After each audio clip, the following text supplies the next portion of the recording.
Hi, good morning and welcome to day 2 of our coverage of the 2020 presidential and parliamentary elections here on GhanaWeb TV. My name is Daniel Ojo and this is day 2. Yesterday, which was election day, we went 17 hours uninterrupted as far as the coverage of the elections were concerned. And today we promise to stay with you for the majority of the day. The EC has promised that it intends to announce the winner of the presidential elections within 24 hours, which is today, and we're hopeful that the EC chair, Madam Jean Mensah, and her team will likely declare the results today. In the meantime, since we last left you, a few things have happened, and we intend to update you on those things as we cover day 2 of the elections today. In the early hours of Tuesday, which is this morning, the NDC held a press conference announcing that they had flipped 36 seats which were initially occupied by MPP parliamentarians. Again, the MPP did a press conference to announce that people should ignore the announcement of the NDC and that they have also won seats that were originally occupied by the NDC. A few other things that have happened which we need to update you on is the fact that the MP for Ododo-Odio constituency, Nilanti Van der Poy, has allegedly been arrested by the police. The police did confirm to us that he is in their custody. What we do not know for a fact is whether he was arrested or he was sent there for protection of his own life. My name is Daniel Ojo, and as we continue, we'll bring you updates on the grounds. The Ayawaso West constituency is one of the constituencies gaining traction on social media, because the news is that Madam Lydia Al-Hassan has managed to beat John Dumelo to that seat. Bear in mind, these are provisional results. The EC is the only body mandated to announce the result, which is certified. There are also reports that Felix Kwachio Fosu has lost his seat. There are also reports that some seats in the central region have fallen to the NDC. The MPP, however, contends that they have won some seats in the voter region, especially in Hohoi, where John Peter Amewu is said to have won that seat from the NDC. The first time in the history that the MPP would be winning that seat for the parliamentary elections and also for the presidential elections, if it turns out that the information that we have is accurate. This is Election Desk. My name is Daniel Odo. Later in the day, my colleagues Wanda Amihegan and Benefo Boabin Abrantepa will join us. We'll look at the figures as they trickle in. It's been rather slow with the certified result, but the provisional results abound on social media. Sosu is said to have won the Medina constituency, which is an interesting one. They also maintain that they've won the Adenta constituency. That is the NDC. The NDC actually would have a press conference within the next 20 minutes or so. We'll try and bring that press conference to you when it begins. The MPP also would be holding a press conference to address some of the issues that have come up in the last couple of hours. They have projected that Nana Addo Dankwa Akufo-Addo would be maintained as president of Ghana with 51.7% of the vote cast. Whether or not that will turn out to be true or not is something that time will decide here on Election Desk. We'll also have your reaction on social media as far as the coverage of these elections are concerned. We'll bring you reactions from the field. We've got our people in the various coalition centers across the various regions, especially in the Greater Accra region where our focus is. The MPP failed to address the challenge or the allegations by the NDC that they have won majority of the Greater Accra seat. We'll try and confirm that in the next few hours. We'll go for a break. When we return, we'll get to the ground and bring you reactions from the various coalition centers. Stay with us. We're back after this break.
Welcome back from the break. This is still Election Desk here on GhanaWeb TV.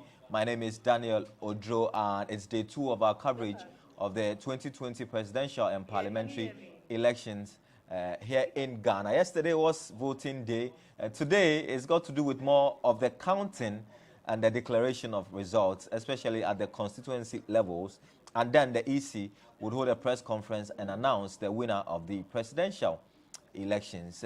We're getting reports of who has won what in which constituencies, and we've got boots on the ground in 275 constituencies. Now we go to Ayawaso West Wuogon, which is one of the constituencies which is of interest to a lot of Ghanaians because of the popularity of John Dumelo, an actor and also a philanthropist who's turned politician.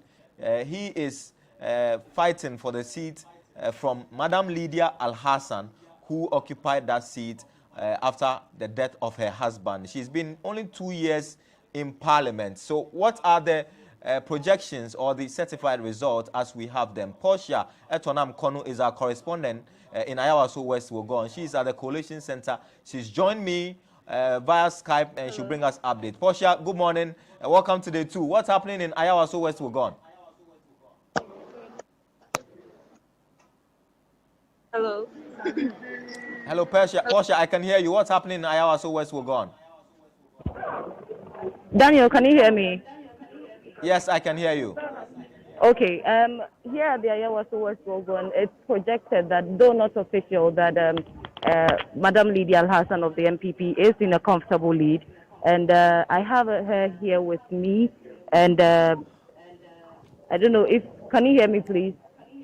Yes, go ahead. Speak to her. Yes.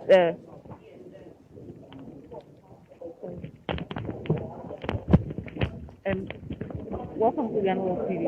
Hi, thank you. And how are you feeling right now, considering the fact that you have been projected in that comfortable? Good morning to my listeners and good morning to my viewers. It's just a good feeling. I am excited that I've been able to retain the seat. So, as I keep saying, it's a seat that belongs to the MPP. It's just my duty, my responsibility to ensure that we retain the seat for MPP.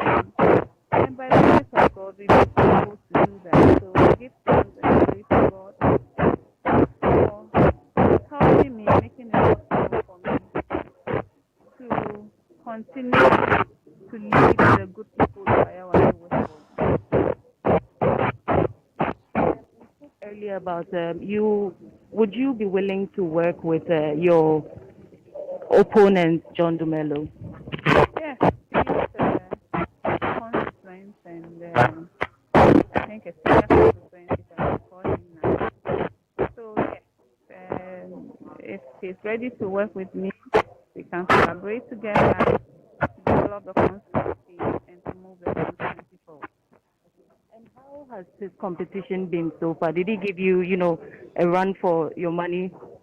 Not at all. I have my strategies and my plans, and I was focused on just how to deliver the seat. I wasn't distracted or by what he was doing. He also has his plans, and he was executing his best way to win for him. Fortunately, I emerged victorious. For me, I have been working hard all my life, and before the age of 24, I started my own pharmaceutical business. I have worked hard since then, so it wasn't what they see and what they say. I knew what I was doing. I was just focused on winning the seat, and by the grace of God, I've been able Right, to so it was Madam Lydia Al-Hassan speaking to our reporter Portia Etonam Konu. The sound is a bit terrible, and we apologize for that. We'll get back to her. We'll rectify the sound and get back to her. The projections are that Madam Lydia Al-Hassan has retained that seat that she won 2 years ago. And that seat is particularly interesting because of the events of 2 years ago. In the Ayawaso by-election of 2 years ago, you will recall that there was a lot of chaos which prompted a presidential inquiry which saw a white paper being issued. But the persons, many say, who perpetrated a lot of chaos at that center 2 years ago were left off the hook. In fact, it was in 2019, which was last year, when the by-election was held, where Madam Lydia Al-Hassan won to succeed her husband as Member of Parliament for the Ayawaso West Wuogon constituency. So you would recall also that John Dumelo was in the trends last night when he had won some of the polling stations, but it would appear that Madam Lydia Al-Hassan has edged it and would represent the people of Ayawaso West Wuogon for the next 4 years. It is not certified, and we keep hammering on that. The EC is the only body cloaked with the powers to announce the results of the presidential and parliamentary elections which was held yesterday. The counting continues, but as I was telling you, in the early hours of this morning, the NDC held a press conference where they said and alleged that they had flipped at least 36 seats which initially belonged to the MPP, and they believe that they are in a comfortable lead and would win the majority in Parliament. I'll run you through some of the seats that the NDC says it has reclaimed from the MPP. And this address earlier this morning was moderated by Elvis Efriyanka, who is the communications, who is the campaign manager for the NDC for this election. They say they have won the Krowa constituency, the Lejokuku constituency, the Dade Kotopon constituency, Tema East, Adenta, Madina, Ablekuma Central, and Okainkwe North parliamentary seats from the NPP. These are seats in the Greater Accra region. Giving more details, Mr. Ankra said they had also won the Upper Manya and Akwetia constituencies. And indeed, our checks did hint that the NDC has won the Akwetia seat. Later in the day, we'll give you an analysis of why the NDC has won that seat. Because Messi Amase, who was the incumbent, or who is the incumbent MP, lost her party's primaries and decided that she was going to go as an independent candidate. After consultations with the hierarchy of the MPP, she decided against contesting as an independent candidate. But it would appear the constituents were unhappy with the way and manner in which she was removed as the parliamentary candidate for that constituency. That has paved the way for the NDC to win the Akwetia seat.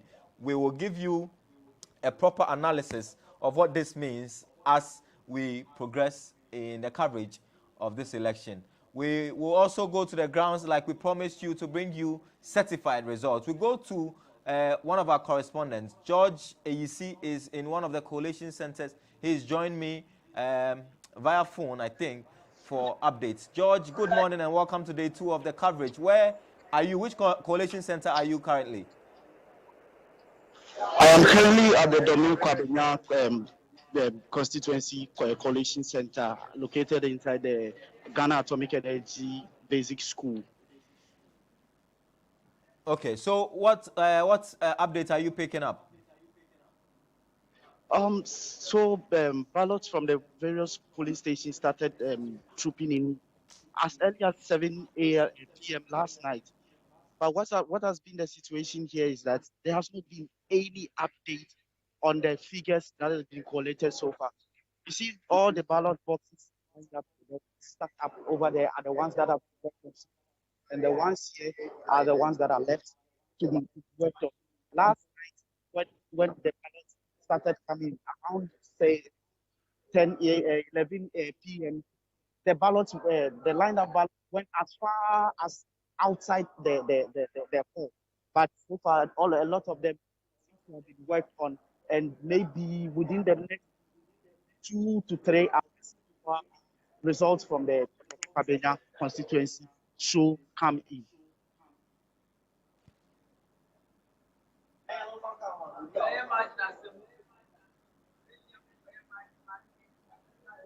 Hello? Hello, George. Yes, Mr. Odo, can you hear me? Yes, I can hear you. Did you say that the certified results have come in? No. I'm saying that within. I think that should be within the next 2 to 3 hours. Okay. Have you spoken to the candidates and what are they saying? Which of them sounds more confident of winning the seat?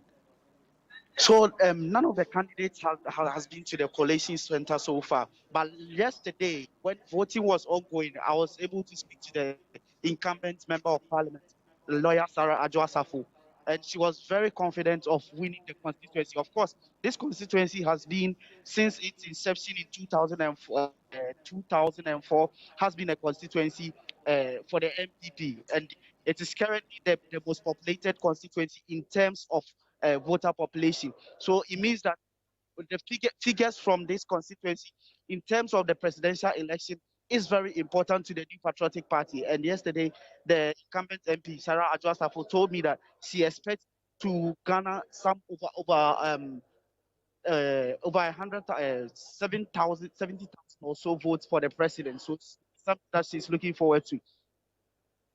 Okay. Thank you very much, George. We'll return in the next hour or two. Hopefully, the certified results would have come in and we'll know where the heads are and where the tails are as far as the Dome Kwabenya seat is concerned. The Dome Kwabenya seat, like we were saying yesterday, is the biggest constituency in the country by polling numbers or by shared numbers. It's very big, a very big constituency held by the MPP. It's a predominantly MPP seat.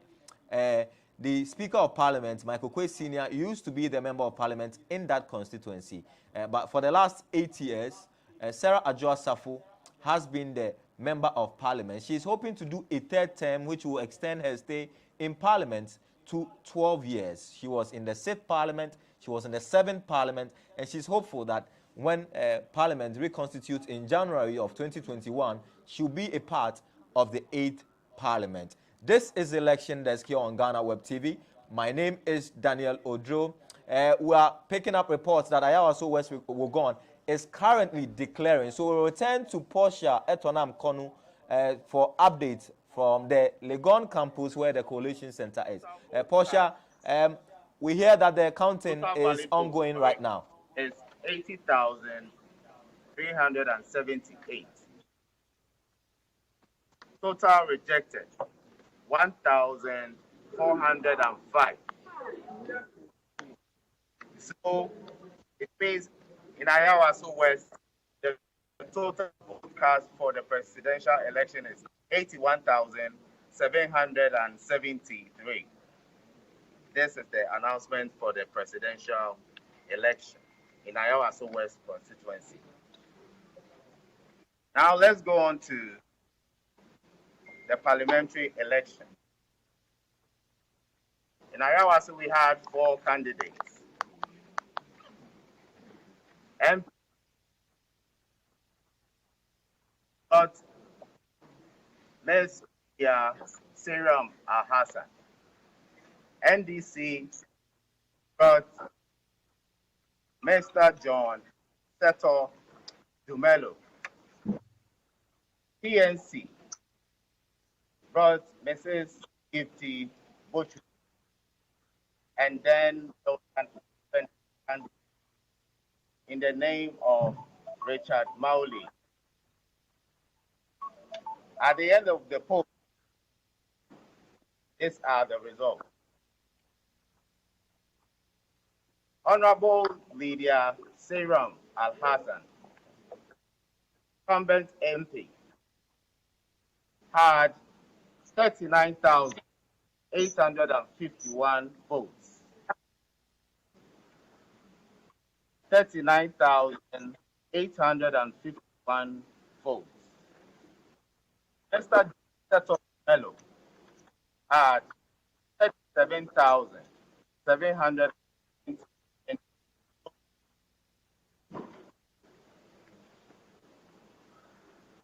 PNC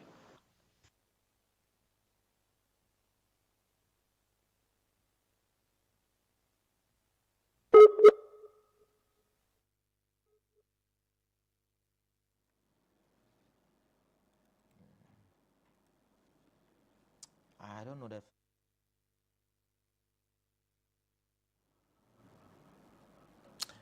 So that's the confirmed result from Ayawaso West Wogon. We have the provisional results for a lot of the constituencies, but we're waiting to have the certified result. This is our certified result for Ayawaso West Wogon. Madam Lydia Seriam Al-Hassan, the incumbent MP on the ticket of the New Patriotic Party, has been declared the winner of the Ayawaso West Wogon. She pulled 39,851, if my memory serves me right, from the numbers being mentioned by the EC official. 39,851 of the valid vote cast. Mr. John Dumelo on the ticket of the NDC pulled 37,750 to come in second in Ayawaso West Wogon, which means that Madam Lydia Al-Hassan is won by some 2,000 plus votes in that constituency. Very keenly contested constituency.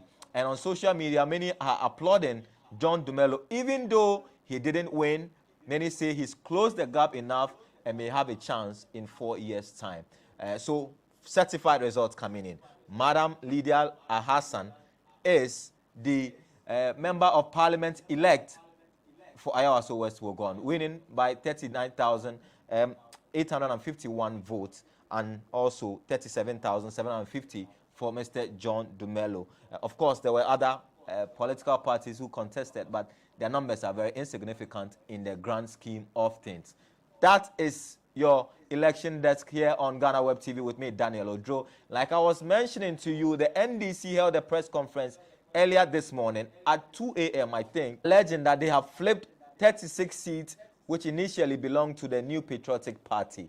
And they have mentioned the likes of the Ladade Kotopon seat, the Crower seat, the Lejo Kuku seat, the Adenta seat, which has gone to the NDC. They also mentioned Mandina, which has gone to lawyer Sosu in Greater Accra region. Ablekuma Central, they say, has fallen to the National Democratic Congress. And then Okankwe North constituency, all in the Greater Accra region. Again, they maintain that they've won the Ayensuano constituency. They've also won the Upper Manya constituency and the Akwetia constituency in the Eastern region have been won by the NDC. In the Western region, the NDC maintains that it has won the Amenfi East constituency. It also maintains they've won the Prestia Huni Valley constituency, the Jomoru and Evalejura constituency in the Western region. We'll bring you updates as and when we get them.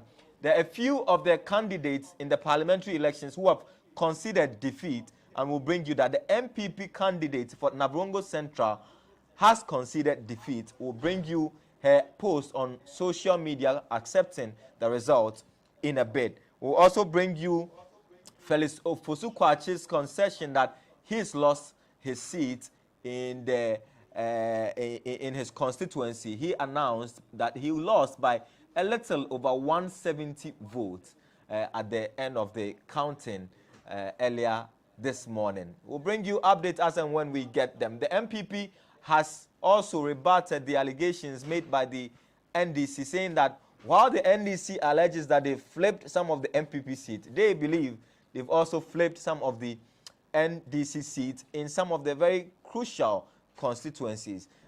Even though it is uncertain reports that the Energy Minister, John Peter Amewu, may have won the Hohoi constituency for the first time for the MPP.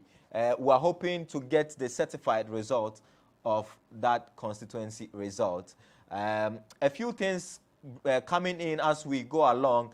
We did mention that the MP for Ododo, Nilante Van der Poel, was in police custody. We're hearing now that he has been released from police custody. We'll try and get an update on him in terms of what led to his alleged arrest and what has led to his release from police custody.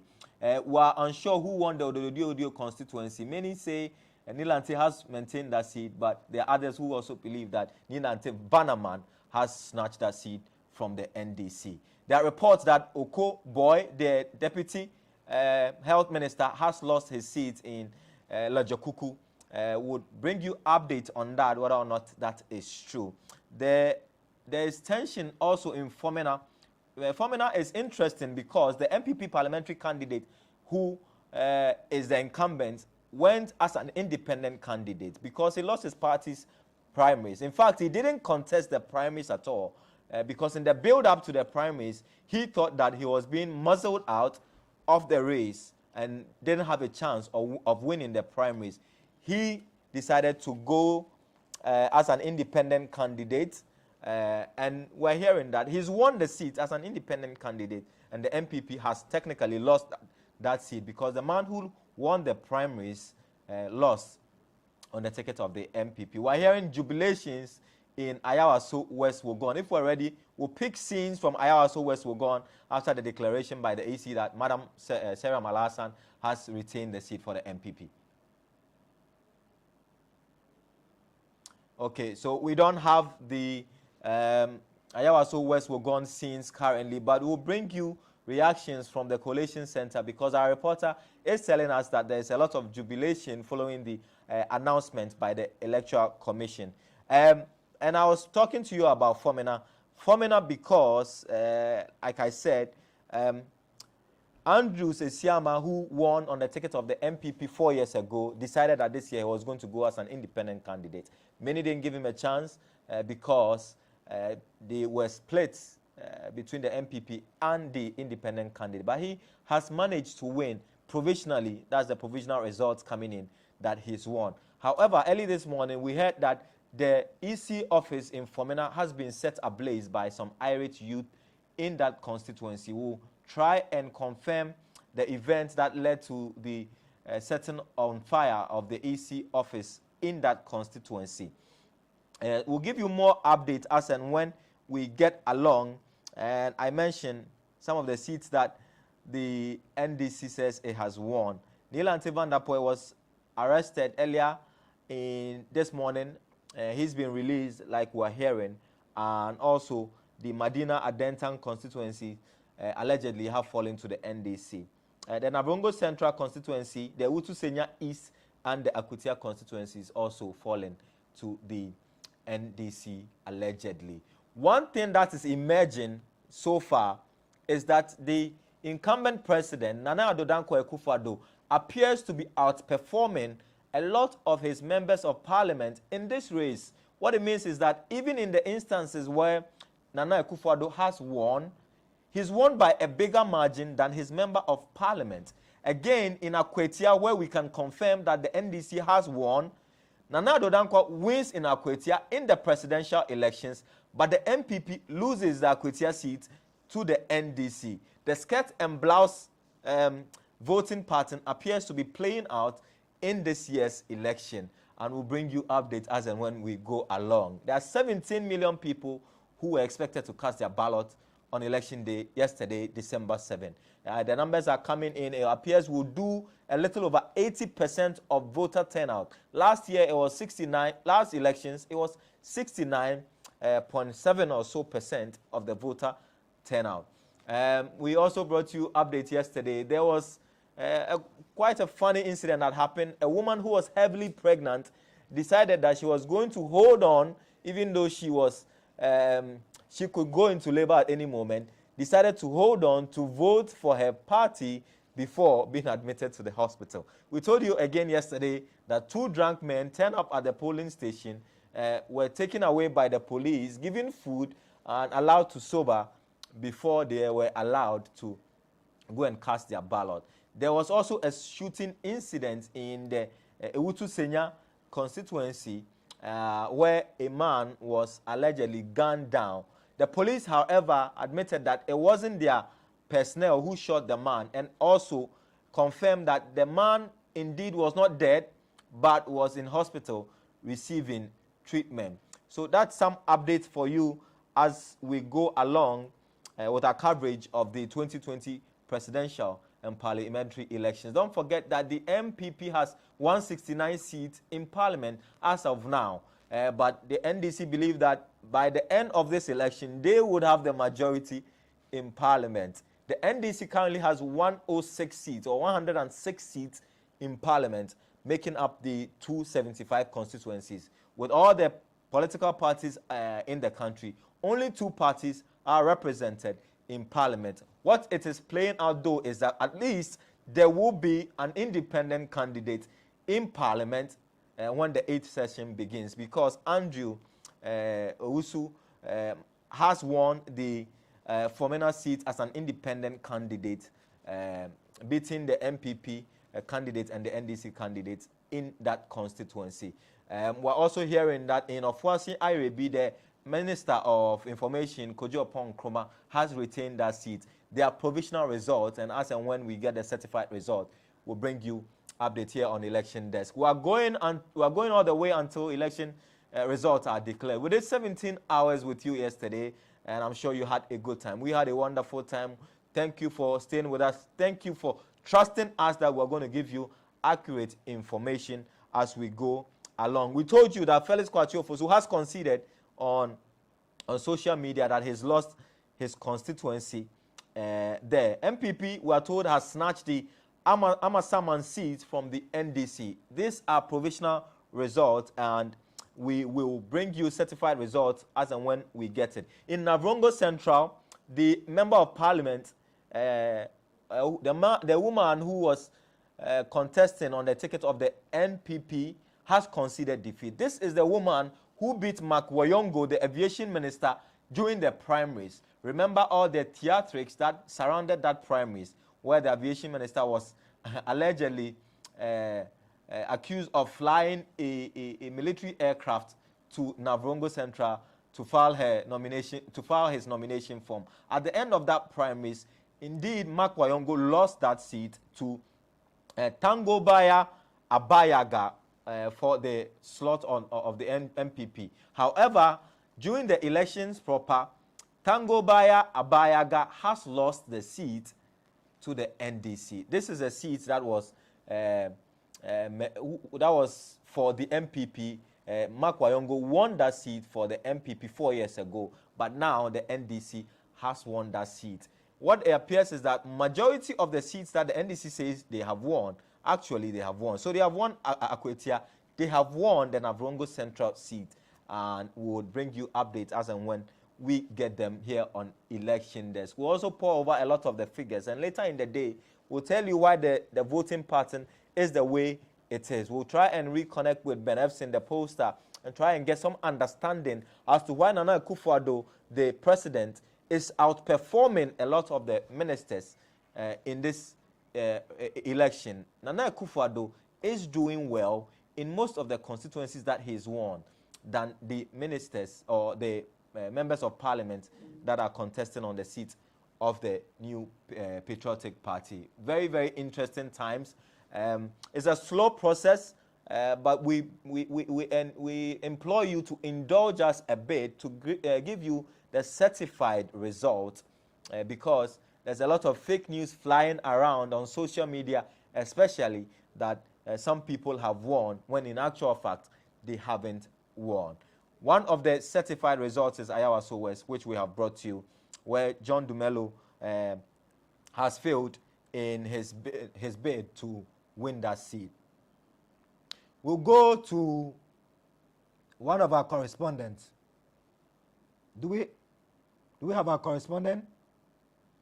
Okay, we'll go for a break. When we return, we'll give you updates.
done it before, and we can do it again.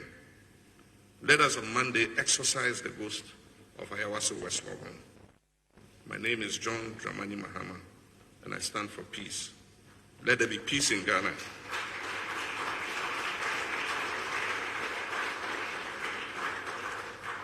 Let there be peace in Ghana before, during, and after the elections.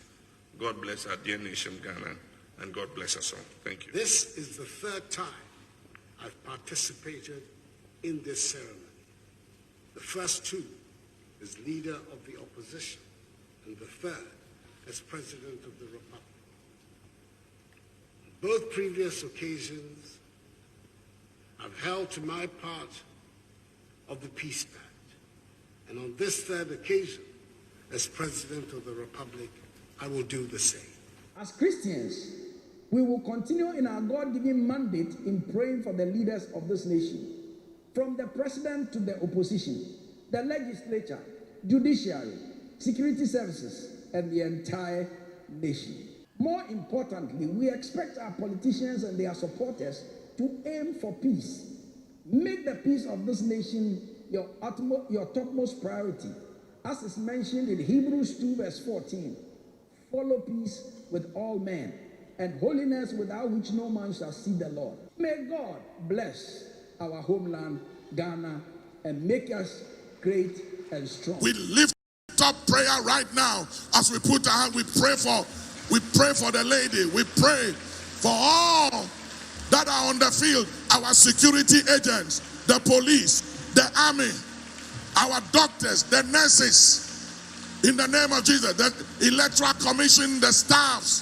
Father, we intercede. We pray for mercy, mercy, mercy, mercy, divine protection, protection, protection, protection for all, in the name of Jesus, that there will be no strange happenings during and after the election. Amen.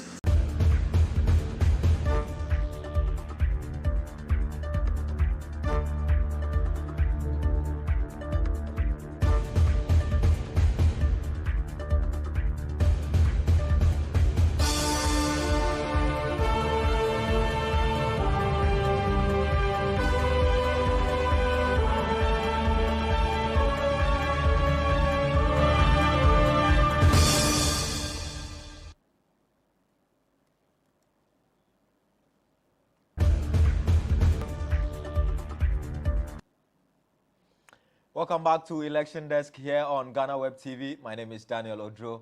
We're bringing you day 2 of our coverage of the 2020 presidential and parliamentary elections here in Ghana. We're bringing you some of the provisional results and certified results as and when we get it.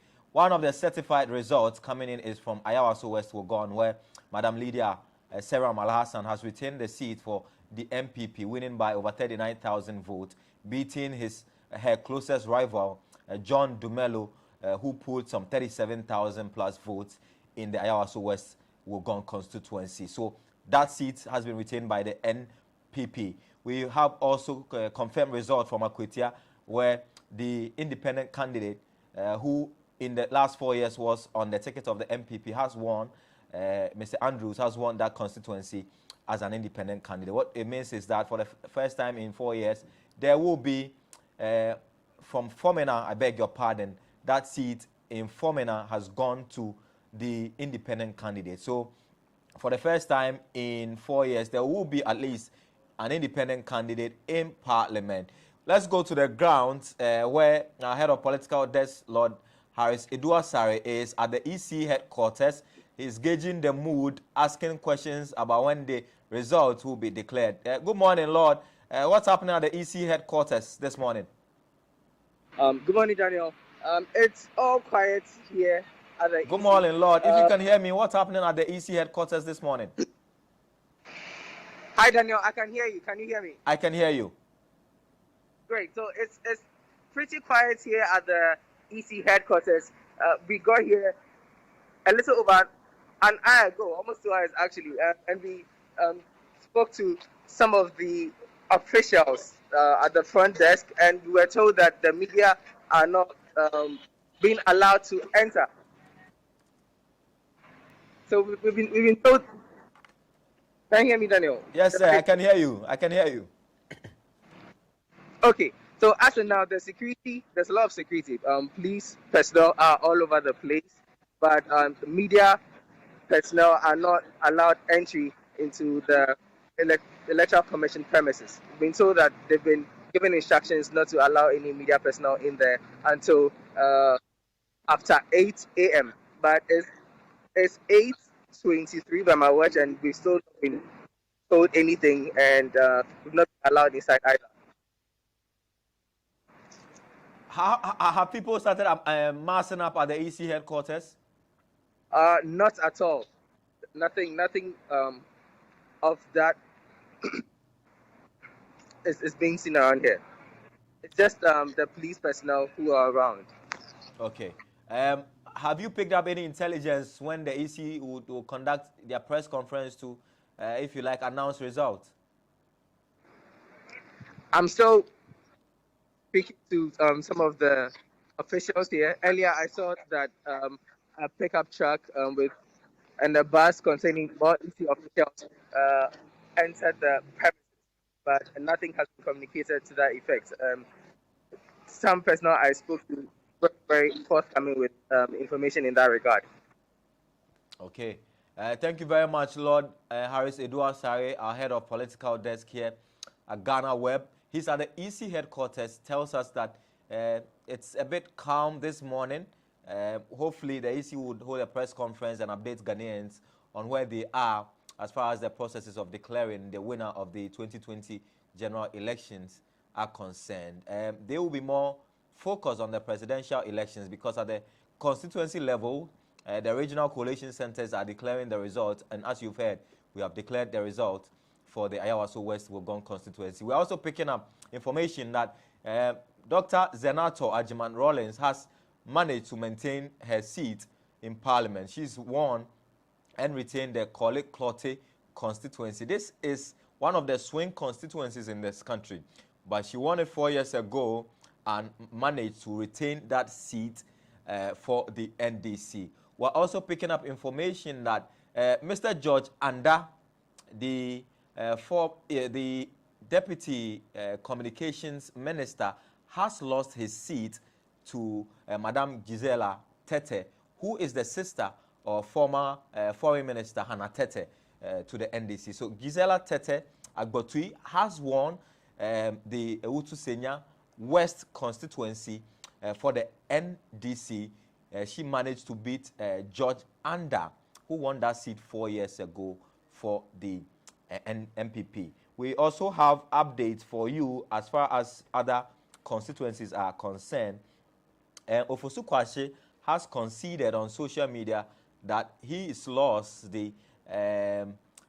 his constituency. Will bring you updates of how much margin that was. We are told he lost by as little as 176 votes in that constituency.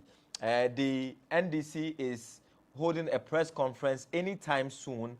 When we get the feed, we will bring you live updates from that press conference. Earlier this morning, they held a press conference where they maintained that they flipped at least 36 seats, which originally belonged to the MPP.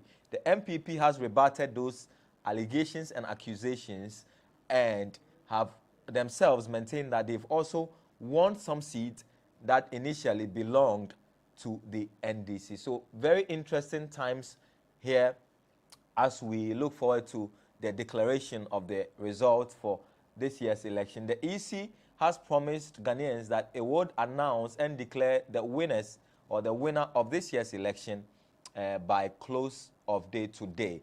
They did promise that within 24 hours of the voting, they will declare the results, which by inference will mean 5 p.m. today, that will be 24 hours, they should declare the result of the elections. This is your election desk here on GhanaWeb TV. We came to you yesterday. This is day 2 of our coverage, and we promised to go all the way until all the results are declared. We've got men scattered around the 275 constituencies in the country, and they will bring us reports. You heard from George Eishi, you heard from Lord Harris Edouard Sare, and then you heard from Portia Etonam Konu who is in Legon. She actually brought us the results for the Ayawaso West Wugon constituency. We also brought you update from Akwetia, where the NDC has won it from the MPP. I must say, is the incumbent, but she did not go or contest in this election because she lost her party's primaries, and even though there were initial attempts to go independent, she decided to stay back and allow the MPP candidate to go. The MPP lost or have lost that seat. However, the presidential candidate for the MPP, Nana Addo Dankwa Akufo-Addo, has maintained his win in that constituency, and we'll bring you updates on that. We're told that in Asawase, it looks like Muntaka Mubarak would maintain that seat for the NDC. We'll also go to Hohoi, where we are picking up information that the MPP could win one more additional seat for the MPP in Parliament. John Peter Mewu has been tipped to win the Hohoi seat. That was last night. We are hoping to get certified results as and when we get them here on the election desk on GhanaWeb TV. My name is Daniel Ojo. Later, my colleagues will join me. So these are the seats that the NDC says it has won during their press conference in the early hours of Tuesday. It says it has won the Navrongo Central, which is true because Tangobaya Abayaga has conceded defeat on social media. They also maintain that they have won the Medina seat. They've won the Adentan seat.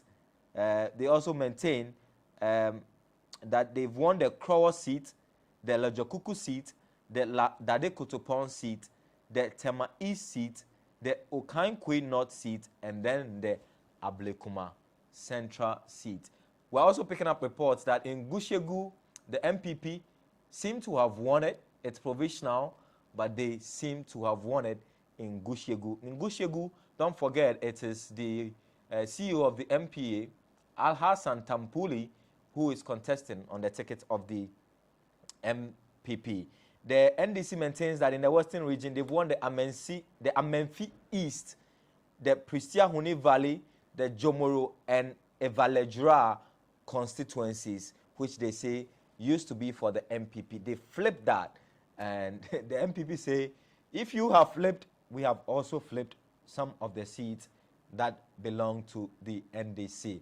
We'll bring you footages as and when we get them. This is Election Desk on GhanaWeb TV. We also told you that there was initial chaos in Fomena, where the EC headquarters has been set ablaze. Let me read to you the concession speech as written on social media by Felix Kwachi Ofosu.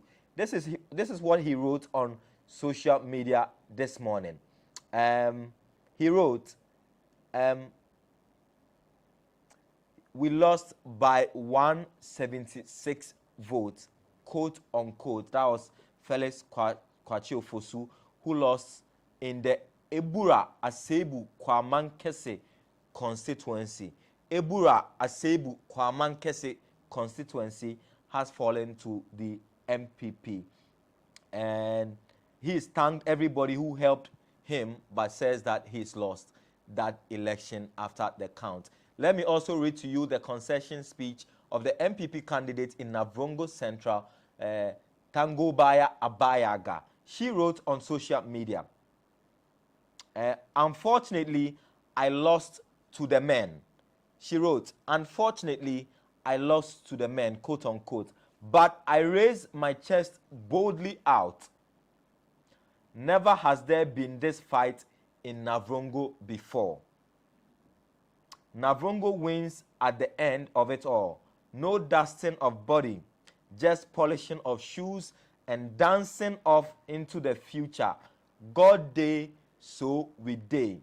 That is the concession speech of Tangobaya Abayaga, who was contesting on the ticket of the MPP in Navrongo Central. So that seat has fallen to the NDC. Meanwhile, counting is still ongoing in most constituencies across the country for both parliamentary and presidential elections. We'll bring you reactions from Ayawaso West. We told you that there's wild jubilation in parts of Ayawaso West, especially in Legon, where the collation center is. If you go to our website, www.GhanaWeb.com, we are bringing you live updates of some of the results as and when we get them. We have an election page on our website where you can get updates as and when we get them. Agauga Adongo retained seat in the Upper East region is the latest that we're getting. And in Infantiman constituency, don't forget Infantiman is interesting because the MP who was originally contesting lost his life tragically when he was murdered by armed robbers on his way during an election campaign. But we're told his widow has maintained the seat for the MPP in the Infantiman district. And her name is Ophelia Mensah Hayford, who has won for the MPP in that constituency. And we'll get you the details of how much margin she won with. We're told she won by 36,021 votes. Her competitor, Mr. James Ojefo Esong, had 32,438 votes. So some 4,000 vote difference between the two of them. That's Infantiman seat. MPP retaining Infantiman seat by Mrs. Ophelia Mensah Hayford. Her husband, Mr. Kwanzaa Hayford, lost his life tragically a few weeks before the election. The MPP decided because the election was very close, they would allow the widow to contest on the ticket of the MPP. And we're hearing that she's managed to win the seat for the MPP. So, and these are provisional results. If my throat is dry, it's a very long presentation, but bear with us as we continue our coverage of election desk here on GhanaWeb TV. So, MP for Infantiman on the ticket of the MPP, Madame Ophelia Mensah Hayford has won the MP race for the MPP. She polled 36,021 votes as against her competitor, Mr. James Ojefo Esong, who had 32,438 votes after the counting was done. We told you that the MP for Ododo-Odio, Mr. Nilante Vanderpoy, was earlier arrested while picking up reports that he's been released from police custody. Zenator Ajiman Rollins, we are told, has won the Kole Klote constituency, and we'll bring you updates as and when we get it. Bono East has fallen to the NDC according to provisional results. Sanja Nanja is contesting on the ticket of the NDC, and we're told he has won for the NDC. In Setre Afram Plains, Alex Adomako has retained the seat for the NDC. Nilante Vanderpoy, we told you, has been released from police custody. MPP, we told you, has snatched the Amasaman seat from the NDC. And Felix Kwachi Ofosu has lost his seat, Asebu Kwamankese, by 176 votes. Joseph Adamafio is one of our roving reporters in many of the coalition centers dotted across the country. He has joined me to bring me updates wherever he is. Joseph, which coalition center are you in? Which constituency? Well, currently I'm at the constituency. If you can hear me clearly, Daniel. Which constituency did you say you are reporting from? Ododo constituency. Okay. Has the results been certified now? Who is winning what? Currently, they are still gathering the data. As you can see in your screens, they are currently collating the figures right now, and they've been here since last night. You can see on the projector there. They are currently collating. A lot of reporters are currently around this. Most of them are waiting for results to be certified. But from what we've gathered so far, for the parliamentary base, 250 polling stations that already have 204 results so far. Joseph, if you can reposition yourself, your sound is breaking up. If you can reposition yourself, that will help us a great deal.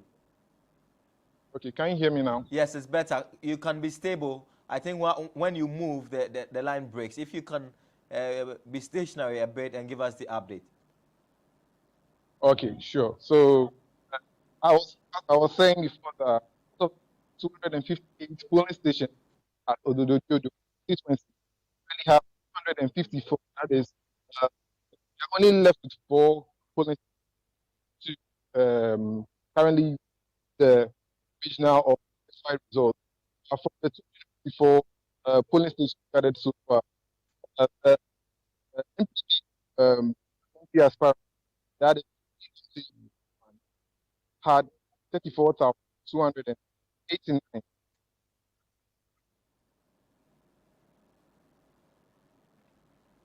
Okay, we're still having internet challenges or technical challenges. Joseph Adamafio is at the Ododio constituency, but we are unable to get a clear picture in terms of the results that he's bringing us. But we'll try and reconnect with him as the hours go by, and we'll bring you certified results of that constituency. Don't forget, today is the birthday of former President John Agyekum Kufuor, who turns 82 years today. And a lot of the MPP members on social media are saying that they are going to deliver victory as a birthday present to the former president. Whether or not that will come to fruition is something that only time can tell. But a recap of some of the provisional results that we have and certified results. Ayawaso West Wuogon has been certified. Madam Lydia Al-Hassan, if you just joined us, has won and retained that seat for the MPP. She polled over 39,000 of the ballot cast to emerge victorious. She defeated John Dumelo, the popular John Dumelo, actor, philanthropist, and businessman. John Dumelo polled a little over 37,000 in that constituency. And even though he lost, many have applauded him for the strong fight that he gave to Madam Lydia Al-Hassan. We can also confirm that George Anda has lost the Ewutu Senya West constituency to Madam Giselle Agbotui Tete, or Tete Agbotui, the sister of former Minister for Foreign Affairs Anna Tete, in that constituency. So George Anda is down. Felix Ofosu-Kwakye is down. We are also picking up reports that Boniface Abubakar has lost his seat in Medina to lawyer Sosu, who stood on the ticket of the NDC. We'll bring you updates as and when we get them. The late Infantiman MP, widow, has retained the seat for the MPP. Madam Hayford has won the seat for the New Patriotic Party. And Hajia Alima Mahama is has allegedly crashed out of Parliament after losing that seat. Bono East Minister has lost his seat to the NDC Sanja Nanja in that constituency. And Alex Adomako, we're told, has retained his Seche Afram Plains seat for the NDC. Afram Plains is a predominantly NDC seat, and Adomako has retained that seat for the NDC once again.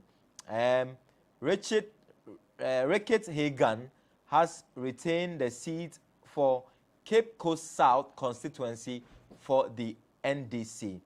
MPP has snatched the Amasaman seat from the NDC, and Abayaga, on the ticket of the MPP, has conceded defeat to the NPP. Felix Kwakye Fosu has accepted defeat in his constituency, losing by 176 margin. And we also told you that the trend as is emerging is that Nana Akufo-Addo is outperforming a lot of his ministers, even in the places that the MPP has won.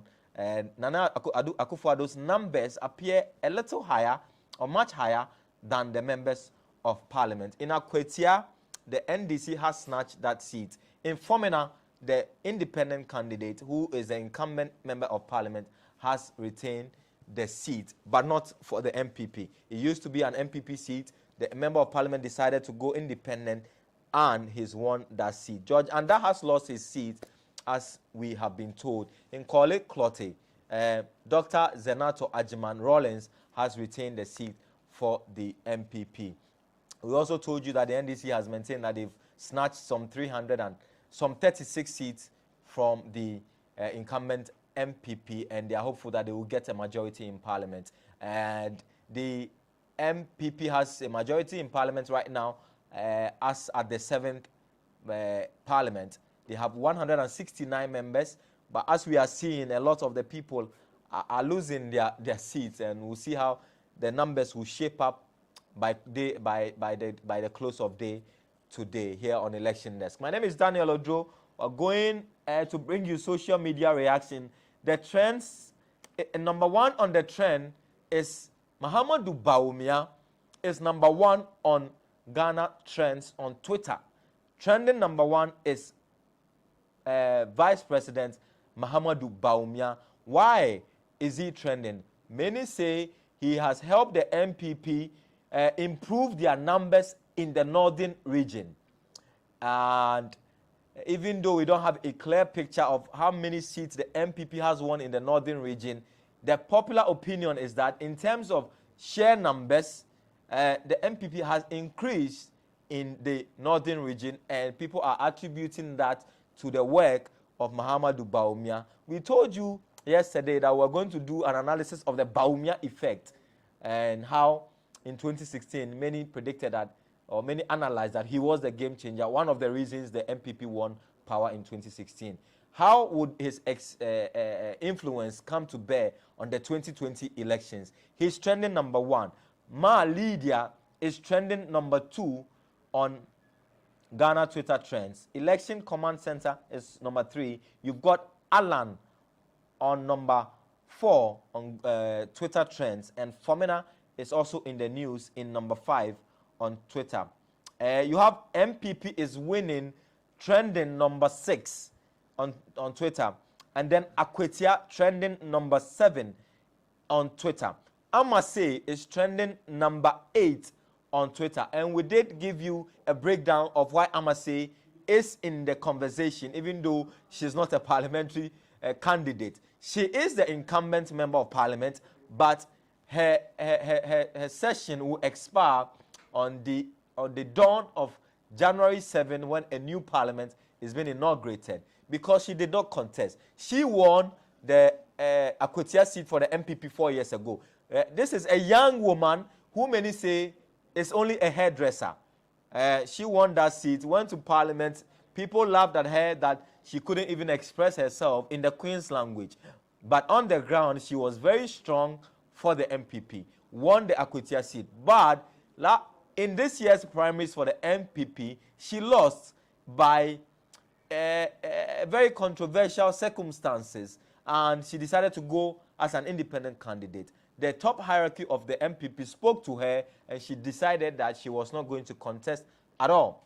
Left it for the MPP candidate, but the NPP failed to retain that seat, and that seat has fallen to the NDC. And so the conversation is that the MPP has only themselves to blame for losing the Akwetia seat. Number 9 on Twitter trends is Parliament.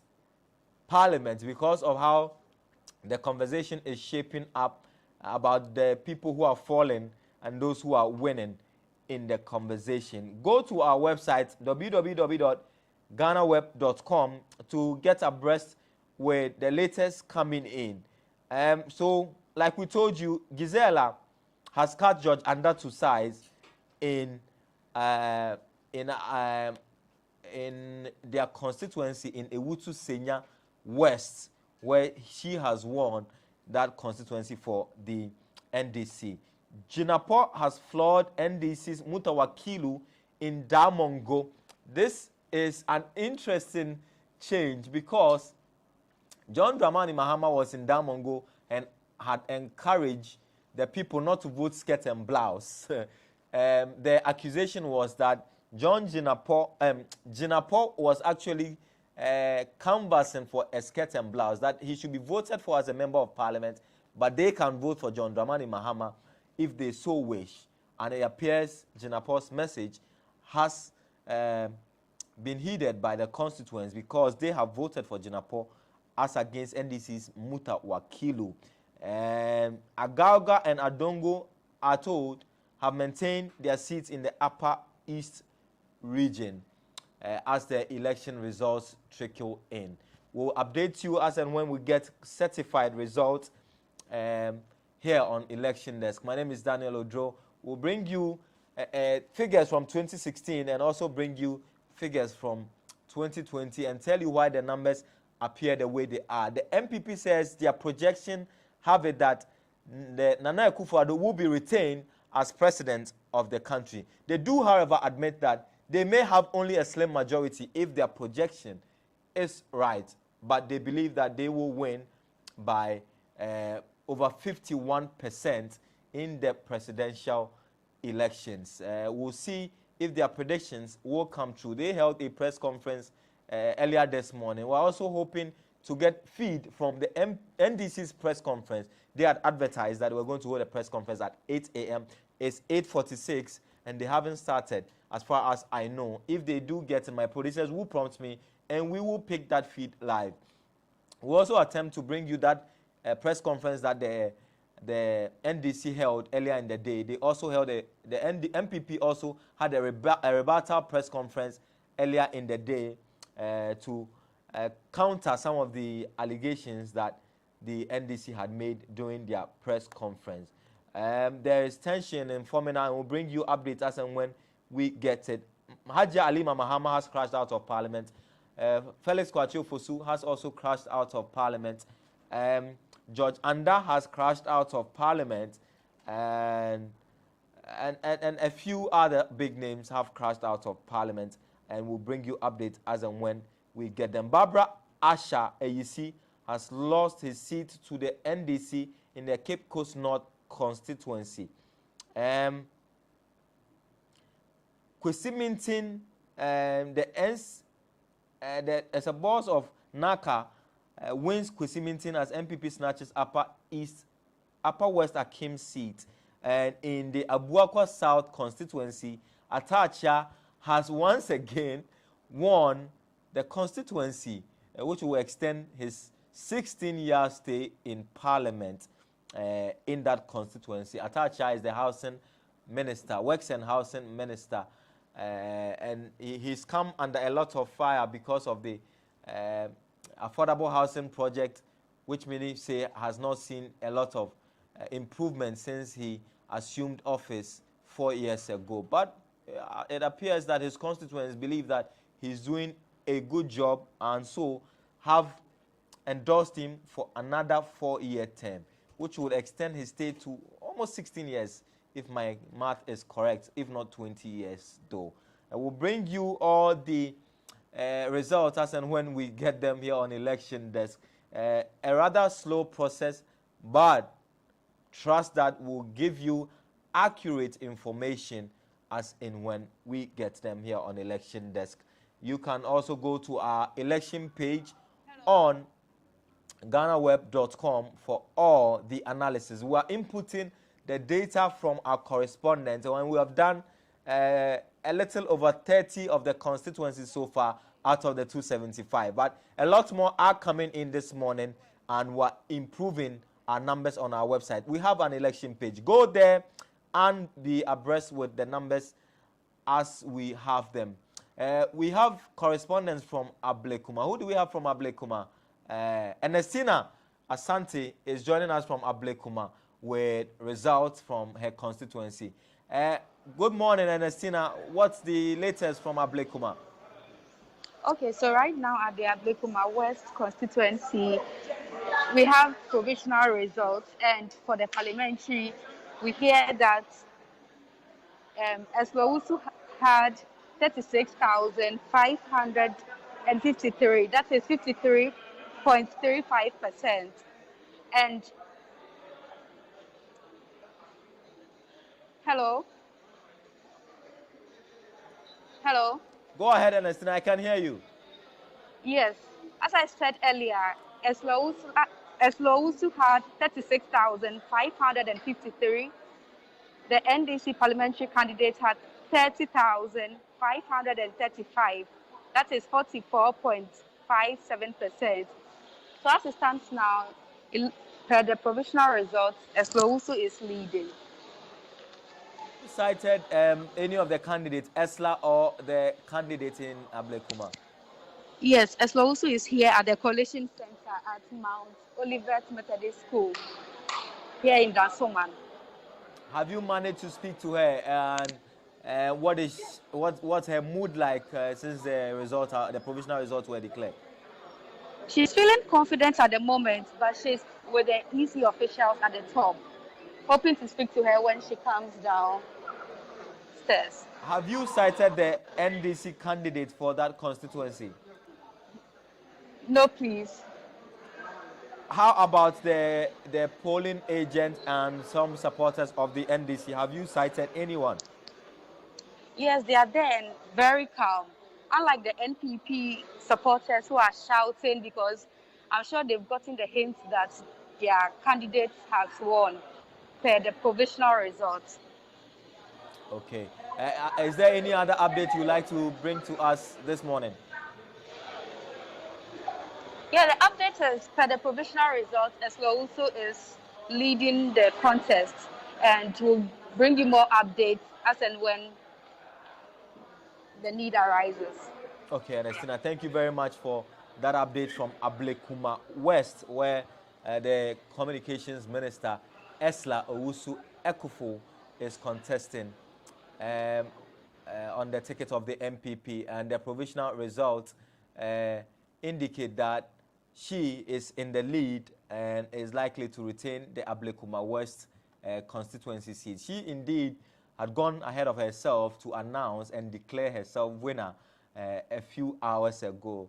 And according to our reporter, Ernestina Sewa Asante, she is polled provisionally over 36,000 of the vote cast as against her closest rival, who has polled 30,535. So Esla Owusu Ekufo, the communications minister, appears to be winning the Ablekuma West constituency for the MPP with over 36,000 vote of the vote cast yesterday in that election. So we'll bring you updates as and when we get it. Certified results is what we are trying to get you. There are lots of results going on social media, etc. But trust us to bring you accurate information. And I've encouraged you to go to our website and get yourself abreast with all the latest updates. We are trying to reach the police to give us updates on why the MP for Ododo constituency, Nilante Van der Poy, was arrested in the early hours of this morning. We don't know if he was arrested or taken away just for protection. The police has promised to give us a further update on that. However, Nilante Van der Poy, we're here, has been released, and so is no more in the police custody. We're also picking up a report that Derek Odro has lost the Nkranza North constituency seat, and that's the latest update coming in. But they are provisional results. We'll try and get you the certified result as and when we get it. We told you the NDC has announced that they flipped over 36 constituencies originally belonging to the MPP. The MPP also believe that they have won some seats which originally belonged to the NDC. If you just joined us and you will missed some of the action from yesterday, we have some videos of yesterday's voting process, the counting process, and some of the banter that occurred at the Coalition Center. Enjoy it, and we'll return with more of the results as and when we get them.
We lift up prayer right now as we put our hand, we pray for.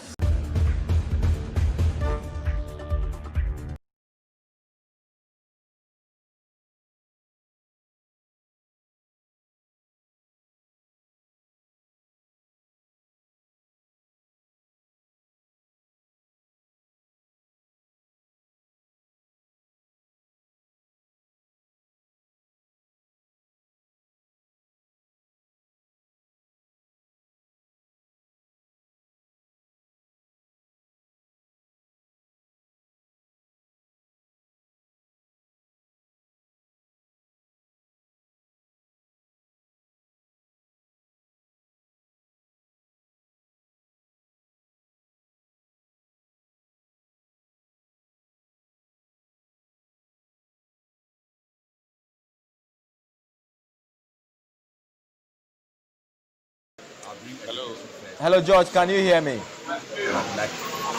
is obvious. Okay, Can I go?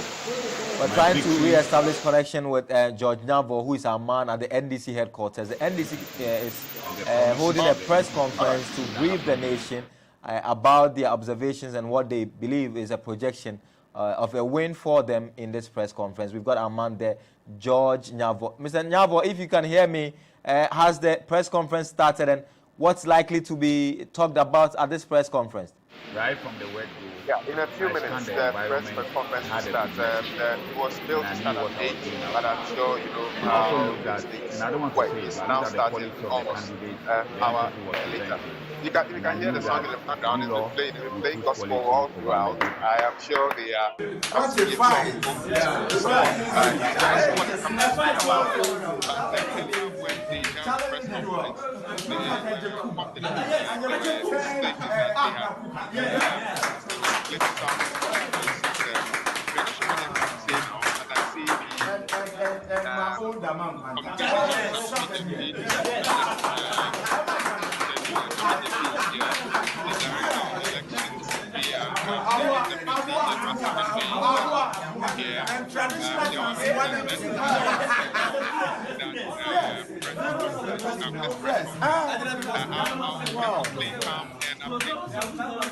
Charlie, all of you, I don't know how to thank you. You walk on the can hear me. I was just saying that we are not sure what they are going to say, but I'm sure it has to do with something they mentioned that they have chopped about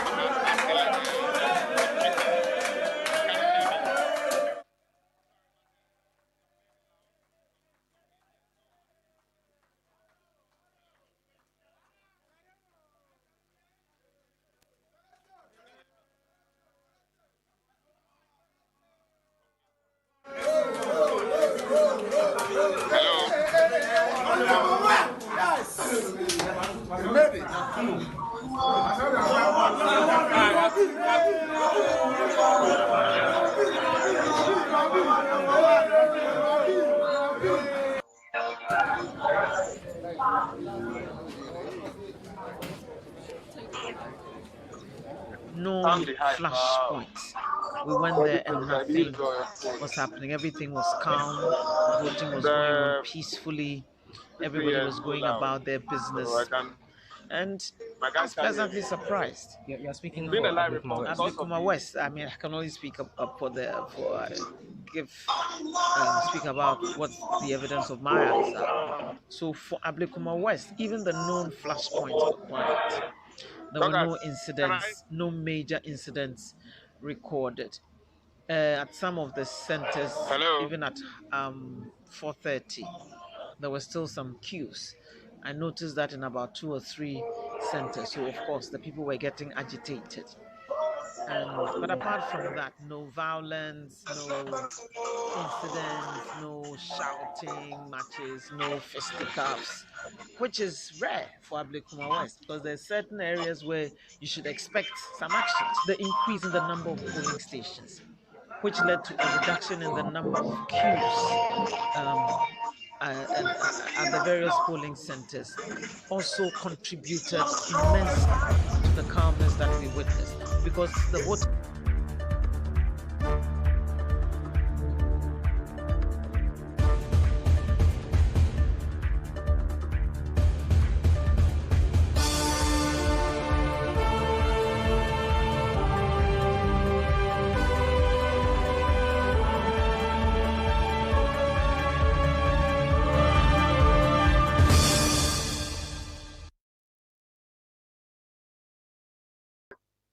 So I can see the executives of the NDC. They are seated, about to address this press conference.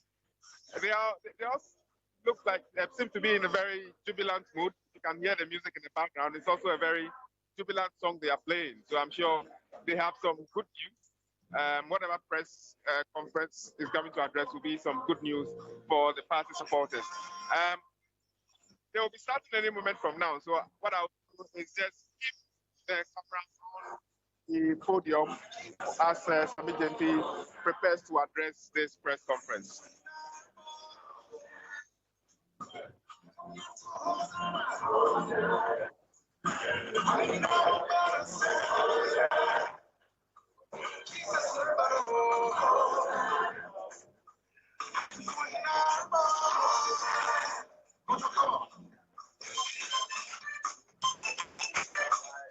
I'm sure in any moment from now, the communications officer of the new, National Democratic Congress will address this press conference, and I'm predicting that they have some good news. They are coming to make some claims that will inspire their party supporters, because they all seem to be in very jubilant mood. Samijepu is wearing white, which is usually the colors that our politicians wear when they want to claim victory. So let's see. I wouldn't want to preempt what he has to say, but let's see what let's wait to hear what he has to say.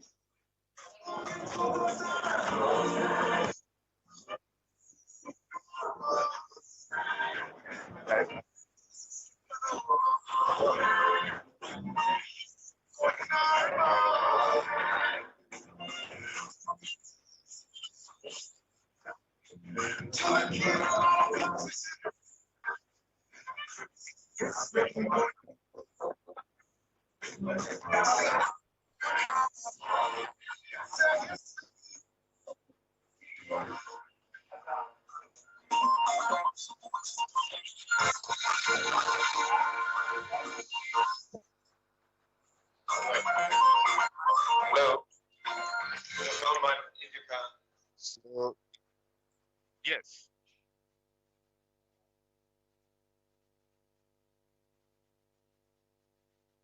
Okay. Okay.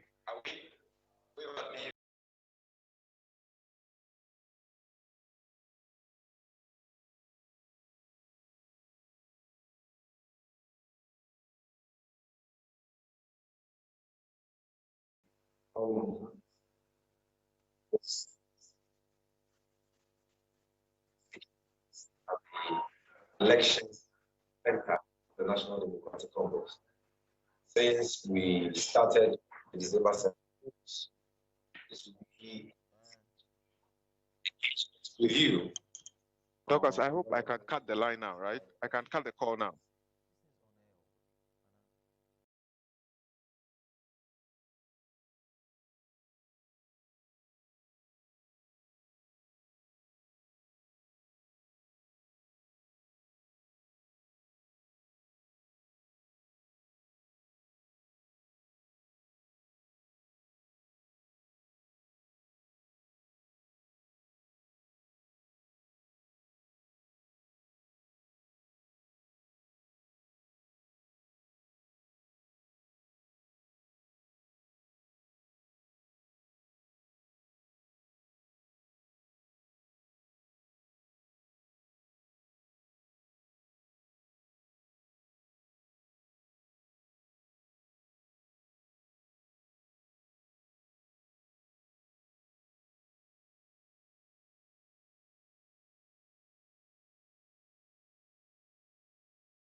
and clear and enforce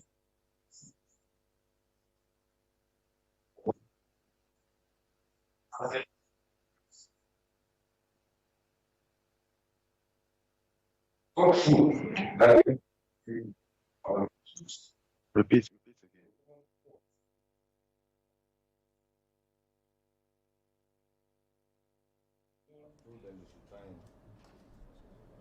again. What are we doing? Minyabafe.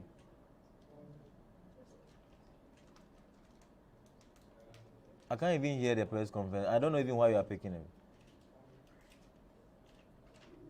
So what are we going to do?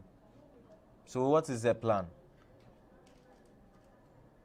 And do what?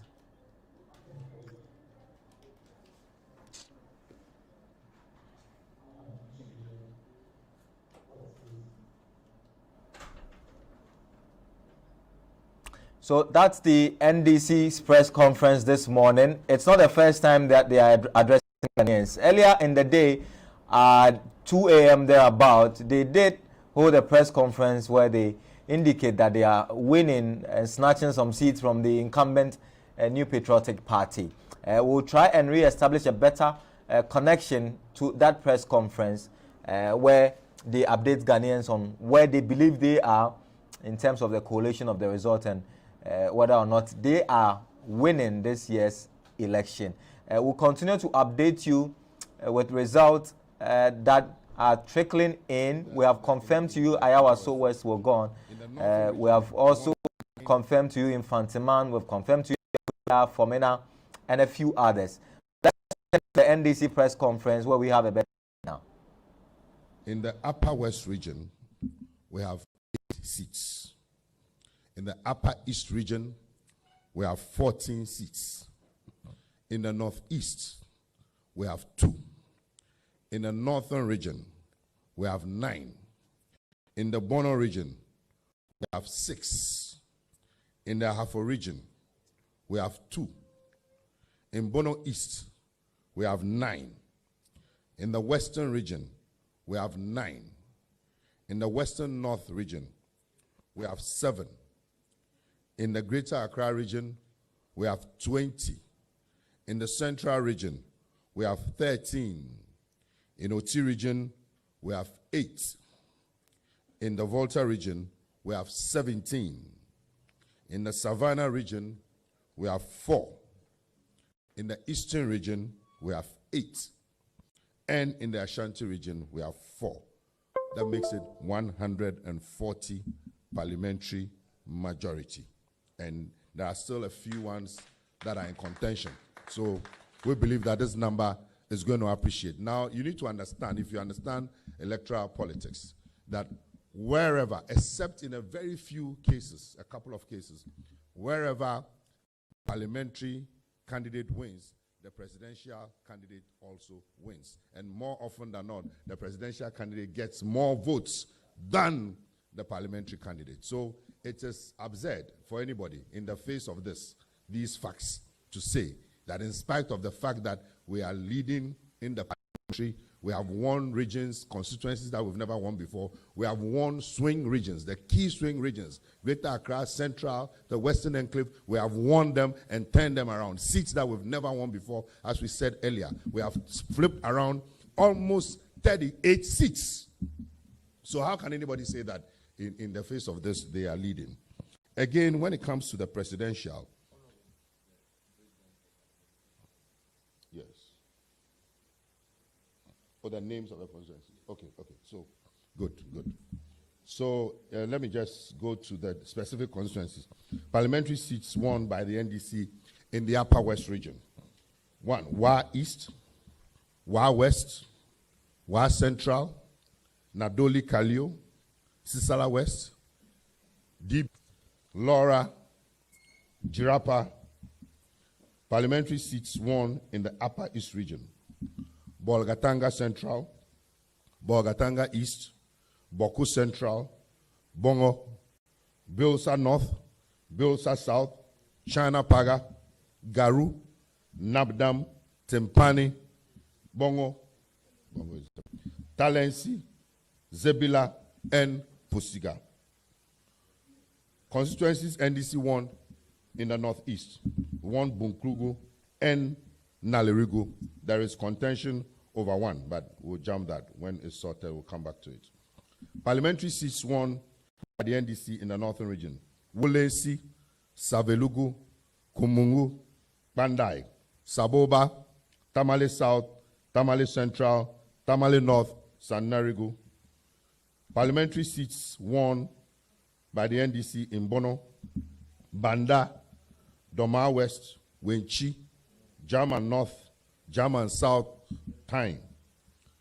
Constituencies NDC won in the eastern region: Akwetia, Yilo Krobo, Upper Manya, Lower Manya, Eswatamain, Ayesuano, Afram Plains North, and Afram Plains South. Fantiakwa, there's some contention. We believe that by noon it will be resolved. Constituencies NDC won in Ahafo, Esutifi South, and Esunafo South.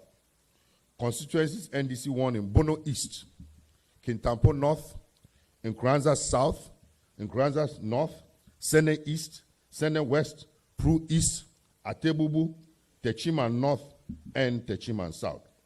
Constituencies NDC won in the Western North region. In the Western region first: Jomoro, Elembele, Evaledura, Pristia Huni Valley, Wasa East, Amenfi Central, Amenfi East, Amenfi West, and Takwa. Constituencies the NDC won in the Western North region: Sefiri also, Awowin, Bia East, Bia West, Bodi, Juaboso, and Shuamine. Now, the 21 parliamentary seats in Greater Accra won by the NDC: 20. Adan, Sege, Ningo Prampram, Bonkatamanso, Shai Osudoku, Tema East, Ashiaman, Krowo, Lejokuku, Odododiodio, Klote Kole, Ladade Kotopon, Ayawaso East, Ayawaso North, Okaikwe North, Madina, Adenta, Ablekuma Central, Ablekuma South, and Domiabra, Ubum.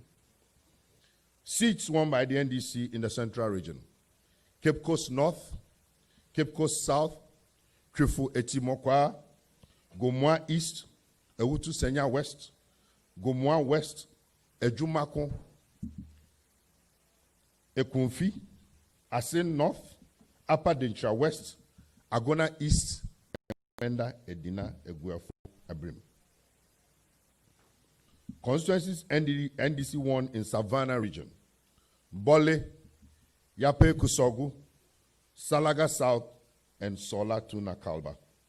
Seats the NDC won in the Ashanti region: Aswase, New Edubiase, Ejura, and Drobonso. And in Volta region, out of the 18, we lost just one. We won 17 constituencies. So the trajectory is clear. Indeed, based on our figures that we have, we are leading in the Greater Accra region, in the presidential, we're leading in the Western Enclave, we're leading in the Bono Enclave, and we are confident that by the time we compile the rest of the presidential candidates, we'll be in pole position to be the ones that will become the president. John Mahama will be the president of the Republic. And because we're already controlling Parliament. Now, we are aware of the tricks the MPP is playing to change results by ordering recounts of ballots at the collation center, which is illegal. If you want to recount, there's a process that you have to go through. The first recount, you must request for it at the polling station. When that is done, then you request, if you are not satisfied, you have to request for the second collation at the polling station. But that is done at the collation center. We've had situations where there were no recounts at all ab initio, and then they go to the collation center and they insist on recounts. And by the time those recounts start, then funny things happen. Ballot boxes are swapped. We've had situations where in Sefi, ballot box was swapped. So many others. So we see that as a strategy That because they know they are losing, they use their account, and then in the process, they do all kinds of things. That is why we're calling on people to be at the collation centers, to support our agents. Because sometimes you have only 2 or 3 agents there, and they come and mass up with their macho men, beat up our people. So we need the numbers there. There have been shootings at various collation centers. We need people to be there to ensure that people are not intimidated, bullied, or cheated, because it is very clear that we are on the trajectory of victory. So, again, we also have intelligence. And again, we have proven to you that anytime we say we have intelligence, when we told you that we have intelligence about ballot papers, people doubted it. Yesterday, you saw many people were arrested live. We have intelligence that because they know that they are losing, they've dispatched a team to Ashanti region to go and see if they can manipulate the results. Well, we are watching them with eagle eyes, and our people in Ashanti region should rise up and ensure that nothing untoward happened. You recall previous elections, 2008 or so, where very funny things started happening from the Ashanti region. Well, we have our figures, we are monitoring, and we shall ensure that nobody will steal the mandates of the people. And it's important that you take note of the various heavyweights of the MPP that are falling. You know, Elizabeth Afolikwe, Minister for Fisheries, gone down. Titus Glover, Deputy Minister for Transportation, gone down. Bernardo Koboy, Deputy Minister of Health, gone down. Boniface Abubakar Sidi, Minister for something, I don't remember, gone down. Presidency or Vice Presidency, I don't know which is which. Yabuabia someone. So it's very clear that indeed defeat is staring them in the face. Now, we also have concerns about the EC themselves, the way they are conducting themselves in this exercise. As we sit here now, we have a team that has been at the EC's Collation Center since yesterday, the strong room.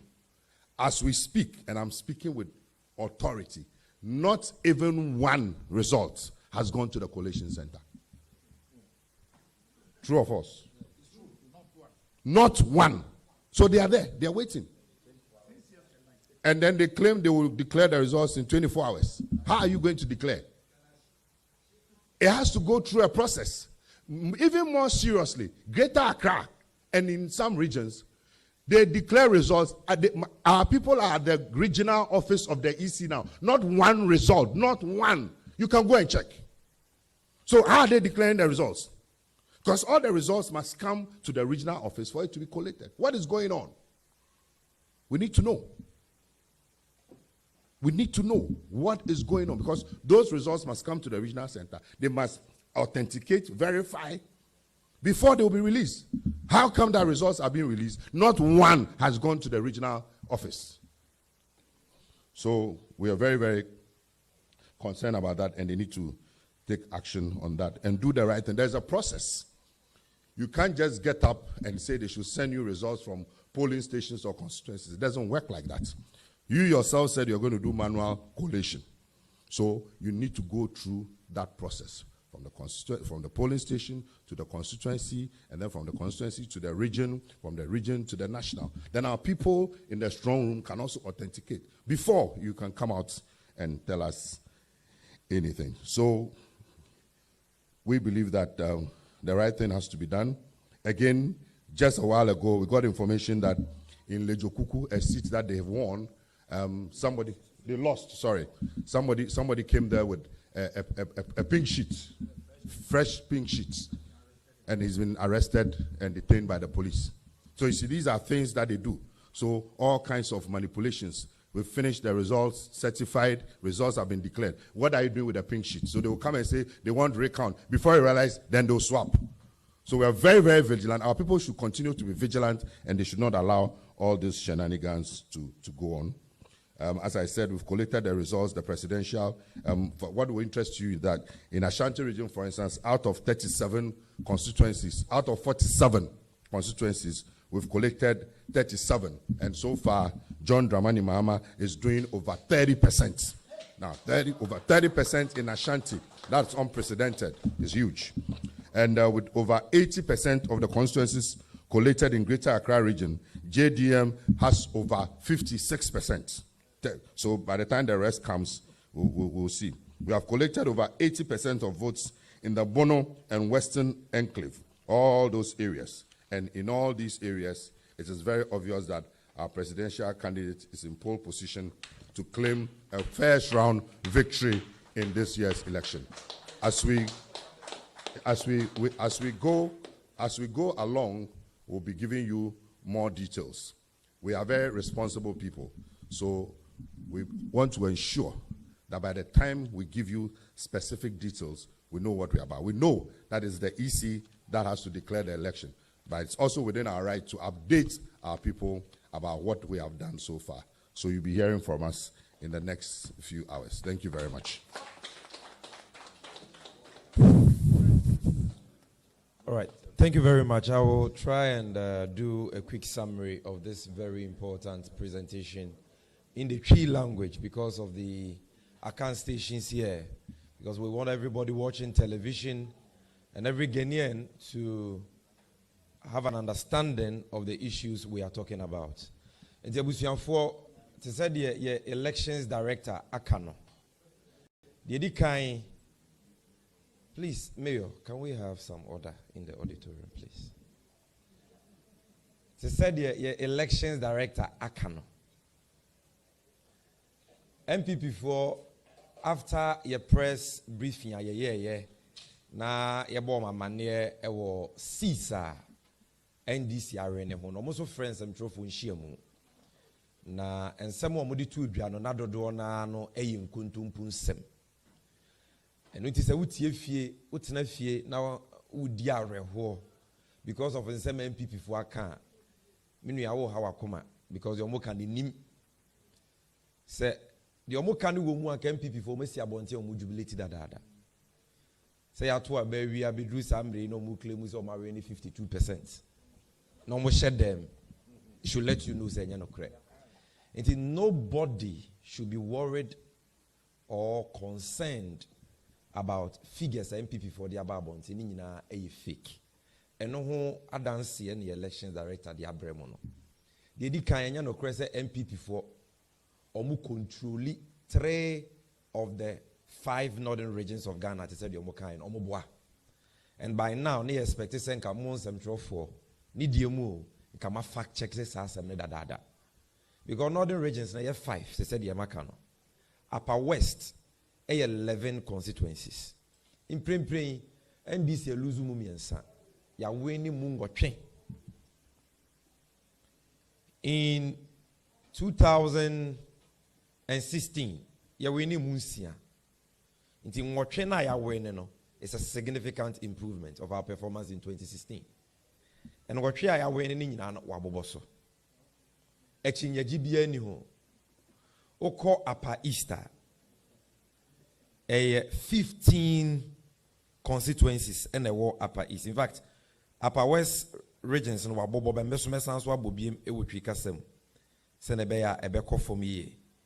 8 constituencies are running Upper West and you 2 million actually see a Wa East, a Wa West, a Wa Central, Nadoli Kalio constituency, Sisala West, DBI, Laura and Ejrapa.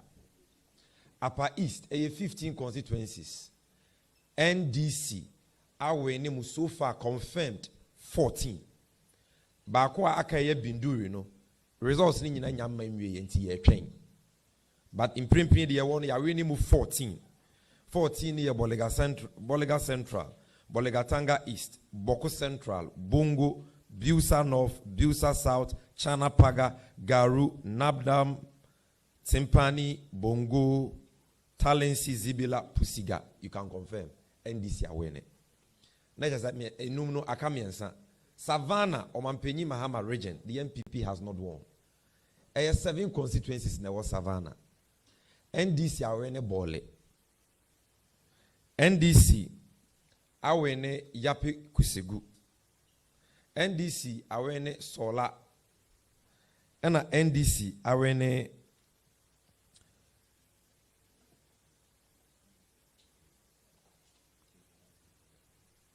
just want to get to the last constituency in Savannah.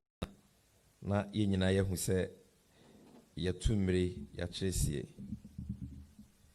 So Bole yape kusegu Salaga South and a solar to Nakaba 4. Into ya NDC will move 3. Aka 2. Northern region here 18. NDC are winning 9. MPP need 9. MPP will 8. Because Bakon Zabzugu Yintimi Moboye. The Ayakanya we no NDC na rene. Aka 3 polling stations. Mienu overvoting wo. And unti easy for unti mean declare. The only northern region MPP for etimia win a northeast. Tomobe dada will say, oh, northern region pu yen you kuntu miensa omoboa omoma wa yemshishia kwa. That's number 1. Number 2, enya no krese MPP for enya parliamentary majority. Omokasa no na yehwese nka mo bebi so omomobo parliamentary seats no ma wene no. Ni yen nyina yemfa check yo. Because apart from 5 northern regions, they are Mabuboyi. Northeast, there, Omarene Yagaba Kubore, Omarene Yuyu, Omarene Trepone. It is true, Omarene Wale and Sem or Nyanya very confirmed, but they are leading. But there were 2, which is Bunkrugu, and the second one being Nalerigu. So what I say. But all they are not on China constituencies now, Yabubona. Ashanti region. Near 1 miensa, say ya 9. Asawasi new edubiasi edra. Ene efija secha from place, which is drop on so.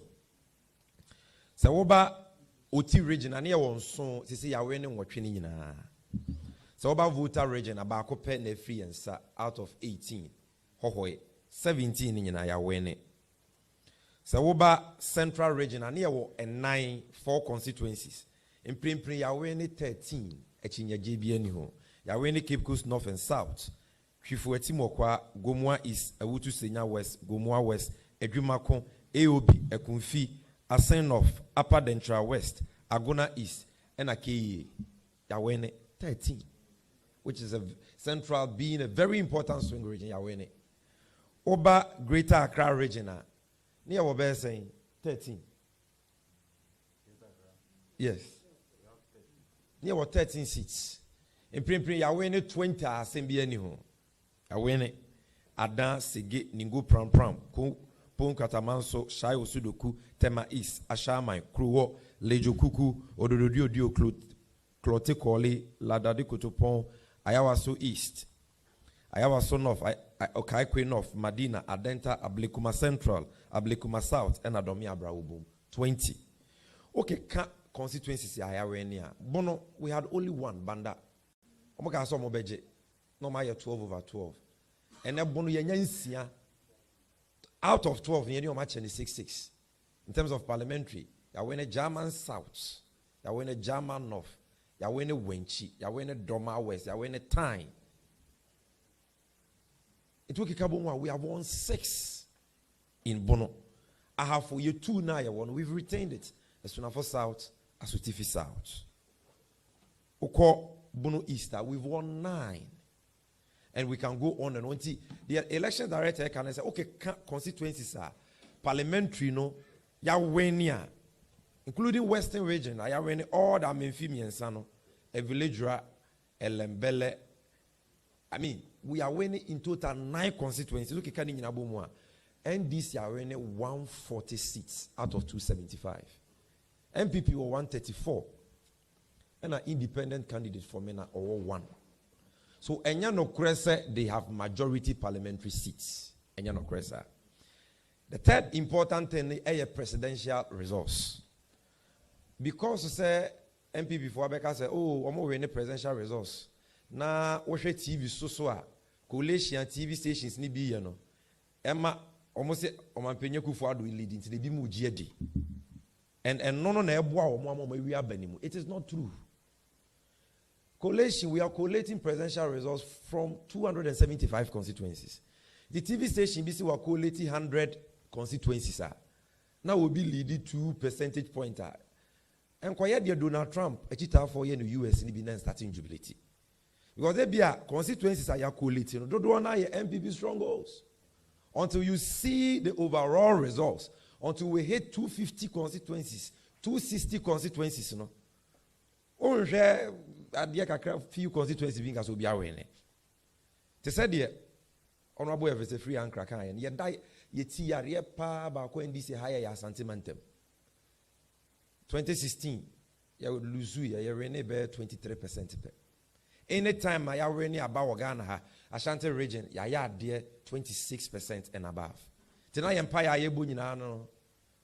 But the we have done far better than what we even expected.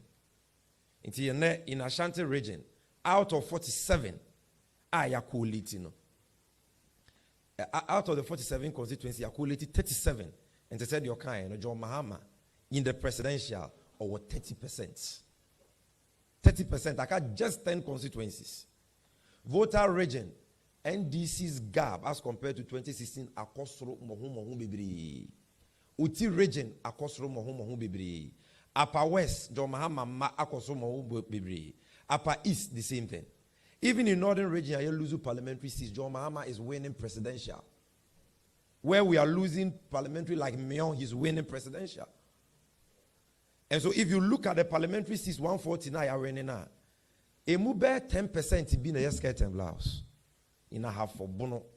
Dodo John Mahama is performing better than our parliamentary candidates. Name Mado so change your pieces ni bibiri.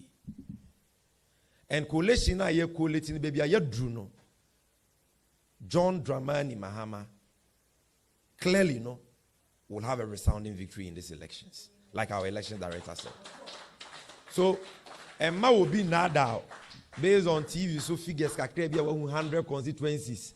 Many of the TV station will cry 200 constituencies, and I will be IEB, and now 150. No, MPP for the big job, 80%. Now more the mobile figures now. I want to find out. They said they will send the media, houses there to see their coalition and their figures. COVID TV. Figures and the reason why we are not giving presidential John Mahama, because with presidential, the whole country is one constituency. And so you need to get the results up to a certain point and now the figure about one thing. And yes, you are being reckless and irresponsible. And that is why we give you updates like it happens all across the world. In the US elections, the Democrats did it, the Republicans did it.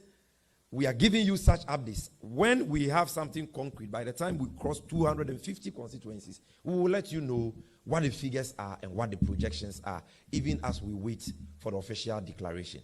In the presidential elections, John Mahama is leading. Apart from Ashanti region, the Greater Accra, which is the most populous. Greater Accra, 4 doors to change Ashanti region. Almost 3.4 million. Ashanti is just about 3 million. Greater Accra, John Mahama is winning with over 55%. Bono Enclave, Bono East, Ahafo, and Bono itself, John Mahama is winning with nothing less than 51%. Per 80% of the provisional results are Yakuliti. Western region, Yakuliti, about 80% of presidential, John Mahama is leading. Now, you need fear of Ghana politics. That Ben who is a party be yakwa battle. Now we rene Bono Ahafo region swing enclave. We rene Western and Western North put together. Because Western and Western North used to be 26 constituencies. In Western, we have 9 constituencies, including Takwa. In Western North, we have 7. 7 plus 9 is 16 out of 26. We've won Western. In Bono East, we have 9. In Bono, we have 6. In Ahafo, we have 2. 17 out of Bono 29. We have won Bono. John Mahama Makra also change parliamentary candidates. In Greater Accra, a swing most populous. John Mahama Irene with over 55% and above. With about 80% of presidential results collated. That Ben will be winning these important and central region. Region here was just 4 seats. John Mahama has so far won. And the NDC, parliamentary, are winning 13. In all the 13, apart from a Jumakon, in all the 13, President Mahama won. And in about 90% of the 13, name Mados to change parliamentary candidates. In central region. Abeni hatu aba ukromo bi awe ne central, awe ni Greater Accra, awene Western, awene Bono, or more parliamentary seats chain was a Marina. Already about so I was them. And I offer play Ashanti region. In Jabusian 4, it is not true. And you need the China. What the MPP for a poor my bonnet say, you can yes in the pain. Not Ghana for you and DC 42 yada hoso. MPP for Musabano or Malusu. Or my own say, or be reabening. This is not the first time almost started yache. You better buy a cabibri, na mubibri, and you need. You started an abatono, mohu dance here. Share ballot papers and security materials are yachi MPP for say Kitawomo. Sawase, her circle, her josso. Ballot papers, nipa baku kita 200. Ninyina kita EC official stamp. In which country can this happen? In which country? And yet you find say normal. When you're normal electoral infractions, where you're fraud, this is what is called electoral fraud. This is what is happening. Share ballot stuff your my year. Share ballot snatching and Memphis West. Any other areas or my attempts to obey. Even baby NDC, ya winning. Ya winning, no matter by your recounting. When they know, my coalitions are kwa. Omunim said the Honorable Elvis Kayano. Collation center, ya recounting, ya recollation.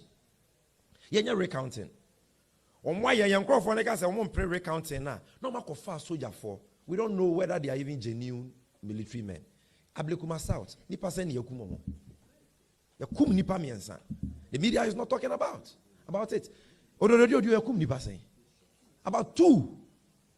Kaswa nipa send no bomu to prepare. It is because we are focused on our victory. That is why we are not being distracted by these things. But MPP for the omu yeni na results are bad that the oma lusu. Omoko, they said the omoye ne lejukukui. Dr. Koboy, what lusu? After the work of pink sheets, unya nefa. We told you so. ECG mensama MPP for pink sheets. Wamo ballot papers. It is the omoye ne last minute ni omo person mu wiabanim. Baby I abobo abewi omo person omo swap pink sheets. Omo person omo sisa ballot boxes, ne ballot papers. Especially Greater Accra, Central, and in particular Ashanti region. And until Honorable Elvis Free and Krakase, Yenina Yama Yenina Ho. We shall form one sentimentum titru. Drobonso, Edra. Let us protect our victory. And my Yenana sentimentum, no more was so. And so, this last minute, let's not allow anybody to steal the vote. There was a mobile with MPP for person we are benimno. Is the final thing Honorable Elvis Free and Krakase said. I didn't see any ever to aba. Now easy for say, ya to abani we are 24 hours to move declare. Ya catch almost any possible, almost where possible, or more systems are. Ya to abani we ya results never buy yira. Meanwhile, ya to abani 7 December chem, and 8th December. Omo my invitation say yamra strong room for collation 8 p.m. Enra, Mr. Martin 8 p.m. Your representatives are all since 8 p.m. Enra. Not even one constituency results number. Why? Is it because constituency results we aren't ready? Is that what they are saying? TV stations results now mukulate in results being. Some are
problem.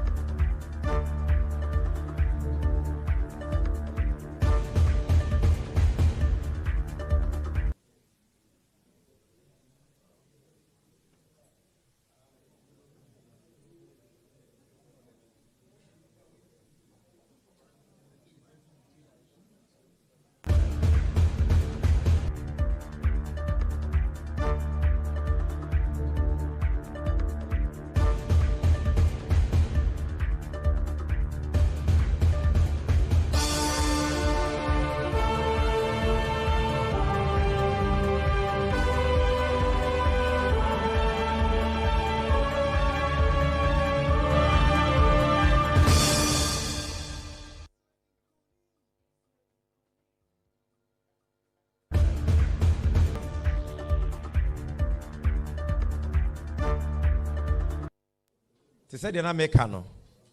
The man da ho fine say isi ni MPP for who so malusu.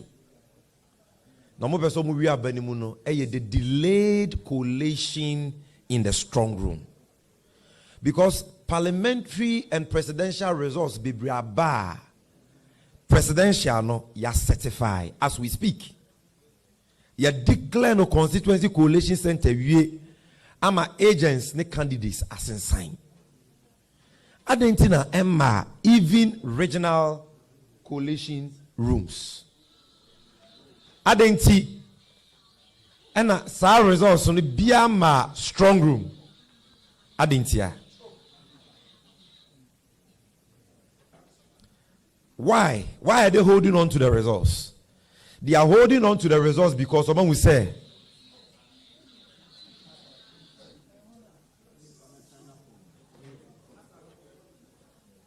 they are holding on to the results because they know results no enko yie ma omo. Inti yema MPP for time no more fancy senses results. The omoya na Ablekuma Central yebo wetuo MP wa lusu sign wa semen sign lejokuku wa lusu okobo ese mi lusu ye ni akofa pink sheets e free baby aba the omoya ne takwa the omoya no drobonso the omoya in so many parts of the country ni nyina no. A last minute shenanigans be no and we are telling Jim Mensa, even though your 24 hours cannot work, at least you hear declaration of the results. And until results now you are certifying. You are starting collating. You are starting collating the EC strong room, MPP 4 or NDC 4 or so press conference be rebelling now to be trapped. You were inside one year trap. EC coalition I read you lead the presidential and you lead the parliamentary. It will bring down tensions because the reason why we've had to do most of these engagements is that now the EC is not providing any leadership. They are not doing any coalition either at the regional level or at the national level. And omejai ama MPP for in titrasem semone epeso results are in favor of at this time. But they will fail because they cannot change the will of the people of Ghana. And they cannot change the will of God. We don't want to push anybody into any early celebration. Because ye ni momoa, ye ni omudili. Enti, ochana di ye ni echire. Achekra no benana jo. We will see most of the results, presidential and parliamentary, on our TV screens. No beer on the smoothness level. And until we are on course, a coalition BB Koso, we have 140 parliamentary seats, safe and secured. There are 2 or 3 seats that we are still disputing and battling. And you say, Nyame Boya, Bakwa Nam Yunubi Krabit Mayden, Ababeka home. Presidential so, baby, Demayano, Yaya, dear Kama Shanti region. It looks like our worst case scenario will be around minimum 28-29% with the trend, because so far the Yaya bro 80% and we are around 30%. Greater Accra minimum 53%, 54%. Central region presidential Yaya 80, John Mahama is winning 80%. Bono Yayaba 80%, John Mahama is leading. And so we are confident of a resounding victory in both the presidential and the parliamentary primaries. Yenina yenumusio entwen ope. Yenina yenfi yeni. Baby, our problems will be ayemwa. Omo yenyema bebre. Let us be brave and let us be vigilant and let us secure the victory. They will come and do press conferences. They will lie. They will release infographics with fake results, fake percentages. Ladies and gentlemen of the media, they will do all that. But don't take them seriously and don't be worried, because the true results are quality in the EC's strong room. Na omejina so ediaye declaration. On this note, deputy campaign manager and deputy general secretary will be kakra bia obeka na okawia. My senior brother Honorable Fifi Kwete will also share with us a few words before we wrap it up. Thank you very much. So, Peter Tukono, let's have it.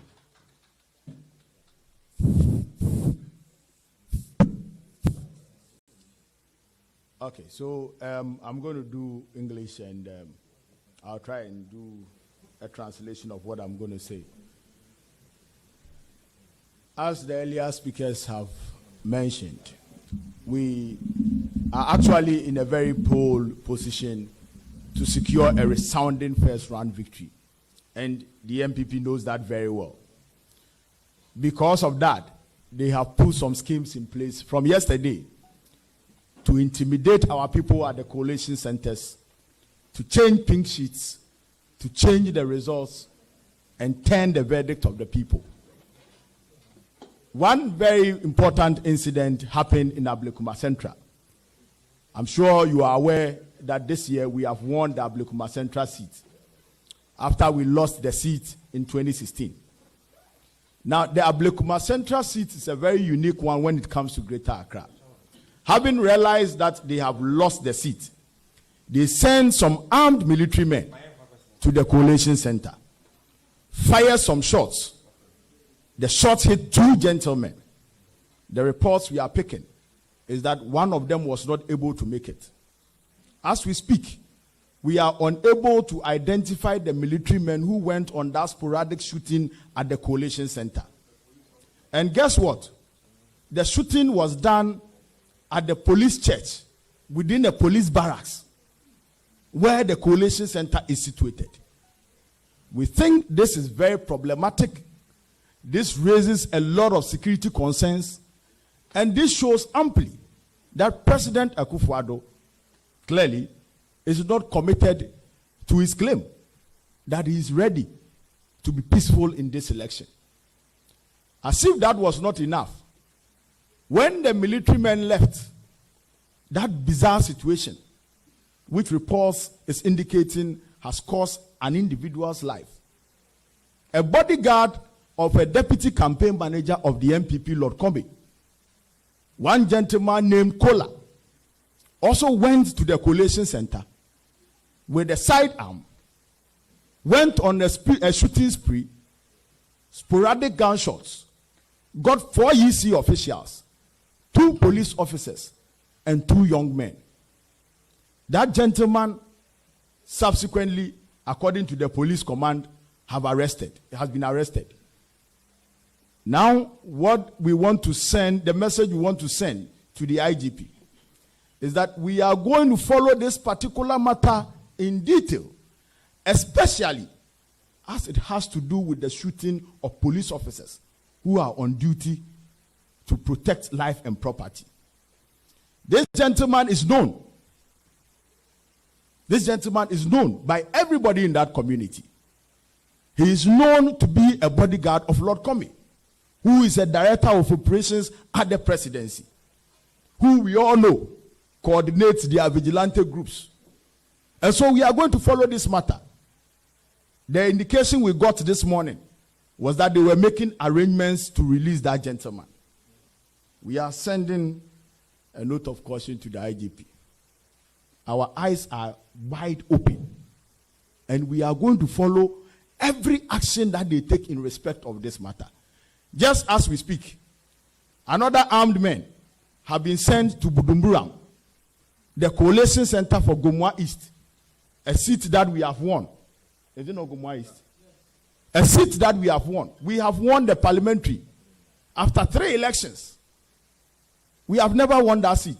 Now what they are doing is trying to change the pink sheets through the use of force, brute force, weapons, guns. Are we in an election period or we are going to war? Look at what happened to our MP of Odododo, Nilante Van Der Poel. As we speak, the Ghana Police Service have not been able to explain why they arrested our MP in that manner. I am sure you are all aware that there is a law in this country that immunes members of parliament from arrest. What procedure did they use to arrest him? We saw the live footages. Rambo-style arrest for absolutely no reason.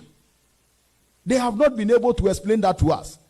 They arrested additional 50 young men, and all of them were polling agents. They were carrying their pink sheets.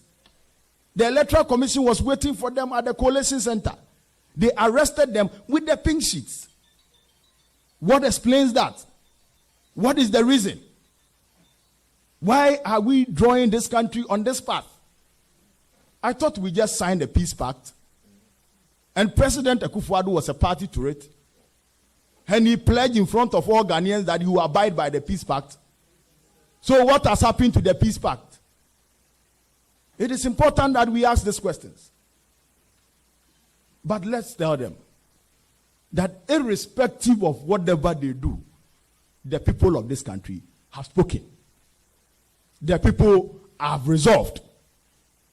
President John Dramani Mahama has been chosen in heaven and on earth.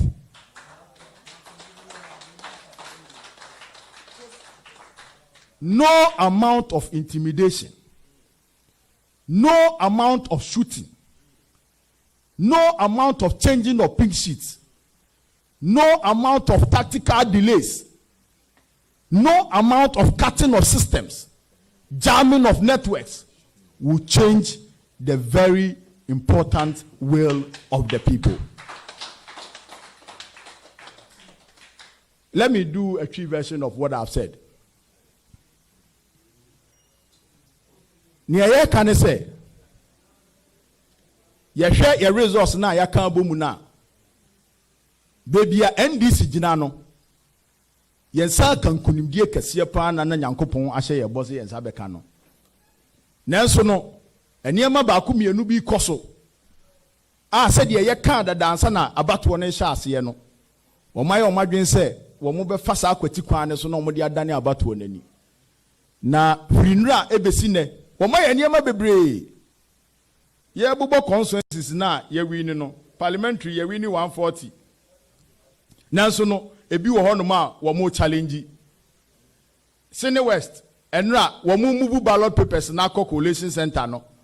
Ena macho men bi bes na che ballot box no. Police for ena omo ani ye din na nka omo de ballot box ne koye. Police for ne saka ballot box no ena me no kasei. Wamujina was a ballot box na yebes na chi no mompene mayen kan.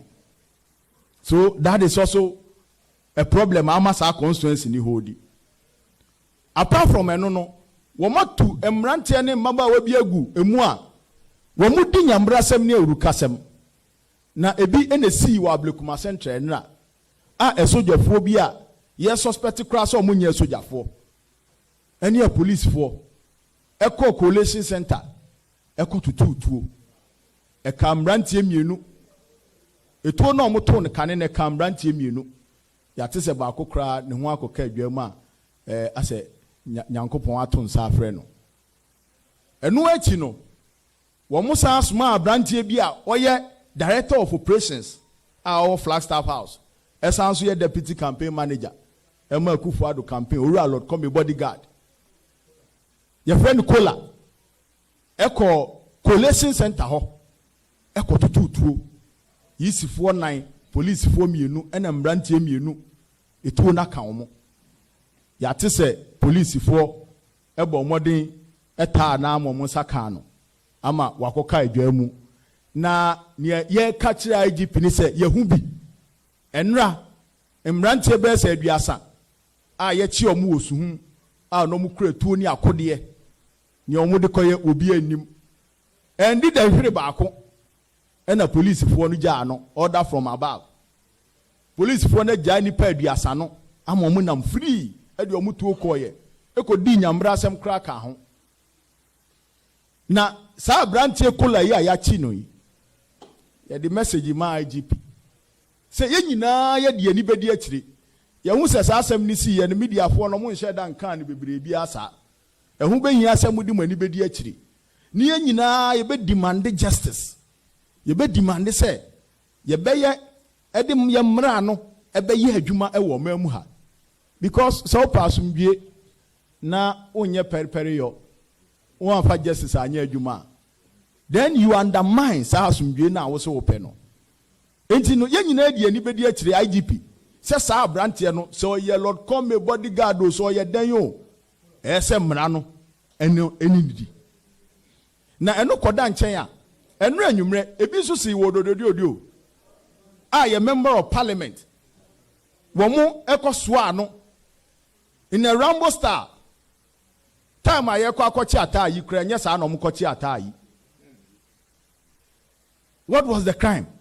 Bone ben waye was any hotel mo to tear gas gu hono mo e ma na busuafo na omu choki ni police agents bese 50 ya chi omo ama pink sheet ni bi kra anope ye titi mu no ye se bi ye hu bebi omo de afa chese mo fa kwati kwa bia so e de awia abato no anope ye ti ha ya Gomwa East one of the seats I wini.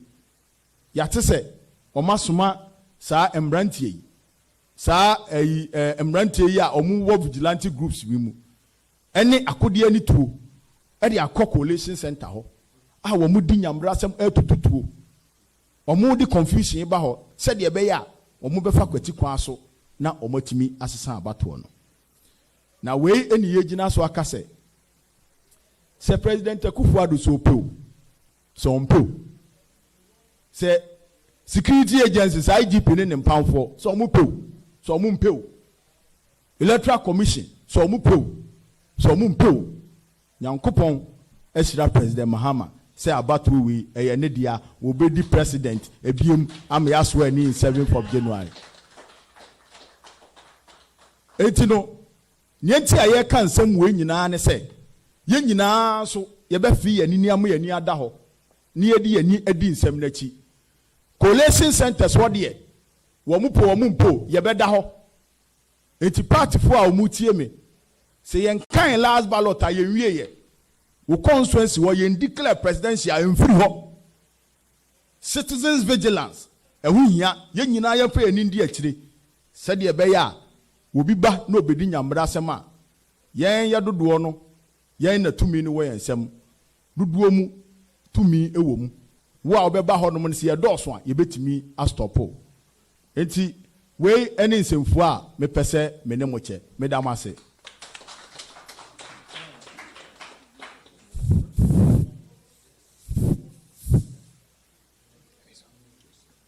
Yeah, thank you very much, ladies and gentlemen of the media, and through you to the whole country, to first and foremost give assurance to all the millions of Ghanaians out there who have exercised their mandate and clearly shown that they want the change that we have had over the last 4 years to be changed. And that actually would be marking the first time in the history of this country that a president has won a mandate and has seen such a massive repudiation of his mandate within 4 years. Never happened. Every president first, what you call, you win your mandate, especially if a political party has just won power after 4 years, you invariably do better. That really is what it is. So in 2008, NDC won. In 2012, we did better. In 2001, President Kufuor won. In 2004, he did better. And that's always been the case. But this will be the first time in our history that a president has won a mandate with his party, and then within 4 years, there is such a massive repudiation of his mandate. Now, we know this president and we know this party. Why? Because we tasted exactly what he tried to do in the year 2008. Those of us who were in the strong room knew exactly the game, the trick, the shenanigan they tried to play. And we want to send a warning and a notice that you dare not try those schemes again this time. It's not going to happen. The typical game they do is this. Typically, they know that things are not well. They go and make an arrangement with the EC, and then the EC will do some shenanigan and hide some of the results. And then when last minute they see that things are not going well, then they try to literally change the results. In 2008, the sad part was that a lot of the media, who declared some of those results that already had been declared in the strong room of the Electoral Commission, and the media covered it. When the key moment came and MPs started doing their shenanigans with connivance with people in the Ashanti regional stronghold in Kumasi and the strong room, many of you in the media pretended you were not aware. I can even mention some of those people who were involved. Kojo Ponkrumah was one of those people who then was in joy. Little did we know that he was actually doing those things because he had an agenda for tomorrow. So please, we ask you, the media, as well, to be vigilant. This time around, don't pretend you have not heard the result. When the moment comes and MPP start to try to change things again, don't pretend you have not seen or you have not heard. Nobody has been able to win election in this country without having won Greater Accra, having won Central Region, having won the Western Enclave, and having been able to do very well in Brongahafo. MPP clearly has not won Greater Accra, clearly is not winning Central Region, clearly is not winning the Western Enclave, clearly is not performing greatly in the Brongahafo Enclave. Now that alone should tell you that it's already a done deal. So please, forget about all the things that they are throwing about, trying to confuse people and to discourage people. The numbers, we have them. And we are going to ensure that those numbers clearly are declared. And nobody is going to change it. No amount of intimidation to try to see whether they can change pink sheet is not happening. It's not happening. Like our national anthem says, we are going to what? Be bold to make sure that every oppressor's rule will be resisted. And we are not going to allow any oppressor to change the will and the mandate of the people. So this is simply to give you an assurance that the will of the people will be made manifest. And the people have already spoken in very clear terms. And Greater Accra has sounded the notice, Central Region has sounded the notice, the Western Enclave is sounding in, the Brongahafo areas are sounding in, and those 4 swing regions always determine where it is going. So please, hold the faith, have confidence, don't be moved at all by any of the shenanigans, the games they are playing, because none of those games is changing the will of the people. The will of the people is certainly going to be manifest. Thank you very much. Thank you. So, thank you very much, Honorable Fifi Kweti. Thank you, Peter Tukono. And thank you, our Elections Director, Honorable Elvis Efri Yankra. We're also joined by a very senior comrade, my uncle. We all call him uncle because he's called Ofayao, former national organizer of the NDCs here.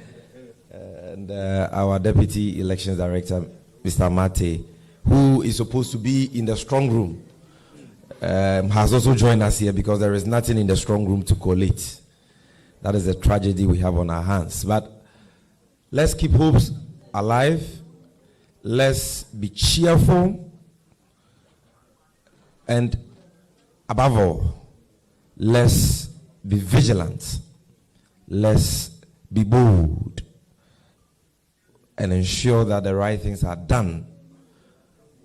All ballots collated, results declared, and a winner announced before we commence the celebration. We thank you very much for coming. If there is any need for us to address you again, we shall knock on your doors.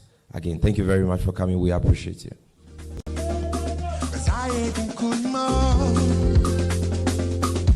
I'm an overcomer.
GhanaWeb TV. My name is Daniel Odro. You just watched and listened to the top hierarchy of the NDC addressing the nation and reiterating some of the points they made at 2 a.m.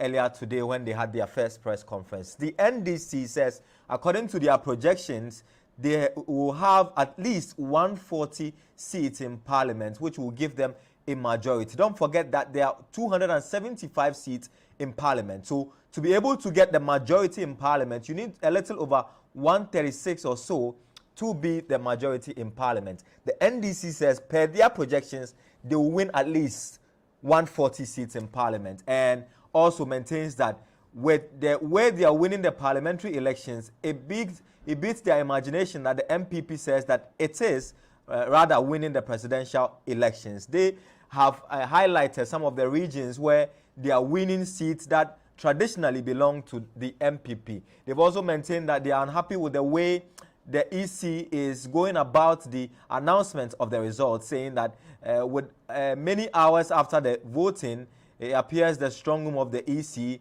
has seen no action and they are unable to collectively collate the results that have come in. We would also bring you a breakdown of the regions and the constituencies which the NDC says they have won major seats in. Sami Jemfi and a few others, Elvis Efri Yankra, addressed this press conference a while ago, where they've told their supporters to remain calm and have admitted that even though it is not in their domain to announce the winner of the elections, they believe they also have the right to do a projection and to update their members and the country at large as to the numbers that they are getting in their strong room. Here, this is the breakdown of the seats the NDC says it has won as far as this 2020 elections are concerned. In the northeast, in the upper west region, we start from the upper west region, where the NDC says it has won 8 seats in that region.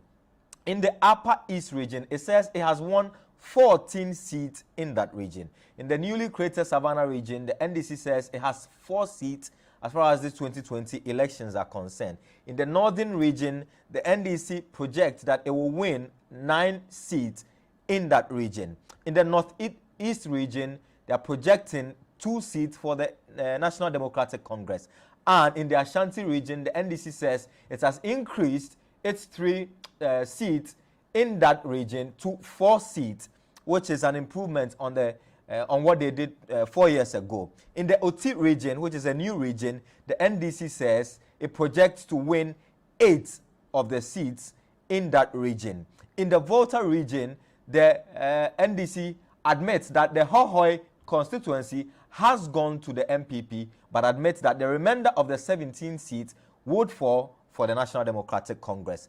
In the Central region, another of the swing regions, the NDC projects to win at least 13 seats by close of the election. In the Greater Accra region, the NDC says it increased its seats to 20 in the 2020 general elections. In the Bunu region, the NDC is projecting 6 seats in the 2020 elections. And then in the Bunu East region, the NDC predicts 9 seats for the party. In the Ahafo region, the NDC is hoping to get 2 seats, or believe they've won 2 seats in that region. In the Western region, another of the swing regions, they are hoping they will get 9. In fact, they say they have won 9 seats in that region. In the Western North region, the NDC says it has 7 seats in that region. And in the Eastern region, which is a stronghold of the MPP, the NDC maintains that it has 8 of the seats there.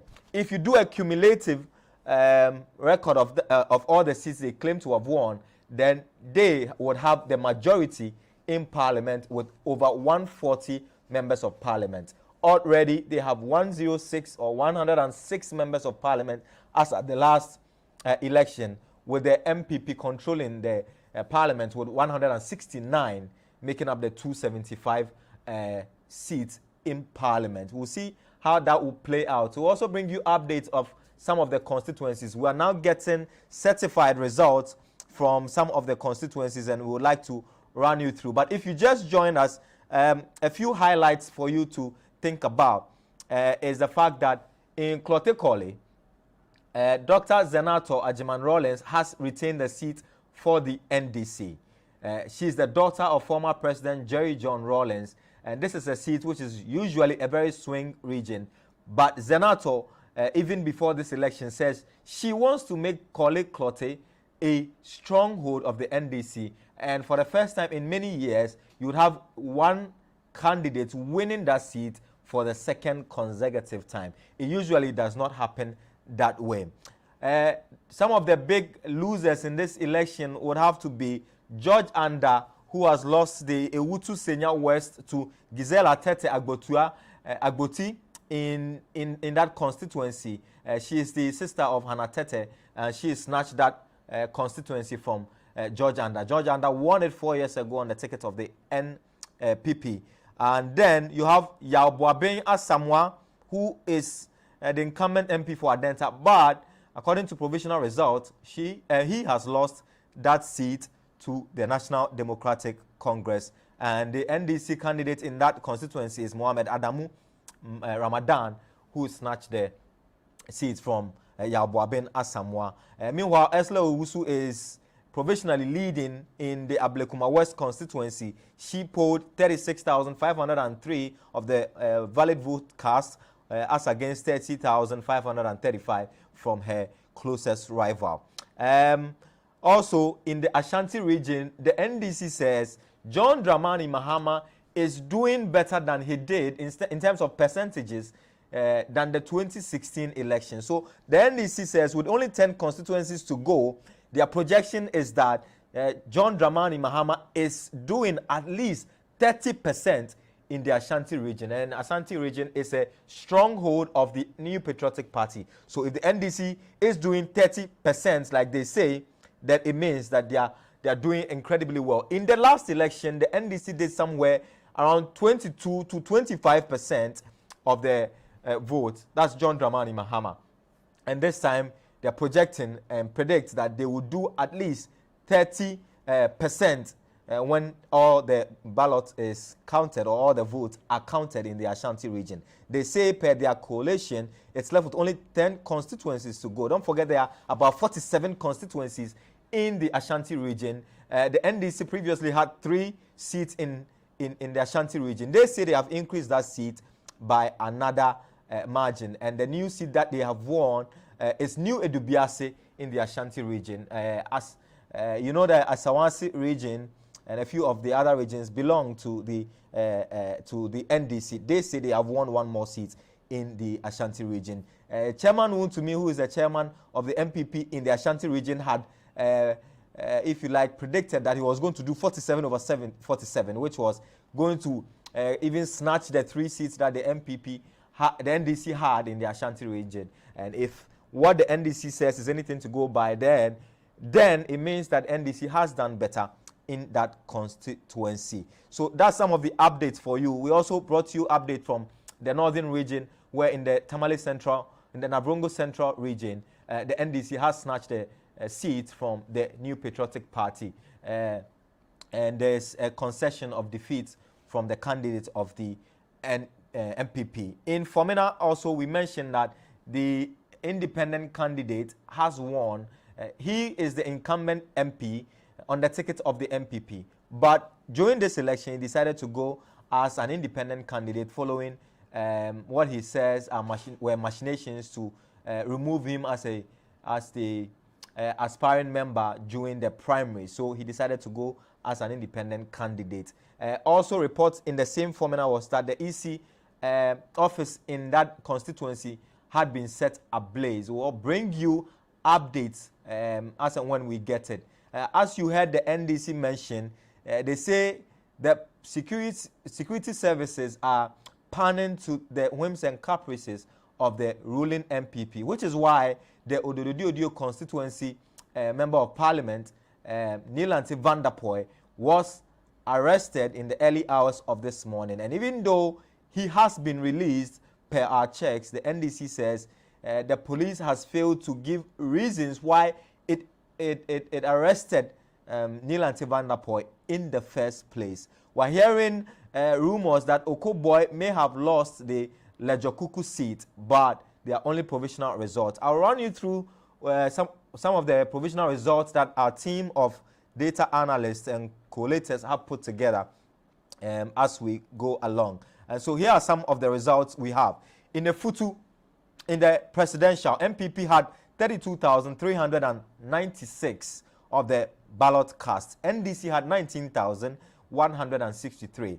You have GUM having 404, CPP 36, a few others 1626 in that order for GFP, GCPP, APC, LPG in that order.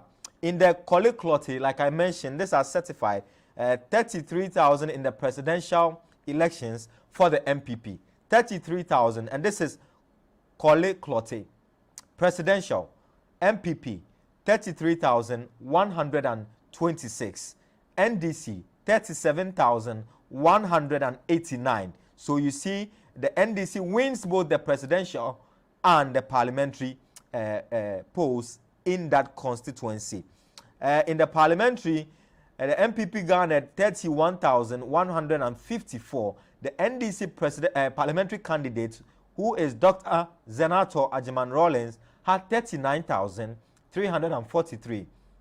Indeed, she had more votes than the presidential candidate of her party. In the presidential, the NDC had 37,000, and in the parliamentary, Senator Rawlings had 39,000. So Senator winning that seat for the NDC.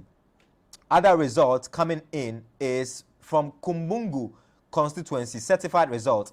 MPP's Abdul Salam Hamza with 18,243. NDC's Hamza Adam, 24,278. So the NDC wins the Kumbungu seat in... okay, so this is the presidential.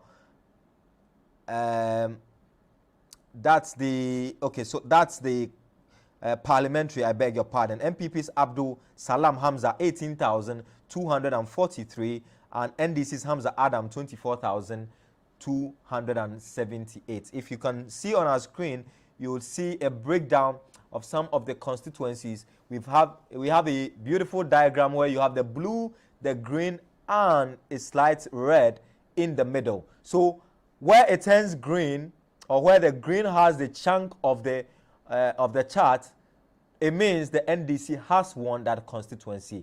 Green is for the NDC, blue is for the MPP. A few of the results coming in Sunyani West constituency, presidential, MPP 35,149. Sunyani West constituency, presidential, and these are provisional results. MPP 35,149, NDC 20,613, GUM 310, CPP 28, GFP 27, GCPP 13, APC 21, PNC 28, PPP 114, NDP 44, and independent candidate Arnold Walker 83. In the parliamentary results, MPP 26,907, NDC 23,499, and PNC 150. The independent candidate there surprisingly did 6,507, doing better than the PNC in that constituency. Rejected ballots accounted for 718, and that's a lot of rejected ballots in that constituency. The total vote cast was 57,855. We'll go through a lot more of the constituencies that have come in. Wa Central, presidential, MPP, 23,663. 23,663 for MPP in the presidential in Wa Central. NDC, 47,984. GUM, 310 in the Wa Central. In parliamentary, the same Wa Central, MPP had 33,340, while the NDC candidate who won that seat had 39,542. 39,542. So NDC winning the Wa Central seat, as you can see from our collation. We'll also bring you more updates as and when we get them. In the Anglo constituency final certified results, MPP 4,990 in the Anglo constituency in the voter region. NDC 38,744. NPP 4,990. NDC 38,744. GUM with 306. CPP 28. GFP 13. GCPP 3. APC 6. LPG 19. PNC 12. NDP 16, and independent candidate you have 15. So as you can see, it turns green with a big chunk of the result. In the parliamentary election, MPP had 5,802. NDC had 38,722. 38,722 in the parliamentary elections.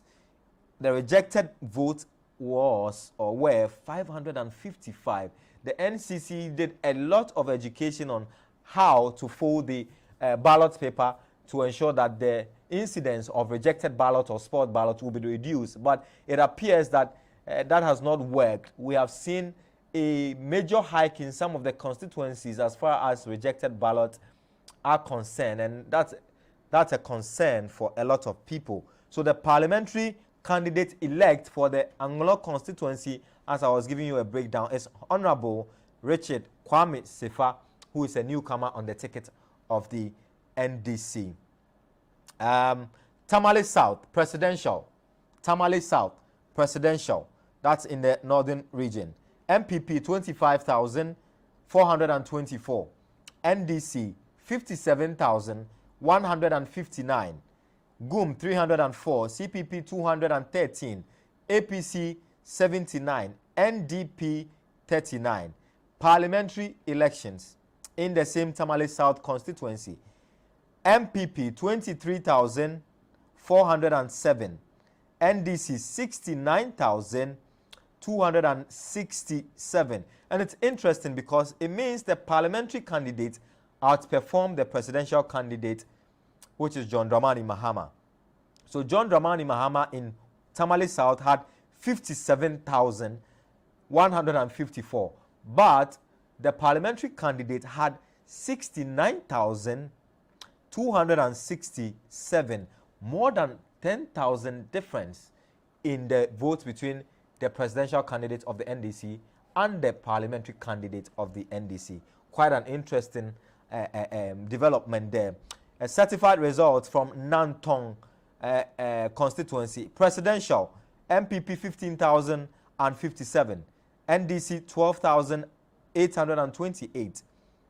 GUM 60, CPP 39, GFP 9, GCPP 10, and you have it in that order. In the parliamentary elections, the MPP wins it by 16,000 votes, while the NDC has 12,554. In the Ododio constituency, results coming in suggest that the NDC has retained that seat. Nilante Vanderpoel is the incumbent member of parliament for the Ododio constituency. The results suggest he's beating Nilante Bannerman, who is the closest and strongest rival in that constituency. So the presidential for Ododio constituency, MPP 33,896. 33,896. NDC 42,636. 42,636 for the NDC. That's the presidential. GUM had 320. CPP had 46. GCPP had 6. APC had 16. LPG 14. PNC 4. PPP 12. NDP 13. And independent candidate 3. In the parliamentary elections in Ododio constituency, the MPP polled 34,867. That's Nilante Bannerman. The NDC candidate who has won and retained that seat, Nilante Vanderpoel, polled 41,446 of the valid vote cast to emerge winner. GUM had 369 and the CPP had 301. So Nilante Vanderpoel continues to be member of parliament for the Ododio constituency at least for the next 4 years. In the last couple of days, during the final rally of the MPP in Manchagbona, the President Nana Akufo-Addo mistakenly lifted the hand of Nilante Bannerman and actually mentioned him as Nilante Vanderpoel. I don't know if that contributed in any way to the defeat of Nilante Bannerman, but the gap, it appears, is a bit wide because in the Ododio constituency, the parliamentary candidate of the MPP had 34,867, while the NDC candidate had 41,000. That's about 7,000 difference in the voting pattern. So that's quite a margin for the NDC. Let's go to Bimbilla. The results we are picking up from our media monitoring and data team is that the MPs had 39,606 in Bimbilla. In the NDC, in Bimbilla had, in the presidential, had 26,949. 26,949. GUM had 506, CPP had 63, GFP had 27, GCPP 36, APC 77, LPG 54, CPP 44, NDP 26, and independent candidate 77. Later in the day, we'll do an analysis of the performance of the female candidate, because even though there were a lot of gender advocates calling for a support for the women participating in the election, it appears that their numbers are a bit not encouraging. GUM, which is led by the popular pastor called Sofochi Abosom, is doing better than a lot of the established political parties who had been in contention for a longer time. So Mrs. Kunedu Ajman Rawlings is not doing exactly well. We would analyze why that is the case. The CPP, they had a mantra called electric shock. They had promised to shock the two biggest parties, the MPP and the NDC, but it appears they are shocking themselves and not shocking anyone else. In Bimbila, like I was going through Bimbila in the presidential elections once, Bimbila MPP polled 39,606, which means Nana Akufo-Addo had a little more votes than he did 4 years ago. The NDC had 26,949, which means Nana Akufo-Addo wins Bimbila in the 2020 elections. The parliamentary elections in Bimbila, the MPP wins it with 40,023 votes, as against the NDC's 27,796. That's a difference of about 13,000. That's a lot.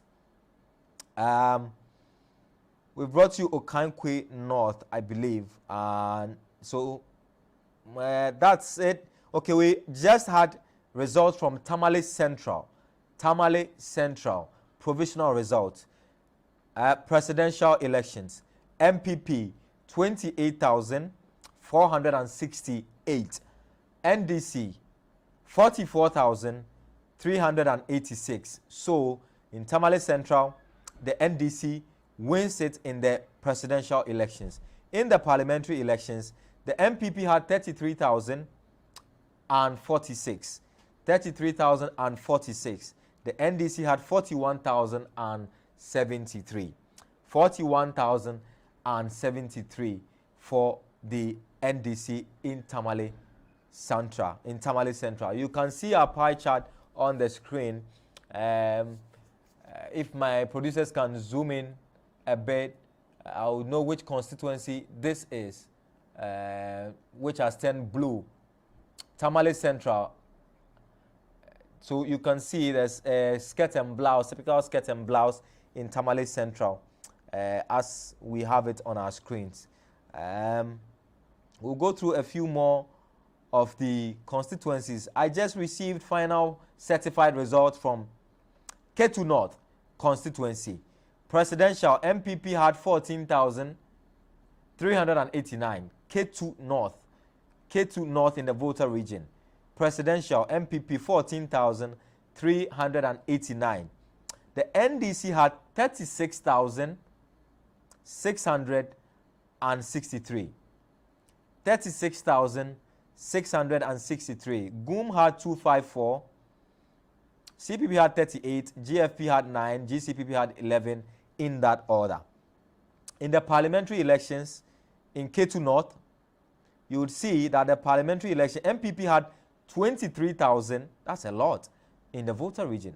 23,913 for the parliamentary candidate. The NDC had 28,041. So the NDC wins it, but wins it by only 5,000 margin in the voter region, and this is very significant in the dynamics of things. The NDP had 133, the APC had 194.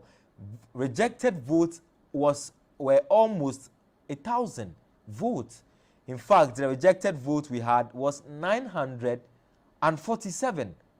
947 rejected ballots accounted for more than the NDP and the APC combined in that constituency.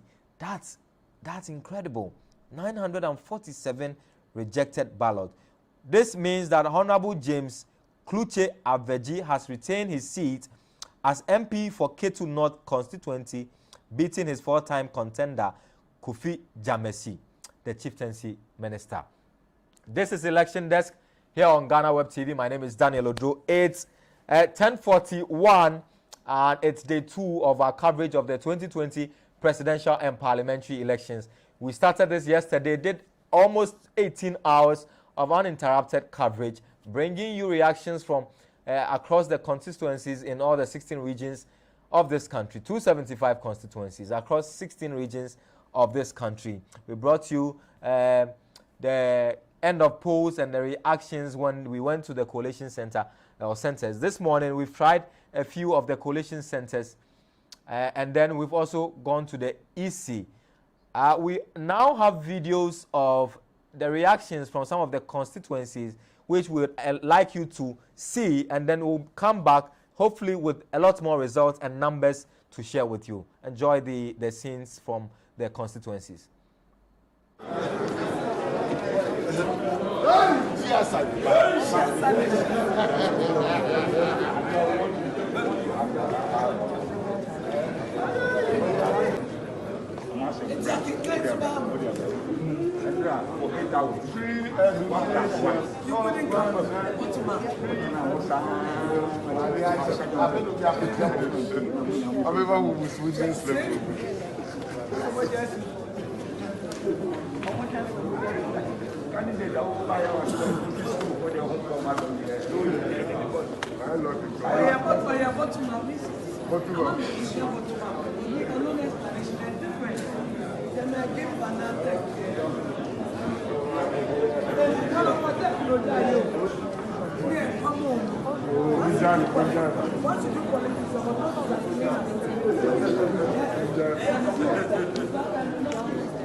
Lifted me to represent the people once again.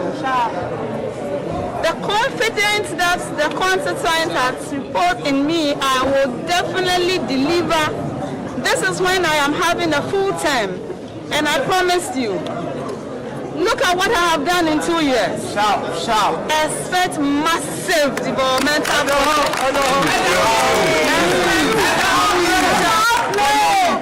we believe you. I am very, very happy, and I thank my children. Dedicate the victory to His Excellency I dedicate it to our former MP, wherever he is. May his soul continue to to rest in perfect. For me and the children, we will continue to cherish his memory, and this is his legacy. Will continue. Are you okay with the margins? Are you happy with the margins, or you were hoping for better? The students are not in school, and for us to come out, for us to get the margin that we get, I am satisfied. If they were to be here, we all know what will happen. So I am satisfied. Okay. And generally... Two questions. What's your message to John Dumelo and the constituents who have made you the parliamentary candidate for this place? The constituents, I am grateful to you. I am immensely grateful for your support, for renewing my mandate to continue the good work that I'm doing. I want to thank my team.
To give us more details on what's happening there. But speaking of similar, everything is happening there.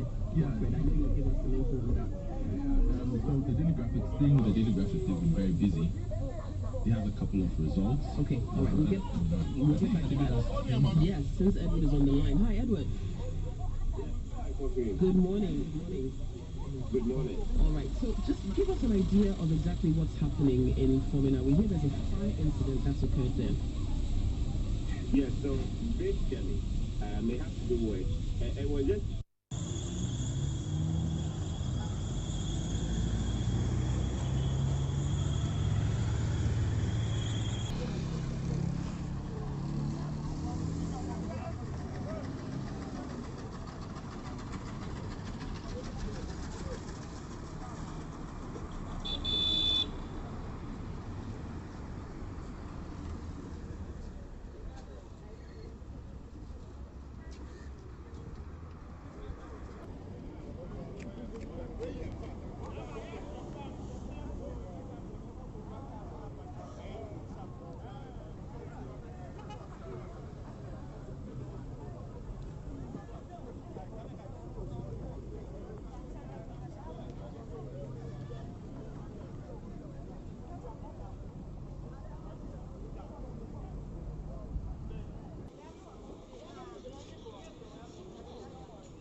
The secret is that I had a good team.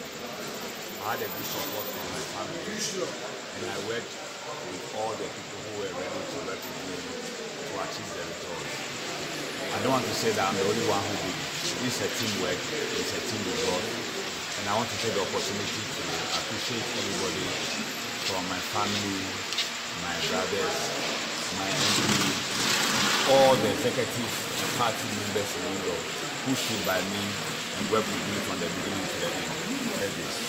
My focus will be on education, my focus will be on jobs, and my focus will also be on sport. These are the three areas I'm going to focus on. But if you ask me as a priority, I'll bring jobs first, I'll bring education first, and jobs second. But like it is obvious John Mahama is winning. My victory also reflects the bad policies of the NPP and the promises of the NPP that have not been fulfilled. Very soon, as I've just been declared the winner, John Mahama will be declared the winner, and with John Mahama and myself, we are going to change leaders. I had a good team. I had a good strategy. Right from the word go, I scanned the environment and had a good message, and I knew what I was doing outside. I also looked at, and I don't want to say it, but I looked at the quality of the candidates the NPP was presenting, and I knew that Vilo would choose quality over mediocrity. The candidates are four. And first on the ballot, we have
So that's Dr. Zenator Ajiman Rawlings, the incumbent member of parliament for the Clotte, which is a proper way to pronounce it, Clotte constituency.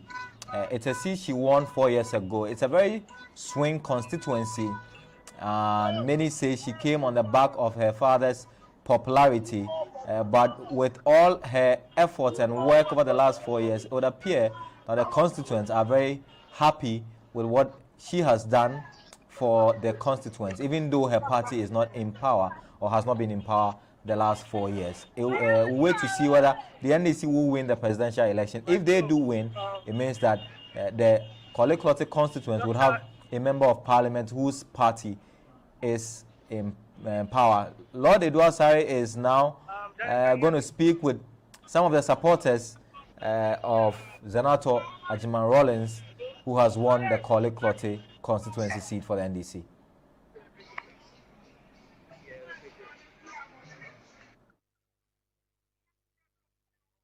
Okay, Daniel, I'm currently at the Art Center, the Coalition Center, where Dr. Zenator Ajiman Rawlings has been declared the winner of the parliamentary seat for the Clotte constituency.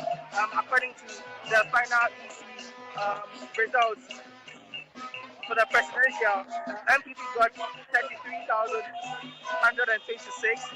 The NDC got 37,189.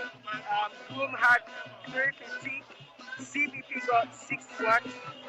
Ekadonko had 24. GCP had 16. APC had 10. LPG had 17. PNC had 14. PPP had 43. NDP had 21. And Independent Candidate Walker got 11. Now, when it comes to the parliamentary seats, NPP got 31,154, whilst Senator Ajma Rawlings for the NDC got 39,343, and LPG got 190. So with the stats available, it's pretty clear that Dr. Ajman Rawlings won by a little over 8,000 votes here at the Klotekole constituency. Okay. So what's the plan now? Did the MPP candidates come to the coalition center? Did you manage to speak to him, and how did he accept the defeat? I'm sorry, can you repeat that again? I'm saying, have you cited the MPP candidate who lost to Dr. Zenato Ajman Rawlings? And if you did, what was the demeanor and what was the message after the results were declared? No, I haven't seen Mr. Prince around. When the EC was reading the results, he could not be cited. I can't confirm if he was here or not because I didn't see him.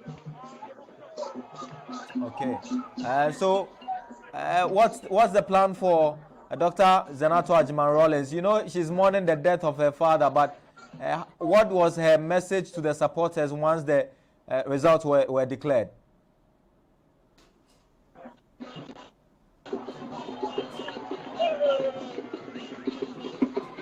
Hello, Lord, can you hear me? It would appear Lord Eduasari is unable to hear us, but those were scenes from the Klotekole constituency where Dr. Zenato Ajman Rawlings has retained the seat for the MPP. Indeed, the NDC won in both the presidential and the parliamentary results declared in that constituency. It's noted as one of the notorious swing regions, but in Zenato Ajman Rawlings, the NDC seemed to have found a candidate who appealed to the electorate in that constituency, and this is going to be her second time in Parliament. There are a few big news if you just joined us. If for some reason you are not catching up with the news, there are a few big announcements to tell you about. The NDC in the last several hours has had two press conferences.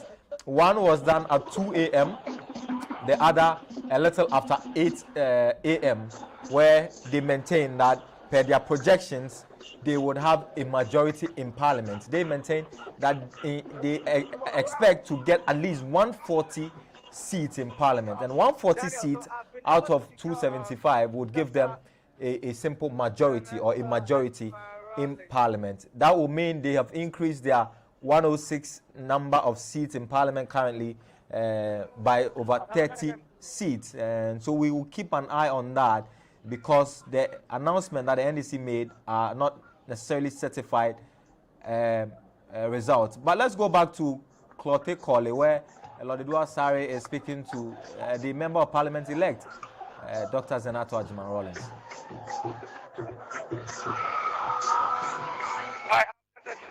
Congratulations on retaining the seat. How has the entire experience been like for you with everything that led up to this?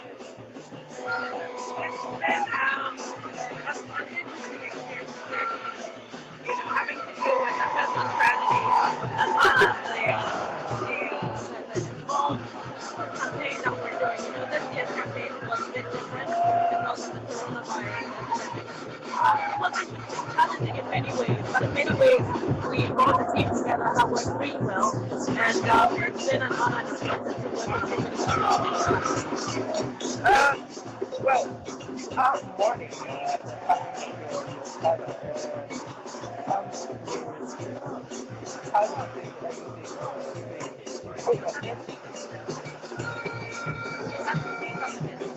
I'm saying that good after this,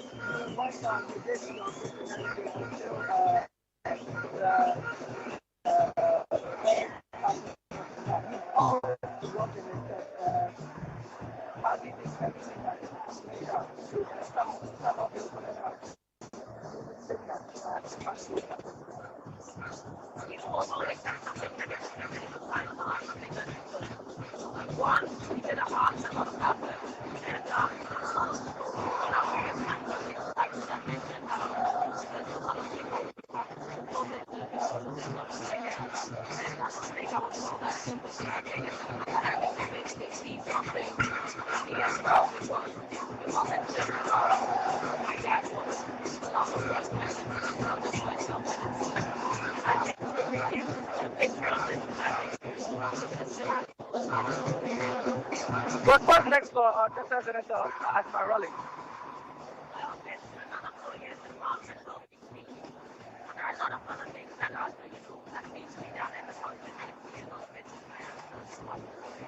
I think we're speaking Daniel, so that was the MP-elect Dr. Senator at my rally who had retained her seat for the Clotet Valley constituency.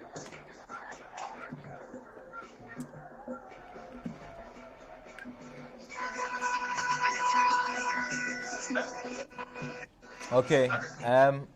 So thank you very much, Lord Edward Sari, who is the head of our political desk here at GhanaWeb TV, or at GhanaWeb. He was speaking to Dr. Senator Ajiman Rawlings, who has retained the Clotet Colley constituency seat for the Congress. And like I was saying before we went for that inset, the NDC in their press conference say they expect to get at least 140 seats in Parliament. 140 seats will give them a majority in Parliament. Currently, they have 106 seats in Parliament as against the MPP's 169. And they are predicting that the results that have come in, they are doing massively well in the swing regions, especially in the Greater Accra region, the Western region, and also in the Central region. And it's been an interesting day where some results appear a bit shocking. So in the Medina constituency, the results have been certified, and lawyer Francis Xavier Sosu has managed to win that seat for the NDC. It was a seat that was handled by the MPP candidate in Abubakar Sadiq Boniface, who won it in 2016. It's a constituency which is notorious for being a swing constituency. They don't maintain a candidate for more than 2 terms at most.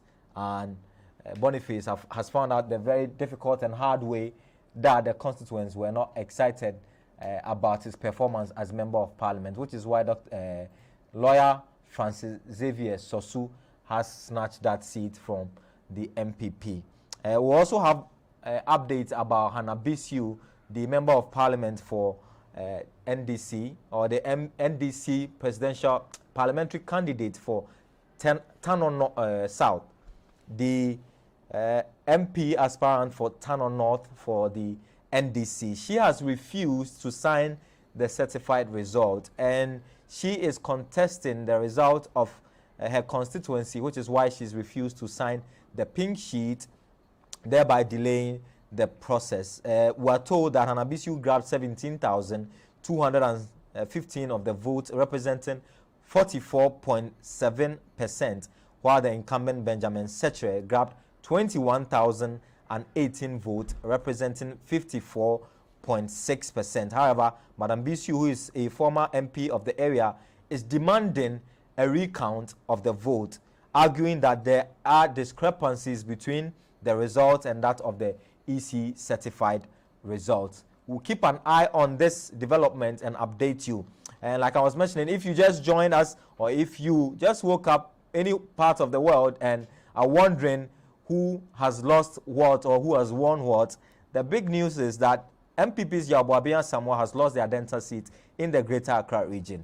Abu Jinapo has defeated Adam Mutawakilu in Damongo to win that seat in the Savannah region. Zenato, like you heard, has been declared winner in Clotet Colley in the Greater Accra region. Sanja Nanja has defeated the MPP MP for Atebubu Amentin in that constituency. In Bono East, that's in the Bono East region, the Atebubu Amentin constituency, the Member of Parliament there was Kofi Amwakohene, but he was unsuccessful in his attempt to get re-election. Sanja Nanja reclaimed the seat by polling 17,588 of the votes out of the 30,000 valid vote cast. So that's some of the updates we have for you. In Ododio, Nilante Van der Poel has managed to beat Nilante Bannerman to retain that seat. The NDC in their press conference have admitted that the Hohoi seat has fallen to the MPP, where the Energy Minister, John Peter Amewu, for the first time in the history of the Fourth Republic, has managed to win the seat for the MPP. I've been joined in the studio by my colleague, Wanda Ami Hagan, who's been resting throughout the day, but has joined us for the next lap of our conversation. Wanda, what's social media saying so far as the results trickle in? And so, yeah, there are a number of comments coming from social media. I'll get a few of them in a bit. But from the results, I think there are a number of interesting observations. I don't know what the eventual results will be, especially in the northern parts and the 6 new regions. Okay. But so far, it looks like the MPP is managing to get into some areas that previously it hasn't had numbers as far as votes are concerned. Right. Sami Jemfi is trending on number 1. Sam George, who we know has retained his seat in the Ningo Pram constituency, is also trending. Yeah, so I don't know if results from the Ningo Pram constituency have been certified, but yeah, people are talking about him, and of course they are obviously rejoicing with him. So some people, these are a few of the comments. I always knew Sam George go losing seat. That is for someone who thinks that he has lost. Sam George in the mud. Another person says,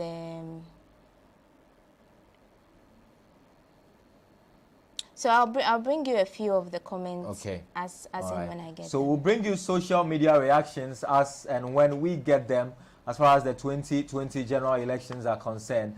We're waiting for the EC to hold a press conference. The NDC says that it's unhappy with the way and manner that the NDC has, the EC has conducted itself as far as the counting process is concerned. They maintain that there's too much silence, there's a loud silence from the EC, and it's increasing the tension in the country.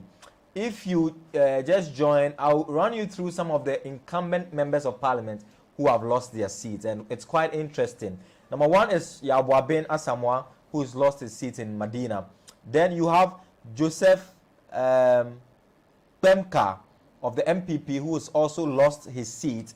You have George Anda, who has lost his seat. He's also an MPP MP. You've got Sadiq Boniface of the MPP, who has also lost his seat. Anthony Kabo, we're told, has lost his seat. Very interesting developments there. And you've got Abdul Aziz Mohammed of the NDC, who has also lost his seat.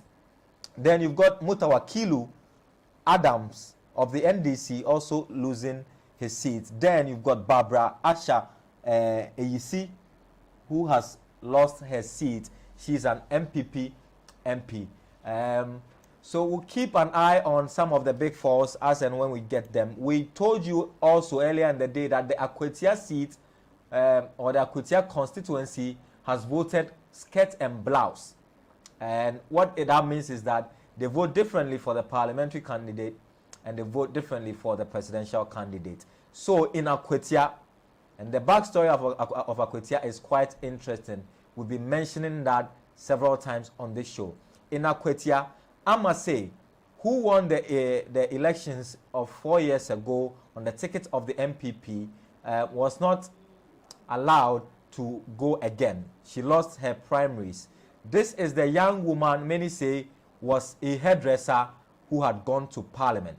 A very young woman who had, for the first time in many years, snatched the seat from the NDC for the MPP in 2016, I must say, but lost the party's primaries a few months ago and was unable to go. The attempt to let her go for as an independent candidate didn't yield fruits, so she stepped down. But the MPP candidate who won the primaries has lost the seat to the NDC. The interesting thing is that in the presidential election, the Akwatia constituency voted for Nana Addo Dankwa Akufo-Addo, but voted against the MPP parliamentary candidate. We'll go for more scenes of some of the constituencies that we covered. When we return, we'll run you through some of the figures that we have received as far as the certified results are concerned. The candidates are 4. And first on the ballot, we have Abdusalam Hamza Fatau. He obtained 18,243 out of the total valid votes cast. Hamza Adam also obtained 24,278 out of the total valid votes cast.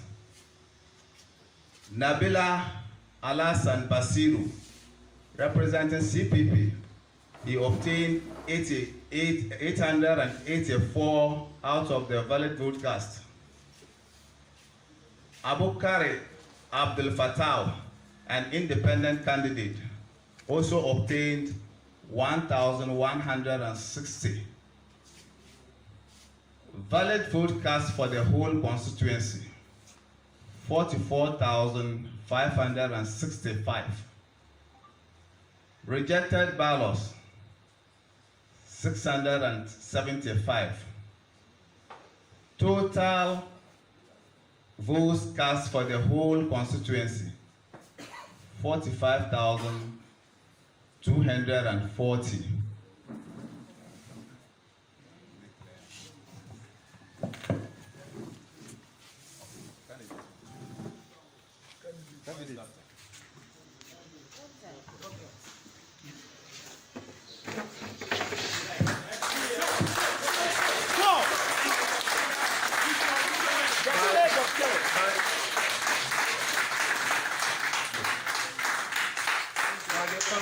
Vested on me.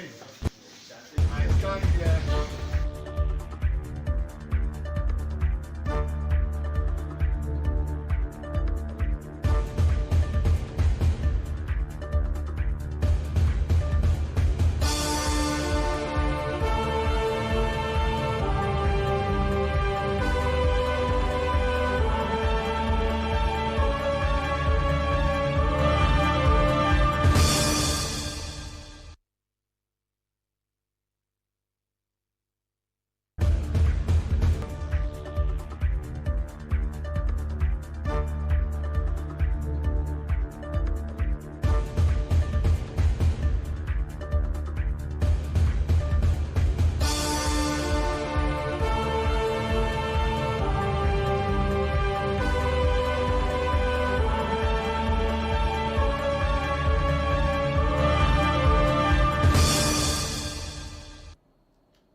Right, you are still here on Election Desk on GhanaWeb TV. My name is Daniel Ojo, and we're bringing you results and collation, certified results from all the collation centers.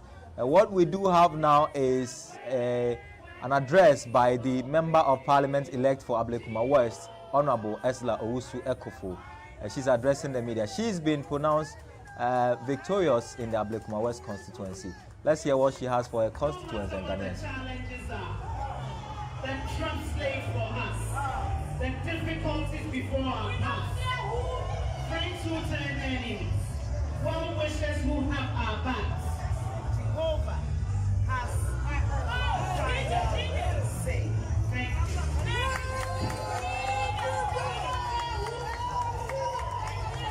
Hey,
Its election desk, you saw Esla Usu Ekufo addressing her constituents after she was declared winner of the Ablekuma West constituency. This is election desk. This is our day 2 of our coverage of the 2020 presidential and parliamentary elections held yesterday, December 7. We're doing a lot of the collation. A lot of the results are coming through, and we're hopeful that later in the day we'll have a clearer picture. I was telling you that the NDC have held 2 press conferences in the last several hours where they have reiterated the point that they are optimistic of winning majority seats in Parliament because the numbers coming in favors them. They also maintain that it is untrue that the NPP is in a comfortable lead as far as the northern region is concerned. The NPP maintains that they have won 3 of the 5 northern regions, but the NDC contends that and says they have performed better in the northern region. Generally, though, the NDC says they are hopeful that their candidate, John Dramani Mahama, would return as president in January of 2021. We've also brought you highlights of some of the big personalities who have lost their seats. George Anda is one, Yaoboaben Asamoah is one, Felix Kwakye Ofosu is one. You've got Mr. Odro, who is the Deputy Defense Minister, losing his seat. A lot more have lost their seats. We have heard that Okoboy, the Deputy Health Minister, has lost his seat, but that is not confirmed yet. Boniface Abubakar has lost his seat, as you may have heard. Yaoboaben Asamoah has also lost his seat. Anthony Kabo has lost his seat. A lot more are losing their seats. The NDC says that it has gained an additional seat in the Ashanti region, but they admit, that's the NDC, that the MPP has won the Hohoi seat, John Peter Amewu snatching that seat from the NDC. So interesting dynamics coming through. We're yet to go to the Ashanti region and have results because it's a very interesting constituency. The Eastern region, the Central region, and the Western regions are also very interesting regions because we have called some of these regions swing regions, where it gives us a fair sense of who is winning what when we look at the bigger picture. Let's go back onto the grounds where Joseph Adamafio is joining me from Odolodi-Odio constituency. Joseph, what's the latest from Odolodi-Odio constituency? Now, finally, the Electoral Commission has finally been able to put up the results, but they are yet to announce it, but the project and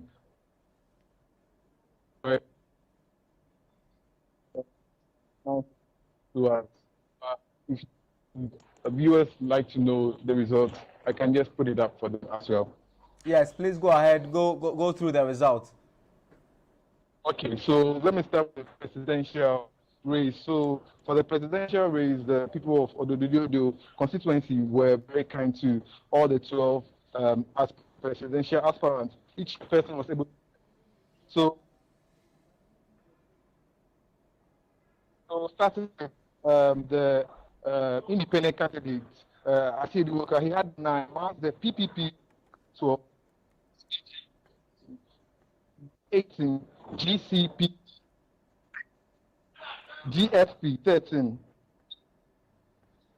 CPP 46, GUM 3, EC 42,136, and the MPP had 896 for the presidential. And for the parliamentary race, there were 4 aspirants. So we had Nilante Barnaman, then we have Nilante Banda for the incumbent. We have Ebenezer Otu, who represented the Ghana Youth Movement, and Saka Samson represented the CPP. So for Samson of CPP had 301 votes, whilst Ebenezer Otu of the Ghana Union Movement had 309, and Nilante Banama had 887 votes, while the incumbent Stephen had 41,446. That's the national results provided by the Electoral Commission. Joseph, can you please go over the figures again? Your line was breaking at a point. Okay, so let me go over the figures. The most important ones, that's the presidential race. For the NPP, they got 33,896 votes, whilst NDC's John Mahama got 636 votes. The government had 320, whilst he had PNC had 4, she had 10, GC 6, APC 10, LPG 14, PP 12, the worker, independent candidates had 9.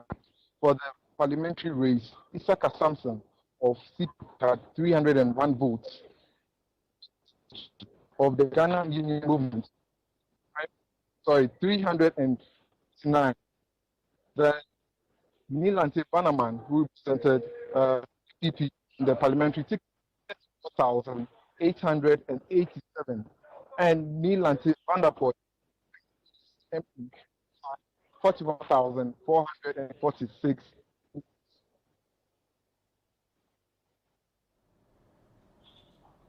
Okay. Yeah, Joseph, have you cited Nilante Vanderpoort? There were reports that he had been arrested by the police earlier in the day. Have you cited him? What's the conversation going on at the coalition center? Okay, so when I arrived at the coalition center, it appears no one wants to talk about it. However,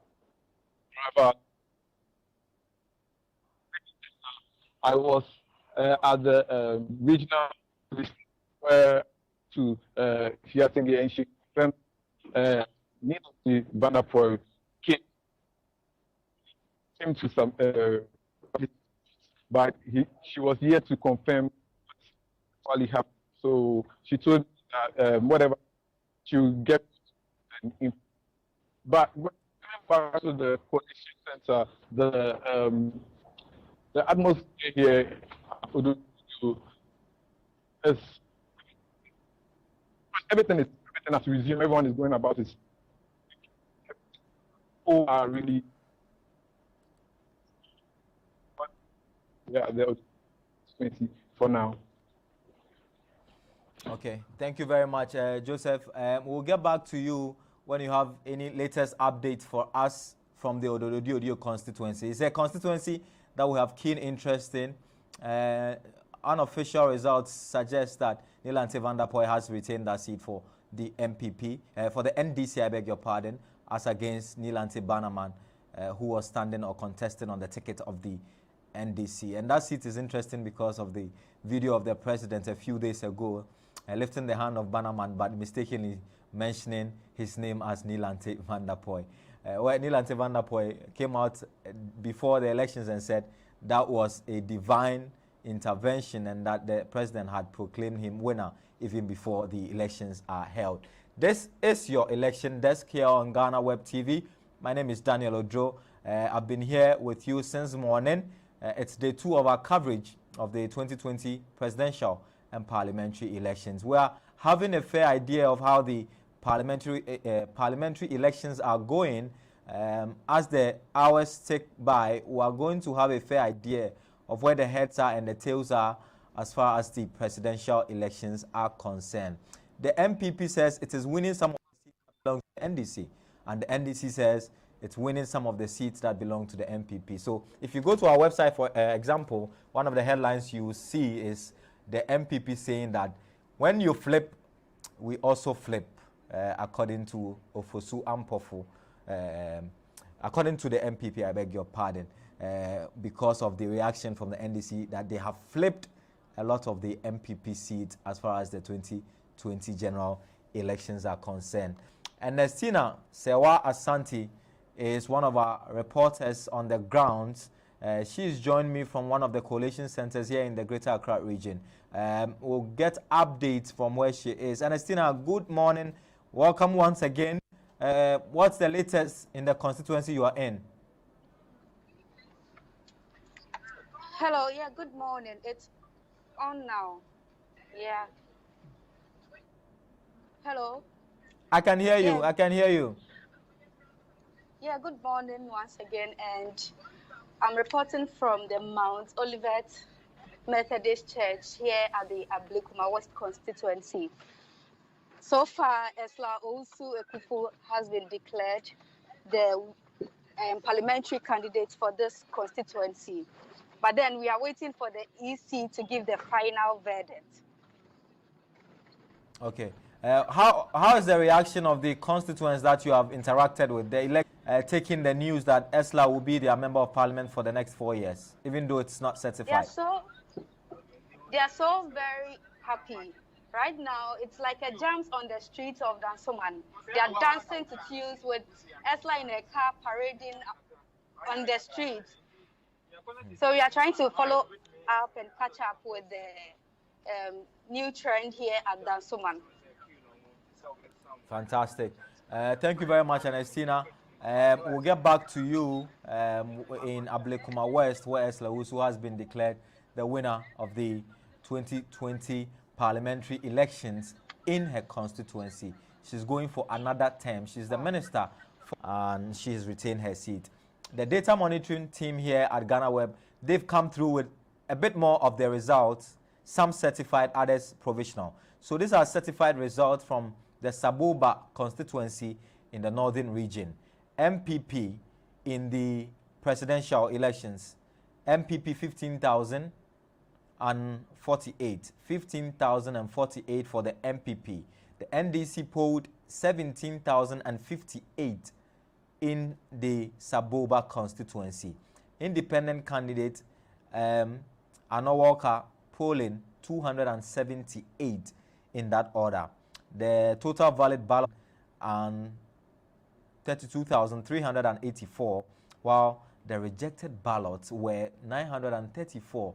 Again, we are seeing an increase in the number of rejected ballots, or the sheer volumes of the rejected ballots in this year's election. The EC made a deliberate attempt to try and reduce the incidence of rejected ballot and spoiled ballot by increasing the size of the ballot paper, by increasing the spaces between the aspirants. But it seems that has not worked, because we are seeing a lot of rejected ballots in this year's election. But still, in the Saboba constituency, in the parliamentary elections, you have okay, so it appears that what I read to you initially and the presidential is what I'm about to read to you. 15,011 votes, NDC 16,382 votes for the presidential. MPP, I repeat again, MPP 15,011 votes in the Saboba constituency. NDC 16,382, GUM 119, CPP 33, GFP 14, GCPP 19, APC 27, LPG 58, PNC 43, PPP 43, and NDP 19. And then you have the independent candidate Anowalka polling 31. In the parliamentary elections, the MPP polled 15,048, the NDC polled 17,058, and you have the final independent candidates getting 278 in that order. Tamale North is what has come in, but Nanado Danko Akufo-Addo in the presidential elections polled 11,651. John Dramani Mahama of the NDC polled 26,465. Christian Kwabna Andrews of GUM polled 106 votes. Ivor Greenstreet of the CPP polled 92 votes. Ekuya Donko of the GFP polled 13 votes. Henry Herbert Latte of the GCPP polled 5 votes. Hassan Ayariga of the APC polled 22 votes. Kofi Akpalu of the LPG polled 17, and David Asibi Pasera of the PNC polled 35. Bridget Akosia Jogbenuku of the PPP polled 30 votes, and Nana Kunedu Ajiman Rollins of the NDP had Asiedu Walker had no votes. That's 0 votes in that constituency. Again, the total rejected vote is 848. A lot of rejected ballots in that constituency. In the Tamale North constituency, in the parliamentary elections, we had a total of 37,474 votes. MPP had 13,691. NDC had 25,620. while the CPP had 146, PPP 78, and 30 rejected ballots in the parliamentary election. So in the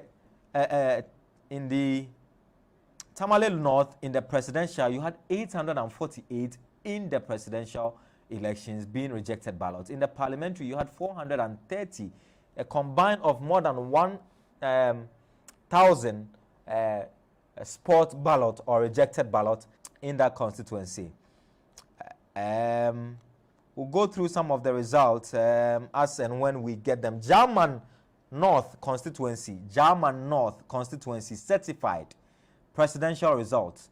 MPP 19,248, NDC 20,952, GUM 626, CPP 37, GFP 17, GCPP 14, APC 31, LPG 20, PNC 14, PPP 9, NDP 24, and Independent Anna Walker 29.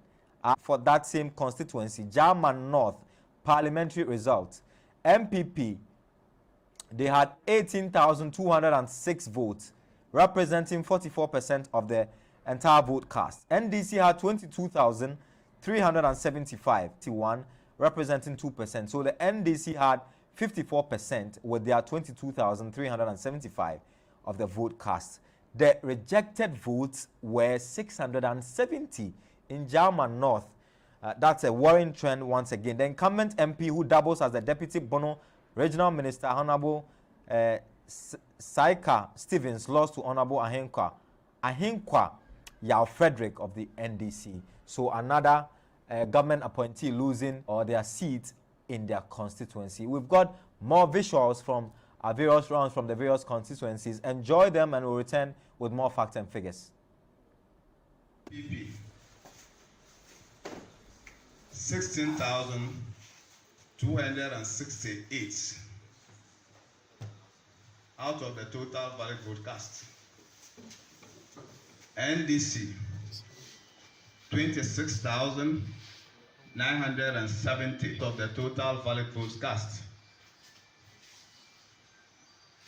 GUM 100, CPP 276,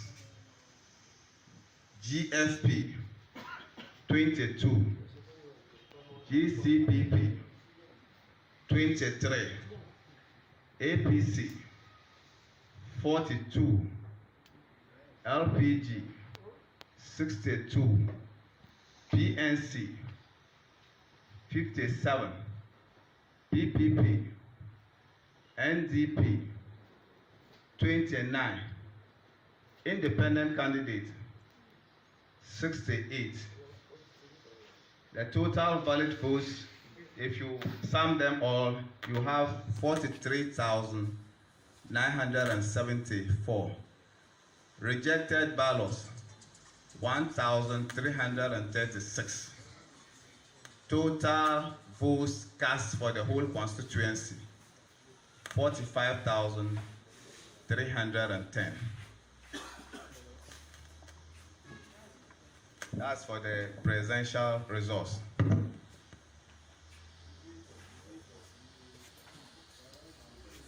First of all, I must thank the Almighty Allah for making it possible for me to come this far. I couldn't have been able to achieve this victory without the support of the Almighty Allah. I must also mention that the chief and elders, as well as the council of elders, deserve commendation. Their support has been tremendous, and that has contributed to achieving this success. I must also acknowledge the support of our consensus executives, branch executives, youth advocates, and all supporters of the party. They have all worked tirelessly to ensure that we attain this victory. To my opponents, I must say that it was a healthy competition. Everybody conducted himself well. and so I commend them for conducting themselves very well throughout the field. I want to appeal to everyone that we are one people with a common destiny, and so once the elections are over, I want to appeal to everyone to let us put the election behind and then unite as one people. Yes. Because I have the similar responsibility to ensure that I serve everyone in the Kumogo constituency. I represent everyone in the constituency. It's not about NDC or NPP or CPP or any other party. It is now about the Kumogo people. Once I assume the responsibility as the member of parliament for the constituency, I'm going to work tirelessly to ensure that we attend to the teething developmental challenge that we have in the constituency. So I want to thank everyone who has contributed in ensuring that we have been able to attain this height. Thank you very much. Thank you all. Presidential elections. Candidate number 1, Nana Addo. Dankwa Akufo-Addo, 15,537 votes. John Dramani Mahama, 26,099 votes. Christian Kwabena Andrews, 206 votes. Ivor Kwabena Green Street, 69 votes. Ekia Donko, 94 votes. Harry Herbert Lati, 26 votes. Hassan Ayariga, 36 votes. Kofi Festival Akalo, 45 votes. David Asibi, Ayende Nava Apasara, 92 votes. Bridget Akosia Jo Benuku, 167 votes.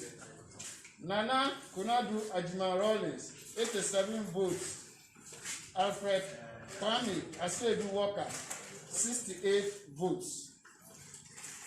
We go to the parliamentary elections results from the Brongo Central constituency. We have candidate number 1, Tangoba Abayare, 15,821 votes.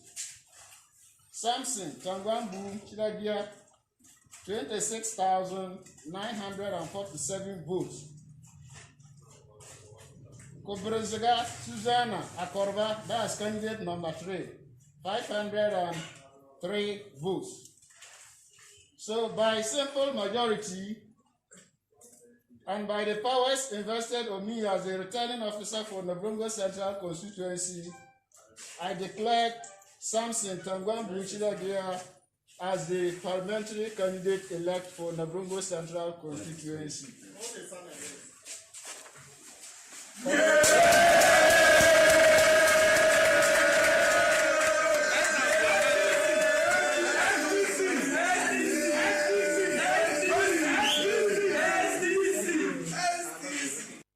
What a fight!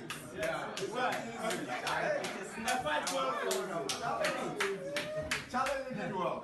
Look at Ejeku. And Ejeku turned Akapuka.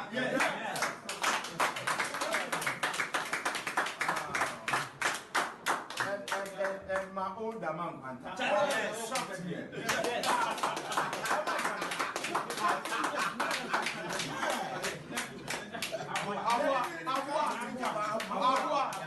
And traditional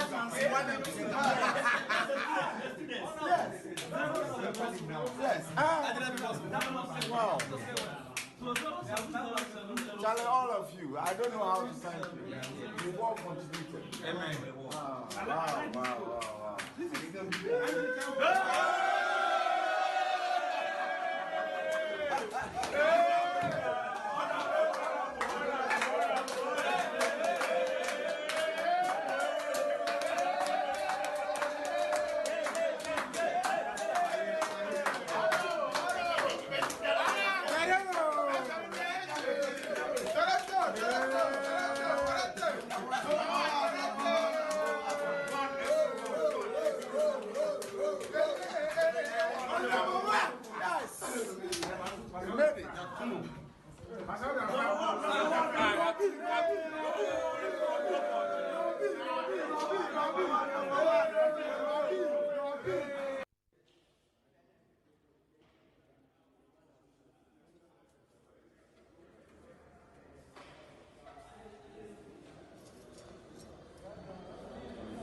Has been faithful, and He has lifted me to represent the people once again.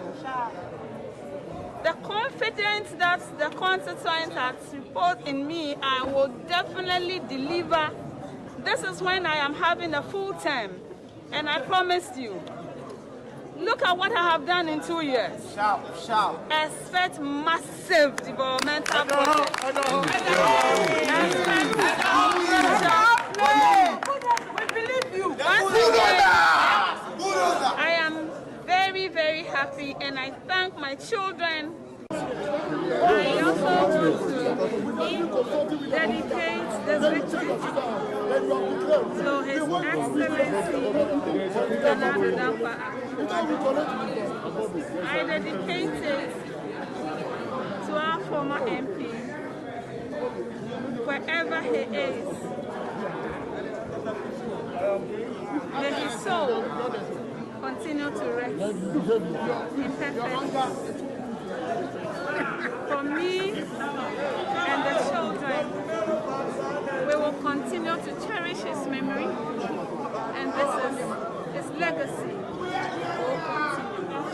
Are you okay with the margins? Are you happy with the margins, or you were hoping for better? The students are not in school, and for us to come out, for us to get the margins that we get, I am satisfied. we all know what will happen. So I am satisfied. And generally, two questions. What's your message to John Dumelo and the constituents who have made you the parliamentary candidate for this place? The constituents, I am grateful to you. I am immensely grateful for your support, for renewing my mandate to continue the good work that I'm doing. I want to thank my team.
Why? Is it because constituency results we are ready? Is that what they are saying? TV stations results not who call it results me. Some are provisional. Oh, as usual. And your mama, but can you still hear me? Yes. Good. Don't worry. No, 1 minute. You have a microphone.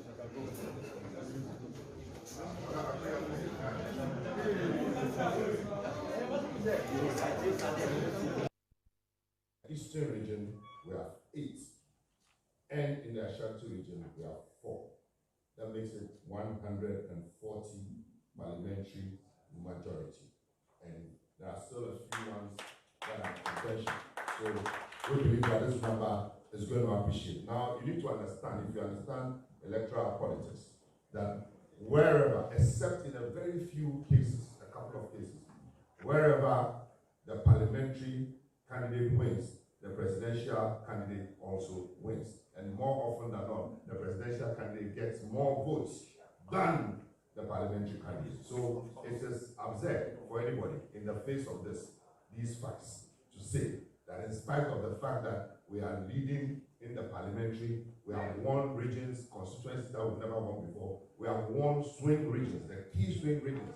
Greater Accra, Central, the Western Enclave, we have won them and turned them around. 6 that we've never won before, as we said earlier. We have flipped around almost 38 seats. So how can anybody say that in the face of this they are leading? Again, when it comes to the presidential, yes. For the names of the presidents. Okay. So good. So let me just go to the specific questions. Parliamentary seats won by the NDC in the Upper West region. Wa East, Wa West, Wa Central, Nadoli Kalio, Sisala West, DBI, Laura, Jirapa, parliamentary seats won in the Upper East region. Bolgatanga Central, Bolgatanga East, Boku Central, Bongo, Vilsa North, Vilsa South, China Paga, Garu, Nabdam, Tempani, Bongo, Talens, Zebila, and Posiga. Constituencies NDC won in the Northeast, one Bukugo and Nalerigo. There is contention over one, but we'll jump that when it's sorted, we'll come back to it. Parliamentary seats won by the NDC in the Northern region. Wolensi, Savelugu, Kumungu, Pandai, Saboba, Tamale South, Tamale Central, Tamale North, Sanarigo. Parliamentary seats won by the NDC in Bono, Banda, Doma West, Wenchi, German North, German South, Time. Constituencies NDC won in the Eastern region.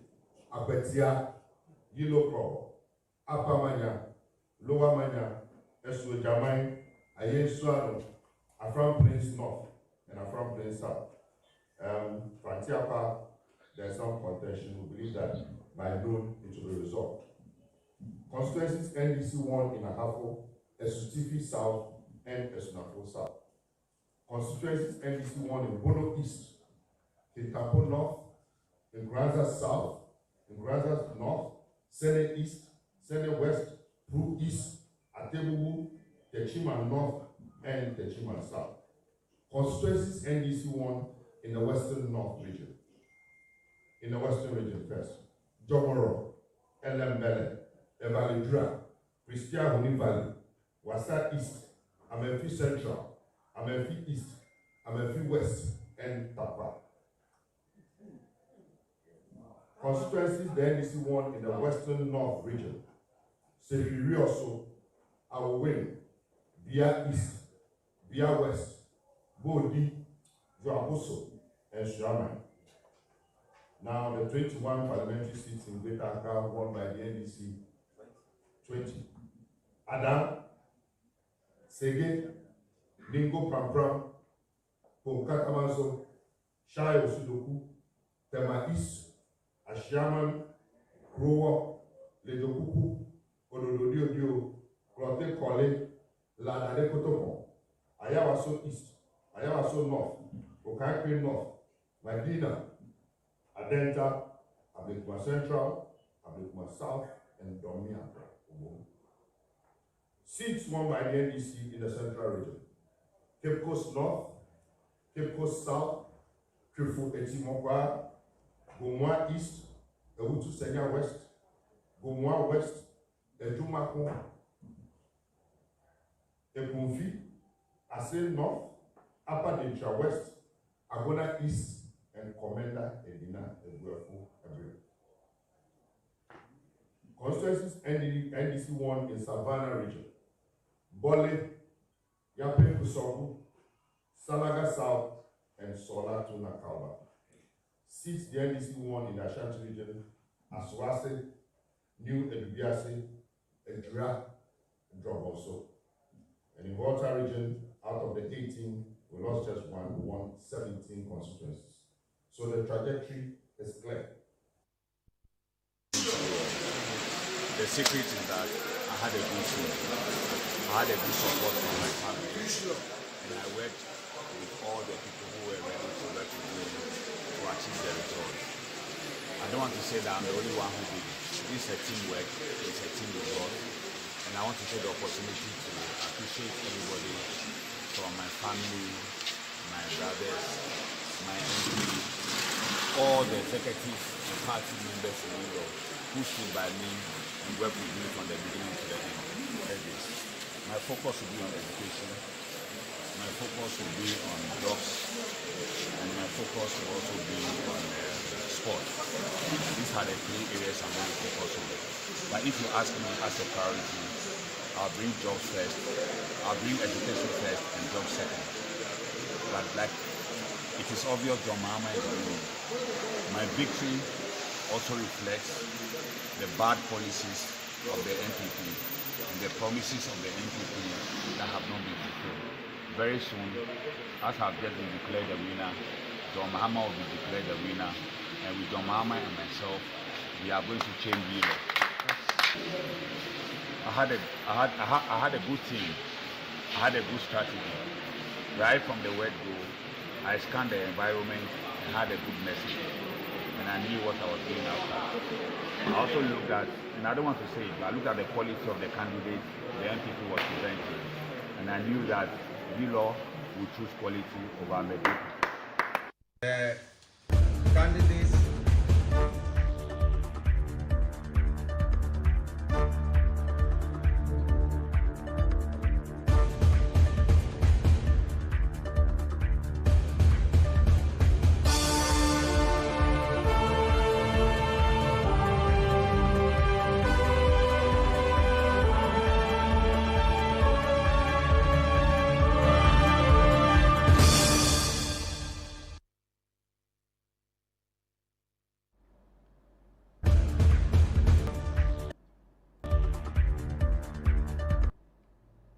This is still your election desk here on GhanaWeb TV. My name is Daniel Odro, and I'm here with Wanda Amiheg and my colleague who are bringing you day 2 of the 2020 presidential and parliamentary elections here in Ghana. It's the 8th successive election under the 4th Republic, and a few highlights of this election so far. On day 2, the NDC held a press conference in the early hours of Tuesday around 2 a.m. to allege that they have won a majority seat in Parliament. They say they project that by close of day they would have over 140 or at least 140 members of Parliament on the ticket of the NDC. If that happens, it means they would have a majority in Parliament. The Parliament of Ghana has 275 constituencies. So 50% of that is a little over 135, if my math is correct, or 137, I think. So if they get 140, it would technically mean that they have more than half of the House in their favor, which will mean that they will control the House. Would it be the first time that Ghana would have a president with a minority in Parliament? That hasn't happened in the history of this country. And per what the NDC is saying, it means that could happen in the 2020 general election. But the NDC is hopeful that while they would have a majority in Parliament, their candidate, John Dramani Mahama, will also stage a comeback and become president of this country for the second and final time. Some big wigs have already fallen in the parliamentary race, and we've run you through some of the big names already. But just for the purposes of those who just joined us, and all our viewers across the world, some of whom are just waking up to the news, we'll run you through some of the topical issues that have arisen in the aftermath of this election as counting trickle in. But before then, though, let's go to the Eastern region, one of the regions that MPP believes it has a stronghold on. Mark Anthony is our man on the beat. He's joined me from the Coalition Center, and he'll bring us updates. Mark Anthony, good afternoon. What's happening in the Eastern region? Which constituency are you in, by the way? Okay, I have actually left the New Durban South constituency, where declaration has already been done, and currently at the Regional Coalition Center at the EC office. So as I'm talking to you, coalition is still ongoing, and we are waiting for more results to come in. So that's actually what's going on here at the moment. But what's the general mood in the constituency? What are you picking up, i.e. with provisional results, and who is in the lead and is likely to be declared winner? Yeah, please come again. I'm asking what the mood in the constituency is, who is projected to be the winner of that parliamentary contest. You mean the New Durban South? Yes. Oh, it has already been declared, and it's the MPP candidate. That's Michael Ochibefi. Okay. Yeah, who emerged winner. It has since been declared. So it was after he was declared that we left there. So he actually polled 47,862 votes to become winner, whilst his contender, that's the NDC parliamentary candidate, that's Martin Ofe, also holding 20,000 and a few numbers. So he actually won with a 74% margin. And so that's what it is in the New Japan South. Michael Ochibefi had promised to get over 70,000 of the vote cast. What was his explanation for his failure to reach that mark? You say he won by some 47,000 votes. Yes, 47,862. I actually asked him in an interview if why he couldn't pull such vote because he was so sure, and then he said that yes, that was his target, and of course in every game you set a target. So unfortunately he couldn't get a target, but then he's still happy with the outcome since the number he got far exceeds what the MPP polled in 2016. So in 2016, the MPP polled about 42,000 votes, and he has been able to poll 47,862. So to him, it's quite appreciable, and he's satisfied.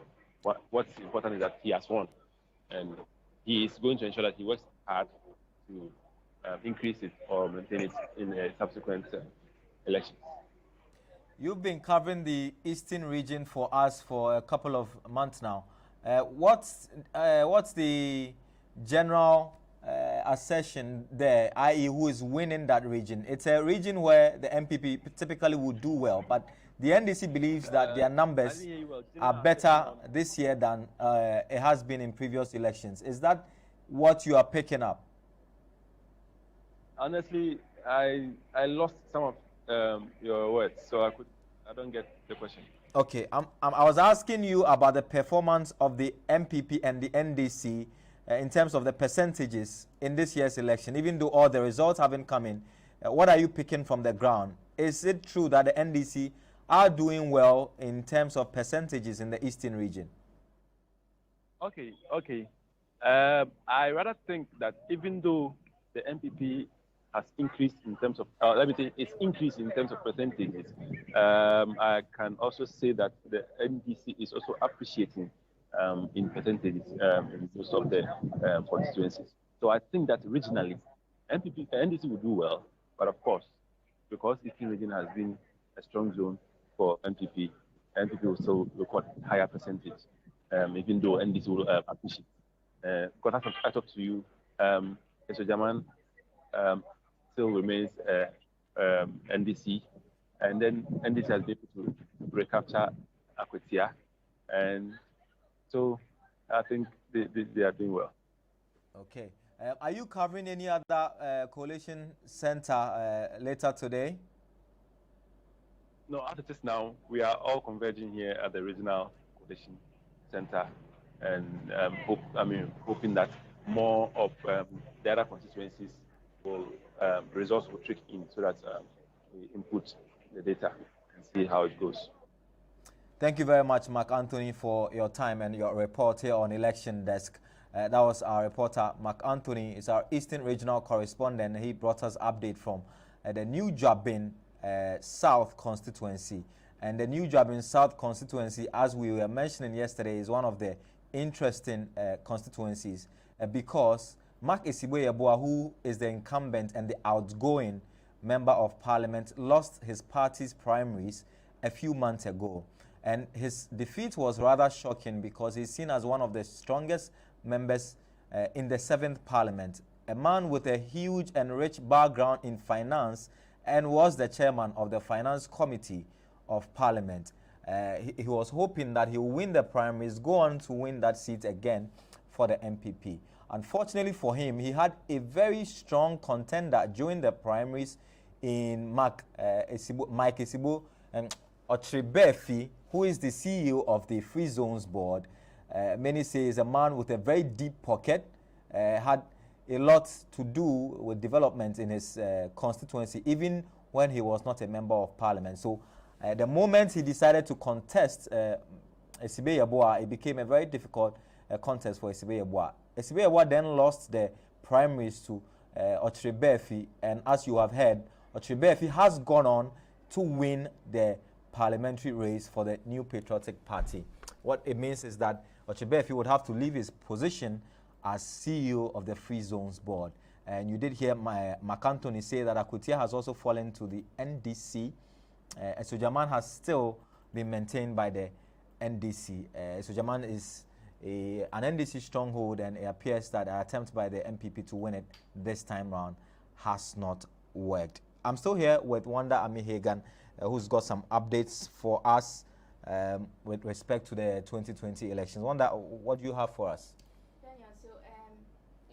The results, some of the certified results have started coming out, and we know there are some big names who are both maintaining and some of them are losing. So we'll just run through the names which have fallen and are losing their seat in Parliament. We'll start with the Deputy Attorney General, Joseph Dindiok Pemka.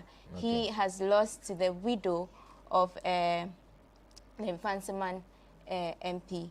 The late National Democratic Congress parliamentary candidate for, Timpani constituency in the Upper East region, Lydia Adakudugu. And Derek Ojo, who is the Deputy Minister of Defense. Yes. He's also lost to Joseph Kwesi Mensah of the NDC. And then Mutawakilu, who is also very prominent in Parliament, also lost his seat to Abu Jinapo. In Damongo. Yes, in that constituency. And then Sadiq Boniface Abubakar also lost to lawyer Xavier Sosu in the Madina constituency. Hannah Bisu has not gotten the opportunity to be in Parliament, but she lost to her contender and she's refusing to sign the certified election results. George Anda also lost in his constituency to the sister of Hannah Tete, who was a former member of Parliament for that area. And for those who have maintained their seats, we are looking at Ningo Pram Pram, obviously. Sam George has maintained his seat, and he surpassed the numbers he predicted he would win. The margins are wide as far as his votes are concerned. Nilante Vanderpoy won over his opponent, Bannerman. Andrew Ejapa Mesa also won his seat. He retained his seat. Joseph Osei Owusu also retained his seat. Isaac Adongo retained his seat. Rawlings Zaneto also retained his seat. James Agalga also retained his seat. And in this interesting development, parliamentary candidates for the NDC in the Atebubu and Amanteng constituency of the Bunu East region, he was banished previously for reportedly insulting a queen mother of that area. He tried contesting in 2016 and he lost, but he tried again, and this time around it appears he's been forgiven, so he's retained his seat. Beyond that, though, there are some reactions coming from social media. Before I go to the comments, have you ever seen Kennedy Japan, Member of Parliament for Asin Central, campaigning? I mean, he does a lot of social intervention things for his constituents. He pays school fees, pays hospital bills, is very loud on radio, and I guess for them that's enough for them. And he's always maintained that he helps the young and the youth in that constituency to get into the security services, get jobs in some government sectors. So I think for them that's enough. You think it doesn't have anything, well, we can't say for certain, but you see, in your view, you don't think it has anything to do with the fact that people say he's a very powerful person, and whether or not people like it, he rules. Yeah. Well, he's a man with a very deep pocket, and in this part of the world, when you have a very deep pocket, it goes a long way. You know, as an MP, even though your core mandate is not to bring development and to help people with their funerals and school fees and medical bills, it plays an important role. People want to see how helpful you can be and how down to earth you can be. And we have heard and seen examples and videos of how this man will go to a radio interview or a TV interview, and after he's finished, you've got scores of people, some of whom are not even his constituents, come to line up and come with all sorts of demands, and somehow he manages to meet them halfway, even if he's not able to meet their entire demand. So it creates a certain perception, and as long as he contests, it's likely that he's going to win. Somehow, though, he's said that this is going to be his last time in Parliament, and that he's going to retire, quote unquote, after the 8th parliamentary session. Well, but we've got our correspondent in the Bono region who's joined us. Frank Abuaje, I'm told, has joined us via phone. He'll bring us updates from the Bono region. He's joined us via Skype, I'm told. Frank, good afternoon. Welcome to Election Desk. What's happening in your constituency? Good afternoon. As I speak, voting ended yesterday, and we were expecting that by midday today, the results will be declared so that we know that we have ended the process. But as I speak to you, we are yet to officially get the official results from the EC. The process ended, I think, about 1 hour ago, but there were some issues in relation to the tally. The MPP agents raised issues as far as the presidential results were concerned. Results were not tallying with that of the EC, so they have to retally the whole collation seats again. So it looks like we have started the whole process, and that we are going through all the 177 pink sheets in the constituency. So that's why it's going on in that constituency. But what's the general mood in the region? Which party is said to be leading as far as the results that are coming in? I know they are not certified. Not all of them are certified, but at a regional level, how is it looking like and shaping up like?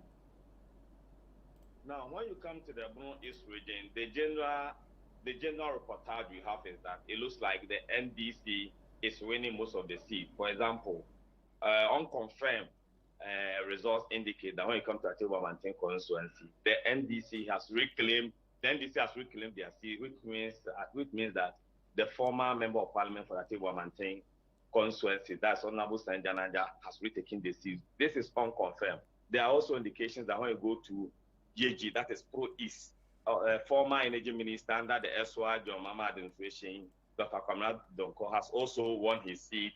There are indications that seats in the Pechuma North and Pechuma South, there are also indications that the NDC is virtually winning these seats. In Kransa North and in Kransa South have also fallen to the NDC. So basically, it looks like when we come to the Bono East, the NDC has taken the lead when it comes to the parliamentary seat. Is the Bono East also doing the skirt and blouse thingy? Now, looking at the scene, because we are yet to get most of the certified results, it is difficult to predict whether there is a totally skirt and blouse thing. But what I can say is that when you go to Nkransa, where Major Derek Ojo stood, most of the electors, they voted skirt and blouse. They voted for another to vote for the parliamentary candidate is Major Derek Ojo. When you come to the Atiba constituency too, the unconfirmed results we have is that even though John Dramani Mahama had so many votes, it looks like the presidential candidate's votes were a bit low. Let me put on record that compared to 2016, it looks like the skirt and blouse in this constituency is on the low key compared to 2016. So it's basically like when they vote, they have faith in the candidate and they vote for the candidate as well. But the indications that some of the constituencies will be voting skirt and blouse. Frank, tell me about Derek Ojo's defeat. What has accounted for his defeat? Usually those in government are seen as very powerful and are able to help their constituents. What did he do so badly that he had to be voted out of office? Now, you see, prior to the elections, there were indications that one of the Nkransa seats would be fallen, the one occupied by Honorable Gwachi Yado. It was clear that it would fall. Just 2 weeks to the elections, Honorable Derek Ojo went to Kranka in the area and he was booted out of the community.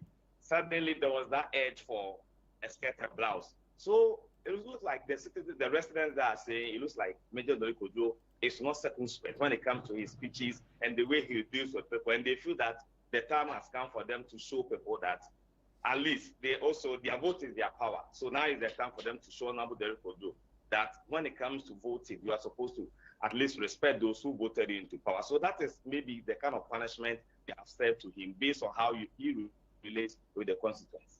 What about developmental projects? Has he been accused of not bringing development to that constituency?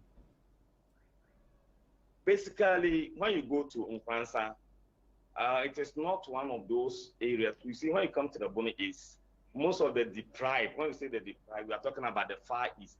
So the Far East, we are talking about Yeji, Atebubu, Kwame Danso, Sene, and West. So when you go to Nkwansa, basically, developmental issues is something on a low key. It is not something they feel like it's a challenge. Nkwansa is a bit developed. Maybe it might be on a low key, but that was not the issue why he was booted out of power. Okay, so it has to do with his utterances, by and large. You see, aside the way he relates to people, there are also indications that it looks like he was trying to become a Mugabe, and they felt it was time for him to. So the Mugabe issue contributed a lot, and the way he relates with the residents, it looks like it didn't go down with most of them. Then they decided to. I think they felt it was time for him to leave. And you talk about Mugabe, but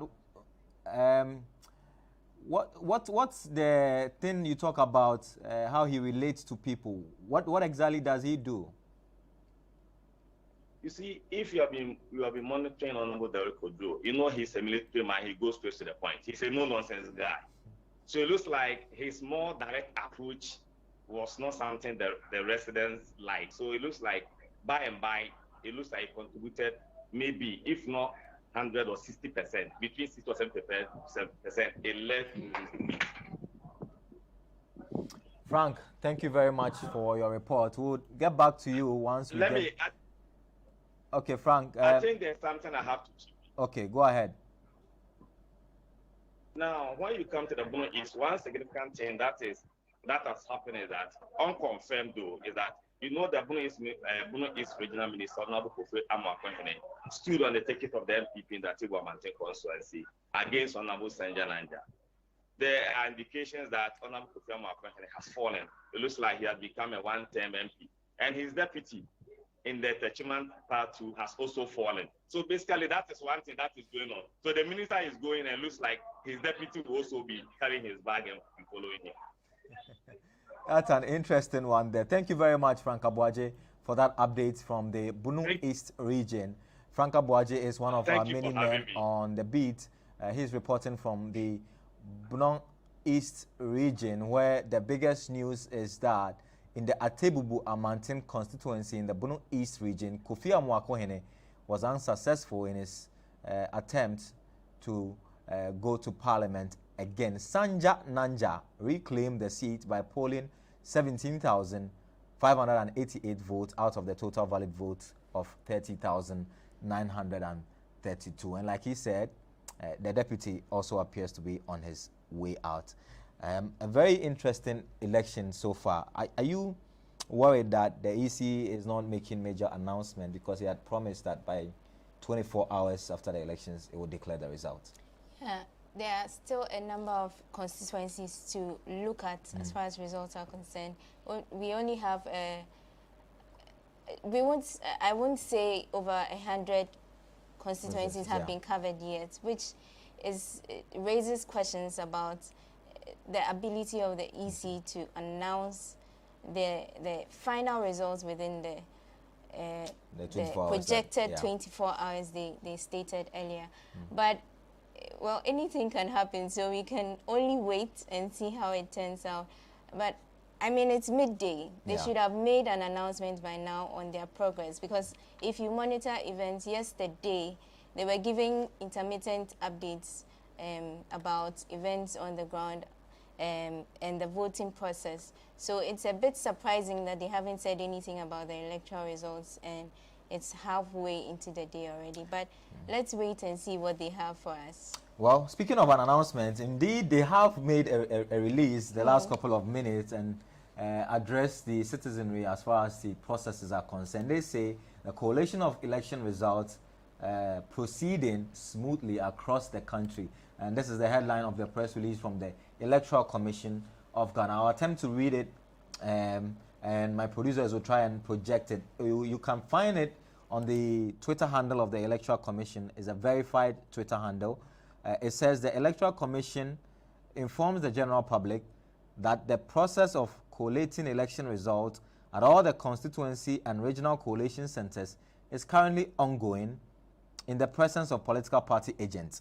The Commission staff and field officials are working round the clock to ensure that the collated results are accurate and a true reflection of the will of the people of Ghana who turn out in their numbers to vote on December 7, 2020. This time round, the Commission and at its National Collation Center in Accra is only receiving collated presidential election results from 16 regions as opposed to the result of 275 constituencies as has been the case in the past. And as you can see on the screen, it says, as such, we urge the public and stakeholders to remain calm and patient. The Commission will release all the certified results as soon as they are received. The Commission reminds the public that it remains the sole and legally mandated body to declare presidential election results in Ghana. As such, candidates, their supporters, the media, and public are urged to desist from declaring presidential election results, as this is a contravention of the law and a threat to the peace and stability of the nation. Signed, the Electoral Commission. So yes, like you said, now they are releasing statements and calling for calm and that the processes are ongoing. I think this has to do with the fact that they took a different method in terms of collating the results. Previously, they would take it from every constituency and then put everything together. But this time around, they're taking it from the 16 regions after everything else has been collated and put together. So we will still wait and see how that pans out. Meanwhile, they also have an invitation that has to do with the declaration of the results. And according to the information on that, they say that the time for the announcement is 5 p.m. Today? Yes. Wow. We have a little over 5 hours. The date is 8th December 2020, time 5 p.m., venue. And the invitation reads, Declaration of the 2020 Presidential Election Results. The Electoral Commission has the honor to invite you to the formal declaration of the 2020 presidential. So we wait for 5 p.m. Yeah, 5 p.m. is a little over 4 hours away, and we'll wait with bated breath. I'm sure the entire country would wait to see how it goes. A few of the certified results have come in from our media monitoring and data team. This is from Lower Manya Krobok constituency. Certified presidential result. MPP 18,518. NDC 29,940. I'll take that again. MPP 18,518. NDC 29,940. GUM 650. CPP 51. GFP 14. GCPP has 7. APC has 11. LPG has 18. PNC has 9. And NDP has 14. Mr. Anna Walker, who is an independent candidate, had 2. The number of polling stations were 156. The total valid ballots 49,263, and total vote cast 50,516. However, the rejected ballots were over 1,000. Indeed, it was 1,253 of rejected ballots. That's another worrying trend there. What we are saying is that even though many say Osofo Chiabosom will be the third force per the percentages and numbers coming through, what is more than likely will happen is that rejected ballot once again will place third in that. And rejected ballot is not a political party, by the way. Wonder, what do you make of this rejected ballot and the fact that the numbers are outrageously very high. It raises very serious concerns, considering all the education that was made about this, the folding of the ballot paper and the ink touching the ballot paper and all of that. It's very disturbing to know that we are still recording very high numbers when all of this was done. And the question is, what went wrong, or why is this happening? But then again, we don't know if people actually are serious. Could it be people making a protest that we don't like any of the two parties or the two dominant parties? Well, if you don't want any of the two parties, you don't have to go and waste the vote. I mean, it's a choice. It's your civic responsibility to vote, which is true. But then what's the purpose if you're going to end up wasting your votes at the end of the day? Wow. That's an issue that would come up for conversation and discussion once the results are declared. The issue of rejected ballots is on the ascendancy. We have seen, and even right now, over 1,000 rejected ballots in one of the constituencies in a certified result. That is a problem. If you just tune in, this is Election Desk on GhanaWeb TV. My name is Daniel Odro. I'm here with Wanda Hagan, who's my colleague. We are going through some of the big news that have come through following the collation of results. The EC says everyone should wait patiently and that they would announce the presidential elections. The collation centers are allowed to announce the parliamentary elections or results, but for the presidential elections, the EC is the only institution cloaked with the powers to announce, and they would later in the day make an announcement on that front. The NDC earlier today, we mentioned, held a press conference. They've had two press conferences. The MPP has had one press conference over, and it's only midday thereabout. They say, the NDC, that if need be, they will hold another press conference. If you missed it, the highlight of the press conference was that they believe that they are winning majority seats in parliament. They project that they will get at least 140 seats in parliament. They also project that John Dramani Mahama in the Ashanti region, which is the stronghold of the MPP, is doing averagely 30%, which is an increase from the percentage that they did in 2016. And they have said that every time they have won the general election and become the government of the day, they have done a minimum of 30% in the Ashanti region. They also say they have won the Greater Accra region, the Central region, and the Western regions, which are the swing regions of this country. And they say their numbers over the course of the day would demonstrate and give evidence and back into what they have stated. We'll have a playback of the press conference of the NDC earlier in the day, and then we'll return with more analysis on the show. Before you go though, Daniel, the statement I read, the invitation, that's a trending, it's trending, but we can't independently verify its credibility. Okay. And so we only read it out, but we'll check, and then, because ordinarily the EC would make its announcement at its headquarters. Okay. And so we don't know how true this is. Okay. But we wait to see. Okay. So we'll wait and see if the EC would have their press conference today. It was one of the running stories on social media which we brought to you. If you go to social media, all the trending topics has had to do with the elections. The MPP, the NDC, they are both trending. Baumia is trending. Sami Jemfi is trending. All for different reasons. Okobo is trending also. We've heard he's lost, but no certified results have come in so far. Let's go and have a playback of the NDC press conference earlier in the day. They had a first one at 2 a.m. My producers say they're getting that ready. But just to run you through some of the few things that have come up. Yao Boabeng Asamoah has lost his Adenta seat to the NDC. He's lost to Mohammed Adamu Ramadan in the Adentan constituency. So that has flipped to green. That blue seat is now green for the NDC. Abu Jinapo has defeated Adam Mutawakilu in Damongo in the Savannah region, and Abu Jinapo is a deputy chief of staff under the President Nana Addo Dankwa Akufo-Addo administration. Jinapo secured 15,671 votes as against his opponent Adam Mutawakilu, who had 1,330. Let's go to the grounds once again, where George AC is our rover man and is on the beat in Dome Kwabenya, one of the biggest, in fact, the biggest constituency in the country. George AC, good afternoon. Welcome to Election Desk. What's happening in Dome Kwabenya? So, Mr. Odro, over here at the Dome Kwabenya Constituency Coalition Center, it has been a very long day.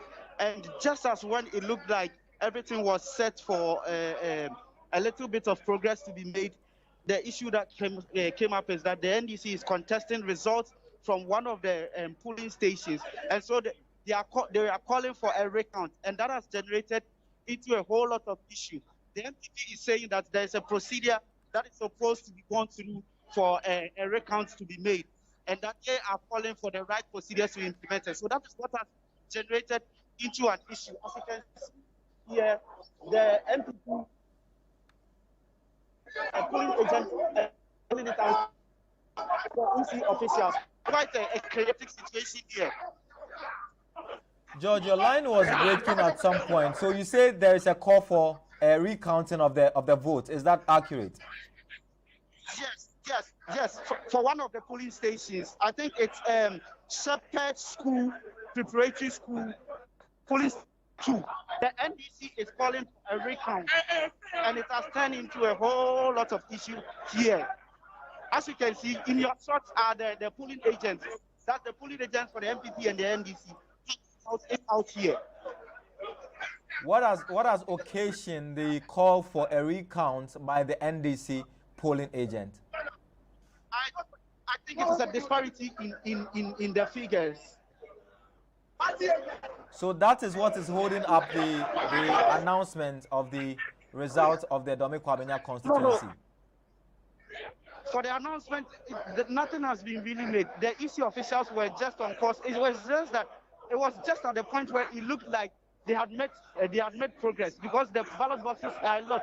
Remember, as we have already mentioned, this constituency is the most voter populated constituency in the whole of the country. So all of these ballot boxes have been worked on. So a single ballot or two, a couple of ballot boxes that were left to go, and then this situation came up. Have you spoken to any of the candidates? Have the candidates arrived at the coalition center, or they are working with their agents at the coalition center? Yes, it is the agents that are working it out here. The candidates have not arrived here. So what's the security situation? Is the security personnel there trying to bring tempers down? I don't know if the shots are clear, but as you can see, there are about 3 or 4 military officers in the hall at the moment trying to control the situation. Their police officers are around here as well. So security-wise, things okay. It's just high. There's tension here, and the police. There are a lot of security people here, but then the temper and the temperature is not too good. Mr. AC, if you can get close to the NDC polling agent so that we get a clearer idea of what the disparities are about. Sure. I'll try and do that. If you can speak to him too, we would appreciate that. I have with me an NDC agent here. We can speak to him, and he will tell us what the situation is. Well, when we were doing the sorting out, we had our pay sheet, and they also had their pay sheet. So ballot paper being issued is the votes that were recorded when the ballot paper that was. So we have listed them, went to the EC, and their secretary, the EC called their secretary, who independently, they have agreed to open the ballot boxes that those anomalies are, so that we can do recount. Then immediately, all of a sudden, we don't know where they are coming from, and started chanting that as if we have authority to know. Meanwhile, it is the EC boss herself who have ordered that the ballot paper should be open. for a recount. Listen, the MPP is not agreeing to the recount. Very good. They are saying that there's no way that we are going to do a recount. But our life, we are going to do it. I guess this is an issue of overvoting. This is an issue of overvoting. This is an issue. It is turning into a fiscal fear. People are, trying solving each other. It's like seriously, it is getting out of hand. It is getting out of hand. Hello. Yeah. Yes. So the NDC agent, it was, and the issue has to do with a report of overvoting in the said polling station, and they call for the recount, and the MPP agent said they will not agree to a recount, and so that is what is causing all this hullabaloo over here at the Domi Kwabena constituency collation center. Right. We'll get back to you, Mr. George AEC. Try and stay safe and bring us pictures and videos from where you are. Our viewers would appreciate that very much. George AEC is a man on the beat in the Domi Kwabena constituency. We hear there's chaos at the collation center because there's an issue of a recounting of sorts due to disparities in the results from the NDC and the MPP. Before we go and pick the MDC press conference recorded earlier today, there's another press conference by Kodeo. We'll try and get that for you when we get the feed. We are also going to run you through some of the new entrants in Parliament, even though it's not certified yet. John Peter Amewu is going to Parliament for the first time. He attempted that seat 3 times. This is the 3rd time, and he appears to be 3rd time lucky, winning the Hohoi seat for the MPP. Dakwa Newman is also going to Parliament for the first time on the ticket of the MPP. She won the Okankwe South constituency. Jifa Gomashi, we are told, is going to Parliament. She won the K2 South seat on the ticket of the NDC. Adamu Ramadan of the NDC is going to Parliament in Adenta, and Gisela Tete Agbotui of the NDC is also going to Parliament. Let's go and pick the Kodeo press conference. Afterwards, we have a lot more conversation on the election. A few isolated cases in some of the observed polling stations. In most polling stations, that is in 95.5%, the elderly, pregnant women, nursing mothers, and persons with disabilities were given priority to vote before others. Social distancing and hand washing were strictly enforced in 74.3% and 92.7% respectively of the polling stations. At 45.2% of polling stations, a few, that is in our designation, when we say a few, we mean between 1 to 5, some 6, between 6 to 15, and many 16 and more. Voters did not wear face masks. Kodeo observers in 54.8% of polling stations, however, reported that voters wore face masks. Indeed, election officials in 16.3% of polling stations turned away a few. That is between 1 to 5, some between 6 to 15, and many, that is 16 and above voters who were not wearing face masks. We just want to indicate that there were cases where voters who came without wearing the face mask were turned away. In 98.3% of polling stations, election officials did not permit any individual to vote without going through either biometric, facial, or manual verification. Election officials in most polling stations, that is 92.7%, never denied any voter needing assistance to vote the right to have a person of his or her own choice to assist him or her in going through the voting process. In the vast majority of polling stations, that is 90.3%, no eligible voter with a valid voter identity card but whose name was not in the voter register was denied his or her voting right. Indeed, election officials in 5.1% polling stations permitted a few, that is between 1 to 5, some, that is between 6 to 15, or 16 and above, with valid voter cards, but whose name could not be found in the voters' register to cast their votes. In other words, there were a few of them who, even though whose names were not found in the voters' register, but were allowed, given the satisfaction of the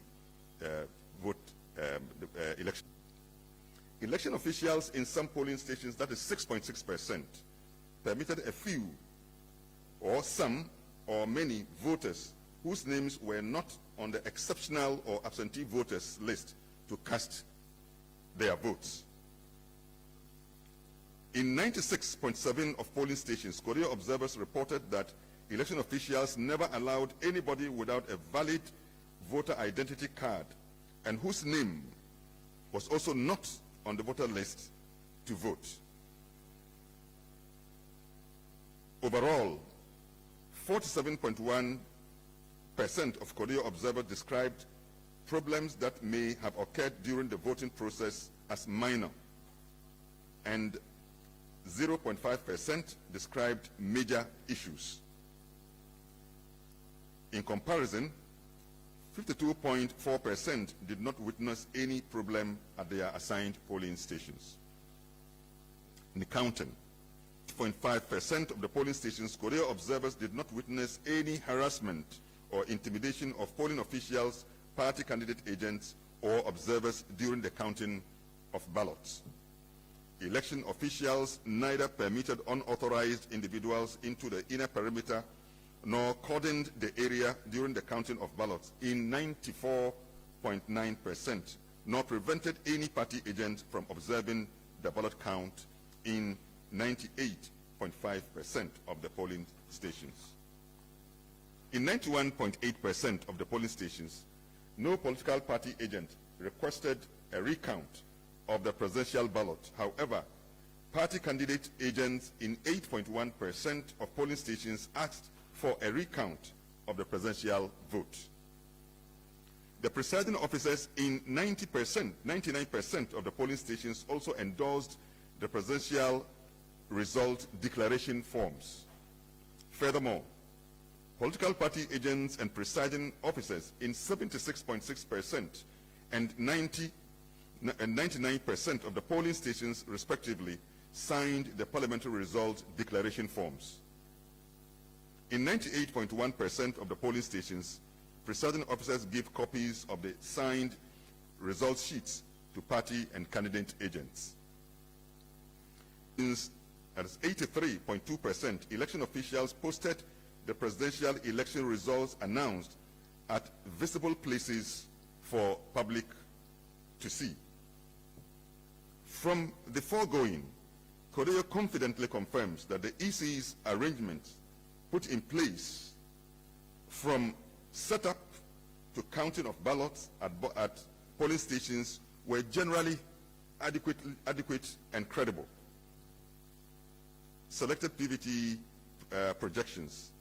As of midnight of December 7, 2020, Korea had received results from all PVT nationally representative random sample of polling stations, that is the total of 1,502, located in every region and constituency of the country. Thus, Kodeyo's data stabilized, making it possible to have out PVT estimates for the presidential elections. Korea will release its PVT estimates only after the Electoral Commission completes its constitutional duty by announcing the official results for the presidential. Meanwhile, from our PVT estimates, Korea projects that voter turnout and rejected ballot rates will not go beyond 80% and 2% respectively. Reported incidents. As of 10:30 a.m., Korea 4,000 observers reported a total of 254 cases of incidents during the opening, voting, and counting stages of the polling process throughout the country. These incidents were verified to be accurate by Kodeyo National Information Center and fact-checked. Incidents of harassment, intimidation of polling officials and voters were the most common.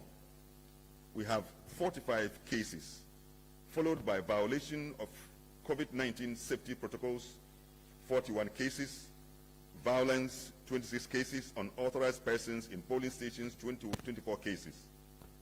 The biometric verification devices not functioning correctly, that is 21 cases. So in the reports we shall hand them out to you, you will see a list of these cases. Selected cases of critical incidents. Kodeyo has an update from last evening's reported incident at the open space Cocoa Shed polling station at Nkasem in the Esutepi South constituency in the Ahafo region, where a ballot box was set ablaze. Kodeyo has confirmed that three of the ballot papers were burned and subsequently declared as rejected ballots, and the rest counted and the results announced.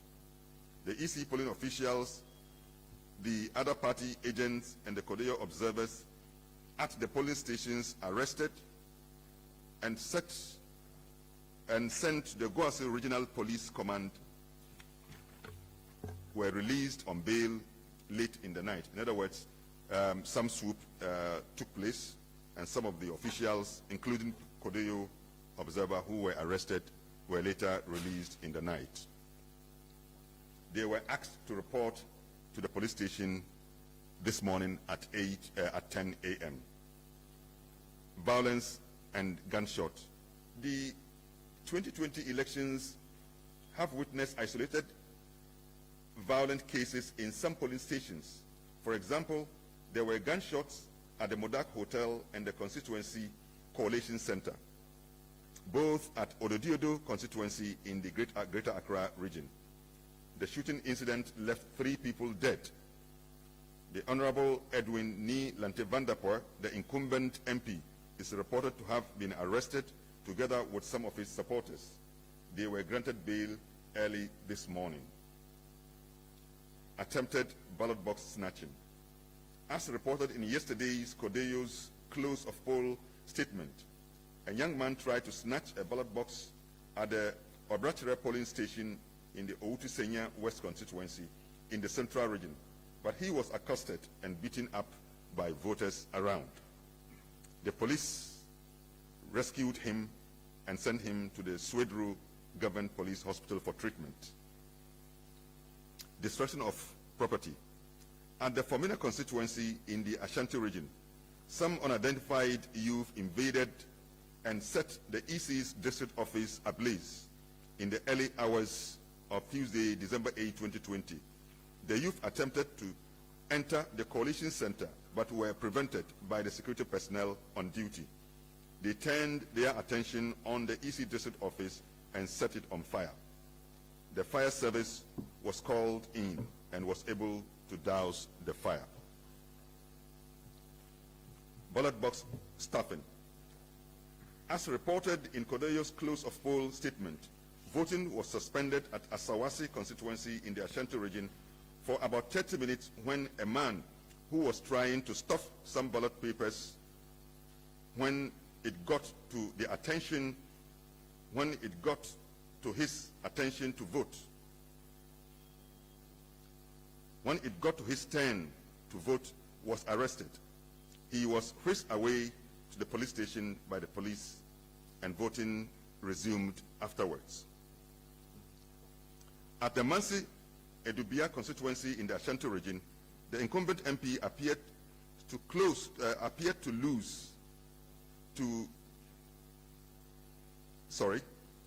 In the Mansi Edubia constituency in the Ashanti region, the incumbent MP appeared to lose to the independent candidate during the collation to complete the process. The MPP party executives and agents present raised issues with the results from some polling stations and requested the returning officer to verify the information from the BVB, but the returning officer refused. The incident generated a heated argument between party agents and executives and the returning officer. The police commander intervened and told the returning officer to listen to the party executive's complaints. When the returning officer refused, it led to an exchange of words between the returning officer and the police, resulting in the military coming in and driving all independent observers, including reported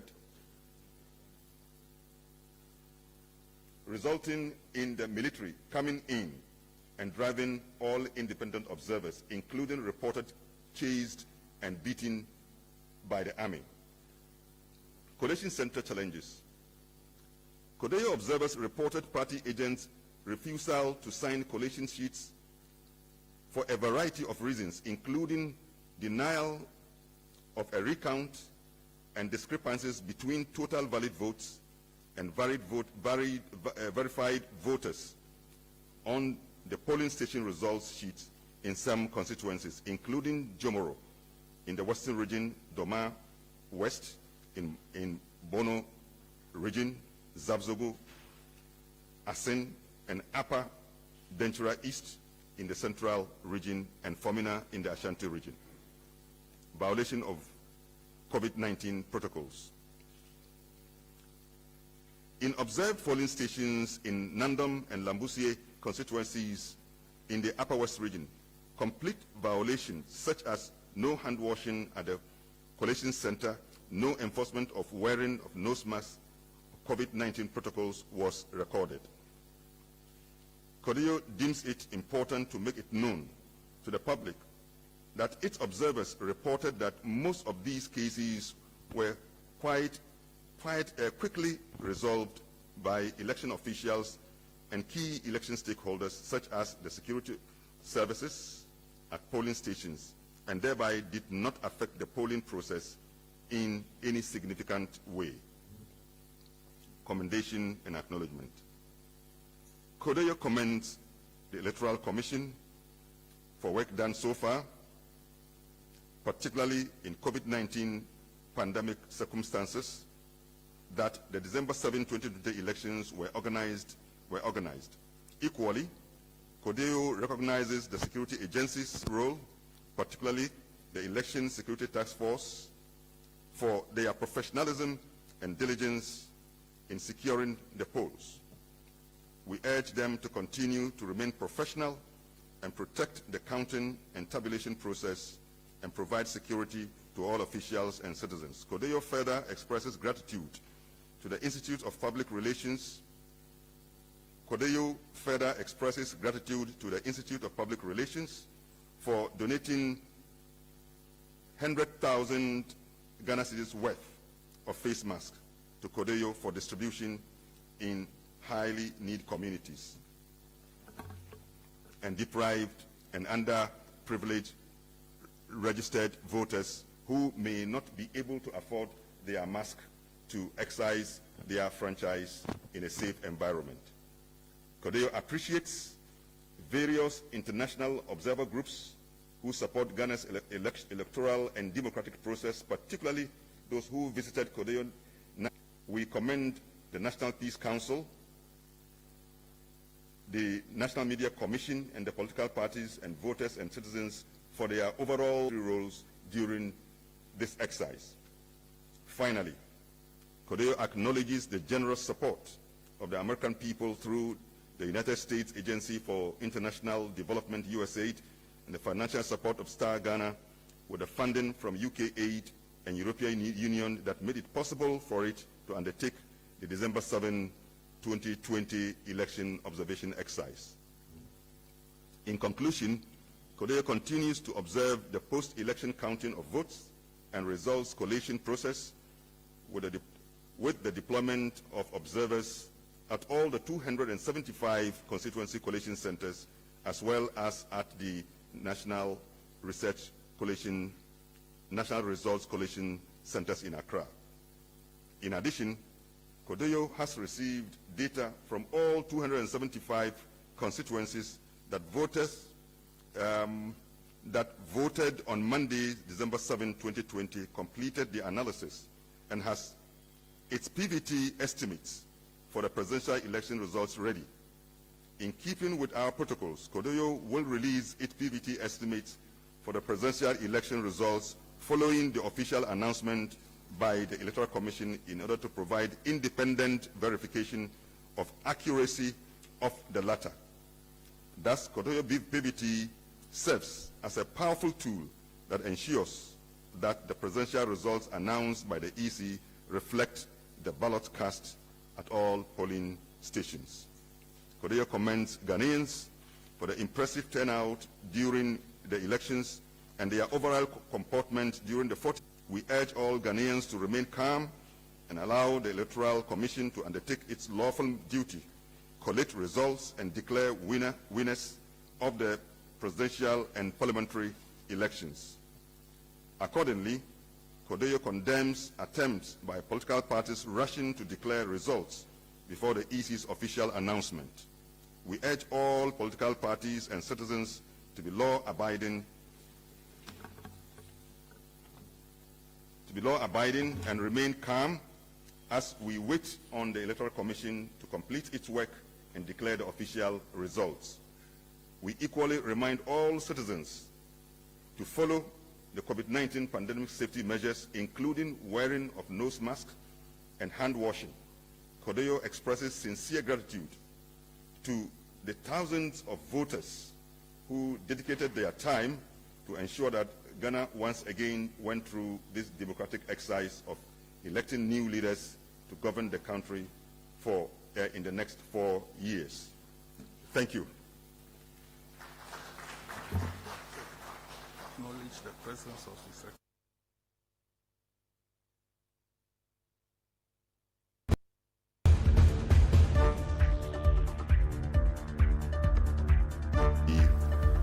Arrival and presence of Her Excellency.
This is the GhanaWeb Selection Desk. We are bringing you all the updates as far as counting is concerned and the entire election coverage across all 16 regions in the country. Right now, we have our correspondent Daniel Kaku at the Takwa Inswayem constituency. He says there's something happening there. Daniel, if you can hear me, can you bring us up to speed on what's happening in your constituency? Yeah, when it comes to Inswayem, as you can hear at the back, there's confusion between the NDC supporters and the MPP supporters. By this time, the result was supposed to be declared, but due to two or two reasons, the NDC's agents protested that there should be a recount of the pin sheets. So this morning they have to start again. And when it comes to Western region, one of the populated constituency that has highest vote is the Takwa Inswayem. They have over 100,000 voters. And as you can see, this is the first time the incumbent or the MPP is likely to lose this particular seat. So that is why the supporters have withdrawn here to wait and hear the result. And since then, the EC is unable to get a result. And 2 minutes ago, a confusion between supporters and the MPP supporters and NDC supporters. What happened was that yesterday night, the MPP supporters brought their vehicle to around the police center to play their party song, indicating that their member of parliament, the Kudiga, have retained the seat. But early in the morning, when you woke up, you heard the NDC also playing their party song, and they have been playing it since morning. So I think that is why the MPP supporters are also saying that no, they will not allow them to play the song. So right now, the military have despite them. You can, as you can, are moving on. You can see that the military have despite them, and they are warning them that they should not get closer to the politicians. You can see at the background. You can see at the background full armed soldiers dispatching the supporters of the NDC and the MPP supporters. The reason is that the have delayed. That's why the supporter has anticipated the result to be released. So when it comes to Takwa Inswayem, there's a little confusion here. We are paying that everything will be normal.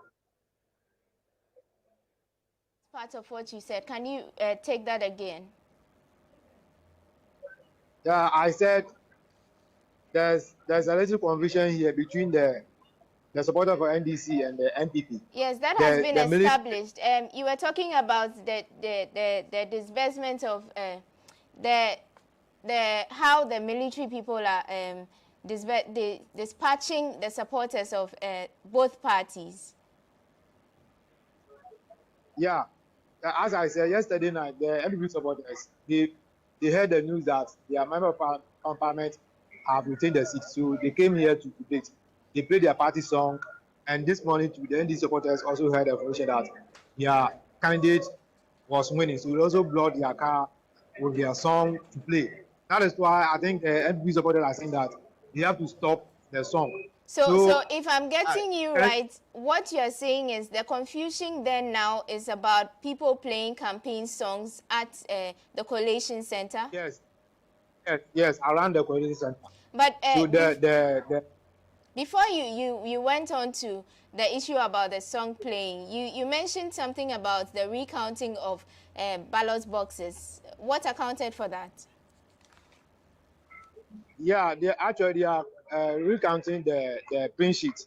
When it comes to the police, the consensus question, you don't count ballot boxes. You only count the print sheets. The NDC members yesterday, as I said yesterday, the MPP supporters heard the news that their candidate have won. So this morning they came and said, NDC came and said that no, they are leading. So it's not some let's say misunderstanding. So EC allowed them to do the recounting. So since morning they have started recounting up to now. It's almost 2:00 p.m. They have not ended it. Okay, so from the results that were obtained yesterday evening, the George Mekuduka was winning, and supporters of John Justice Aban are contesting the results. Yes, they contested it, and the EC allow for recounting of the print sheet. And as I'm speaking now, they are on it in the room. Okay, so you spoke about the population of voters over there. What is the progress as far as the counting is concerned? Come again. I'm saying you spoke about the population of voters in that constituency, that there are quite a number of people who voted. What is the progress of the counting as far as the election results are concerned? Yeah, when you take the total register, they have over 100,000, and they have to count the provincial and the parliamentary, and they are doing it for both the provincial and the parliamentary. And as you can see, at least let's assume that about 90,000 people will cast their vote. So they have to wait and count it. So you are taking police station by police station. They have 252 polling stations. So when they mention police station A, they have to mention the figures for all the parliamentary candidates. The parliamentary candidates are 6. So they have to mention it, and for the party agents to also write it down or tap it on their computer. So that is the reason why the result is delaying the Takwam. But those are complaints from supporters of the NDC candidate. What is he himself saying about the development?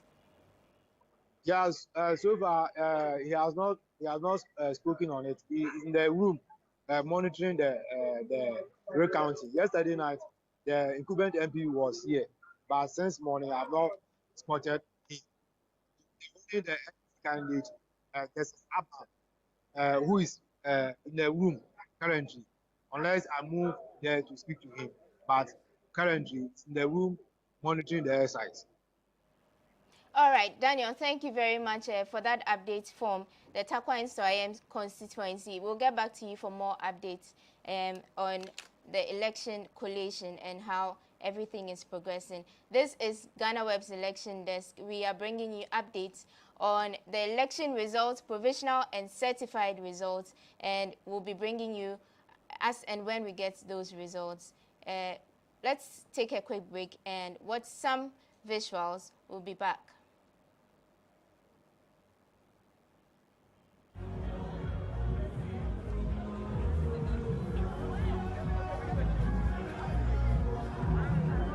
Through it all, God has been faithful. And He has lifted me to represent the people once again. The confidence that the constituents have put in me, I will definitely deliver. This is when I am having a full term. And I promised you, look at what I have done in 2 years. Expect massive developmental projects.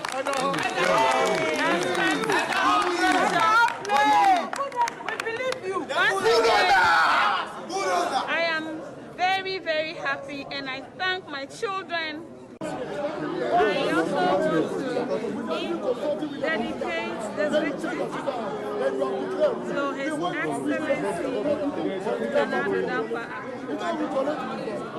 I dedicate it to our former MP, wherever he is. May his soul continue to rest in perfect peace. For me and the children, we will continue to cherish his memory, and this is his legacy.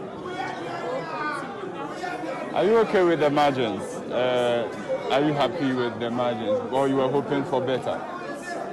The students are not in school, and for us to come out, for us to get the margins that we get, I am satisfied. If they were to be here, we all know what will happen. So I am satisfied. Okay. And generally... Two questions. What's your message to John Dumelo and the constituents who have made you the parliamentary candidate for this place? The constituents, I am grateful to you. I am immensely grateful for your support for renewing my mandate to continue the good work that I'm doing. I want to thank my team.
Oh!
Professor, is a very, very important press conference. And so if you are in this auditorium and you love the NDC, the way you can show your love for the party is to remain quiet for the next 10 days. That is the best way to show your love for the party. Because what we are doing here is very important, and generations unborn depends on what is happening here. So kindly be calm. Please put your mobile phones on silent just for a few minutes. When we are done, you can put it back on ringtone. Thank you very much. Ladies and gentlemen of the media, you are all welcome to this press briefing. As always, we are grateful to you for honoring our invitation at such short notice. We really appreciate the time you have taken to be with us here at this hour. Today has been a busy day for all of us. We went for the December 7 polls. That is yesterday, because I think it is past 12 now. And so today is the 8th of December. We addressed you yesterday on since the close of poll, results have been trickling in from polling stations across the country, and there have been other developing issues. This is supposed to be a very brief encounter, and the one who will be addressing us is none other than our hard-working, able, dynamic, charismatic, and the winning elections director of the NDC. So with a round of applause, let's welcome to the podium Comrade Elvis Efrihi Ankra to address us. Thank you. Thank you very much, Sami, and greetings to all the comrades here. I see a lot of comrades and it brings me a lot of excitement. First of all, I would like to thank all Ghanaians, especially NDC supporters, for their hard work, their vigilance, and their support so far. It's not been easy, but you've proven that you are really worthy warriors for the cause.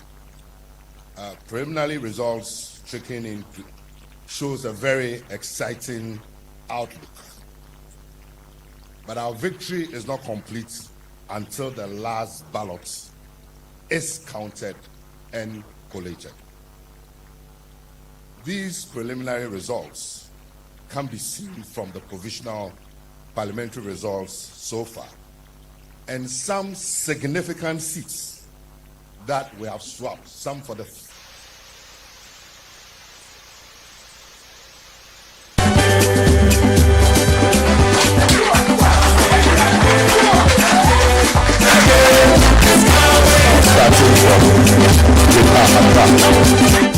we have flipped Goa. Flip means this is a seat that was won by the FPP in 2016 and was gotten it back based on the provisional. So we have flipped Goa, we have flipped Lejobo, we have flipped Ladanekoto, we have flipped Tema East, we have flipped Adenta, we have flipped Medina, we have flipped Ablekuma Central, and we have flipped Okankwe North. This is Greater Accra. So far, 18 I'm focusing on the flip ones. When you come to the eastern region, we have maintained a lot of our seats. We have flipped Apamanya. We have flipped Apetia. Very significant. And Ayeswano, I'm told, is looking good.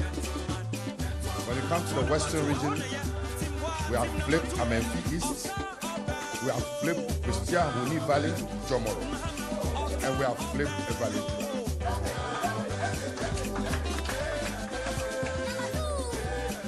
When it comes to Bintam Bono East, we have flipped Nkranza South, we have flipped Nkranza North, we have flipped Techiman North and Techiman South. And in the western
Parliamentary seats, NDC, I want to know. First,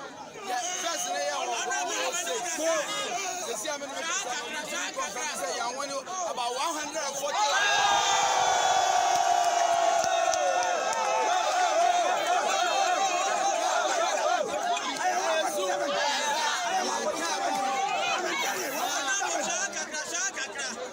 About 50 constituencies now, and I'm going to say 275. And I ain't trying. Last time I'm checking. John Mahama 49. Akufuadu Sanya 49. It's the figure say. They were GD pass John Mahama.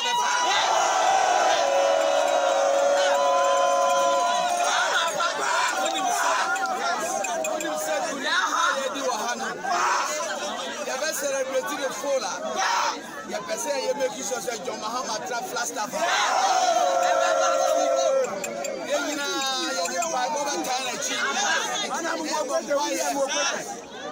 Now, you make sure say, and this is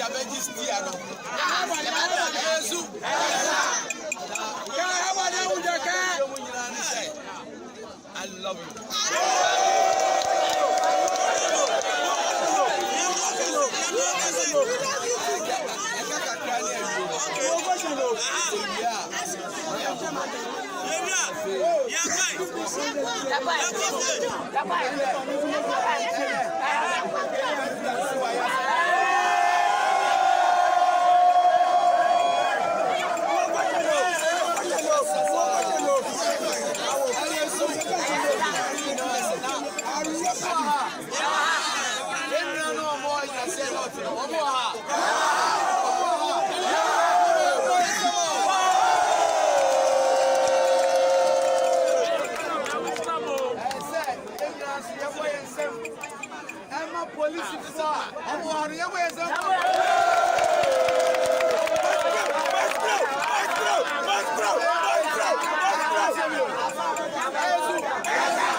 Police station.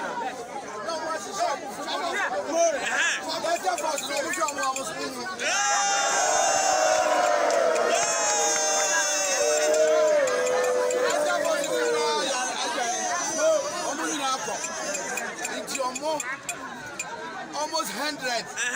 Almost the ballot in the chief. Our police for the soldier flock. And no more about landing.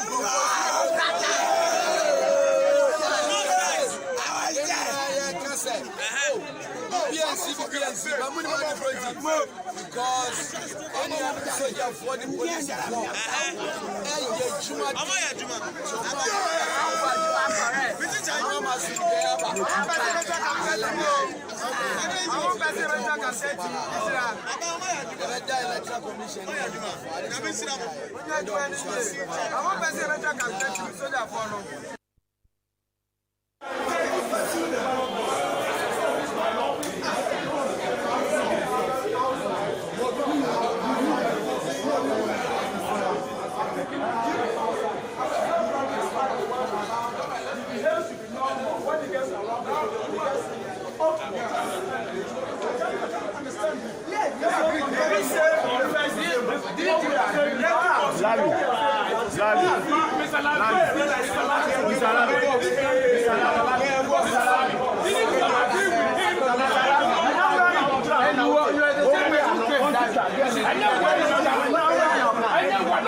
Let's do it. No. Do you know something? At the police station,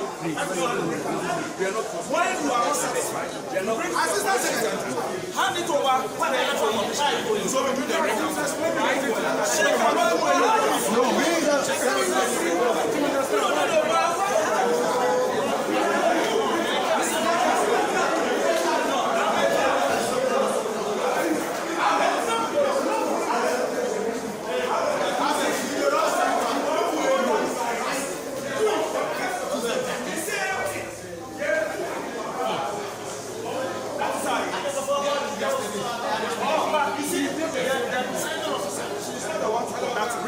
At the collection center.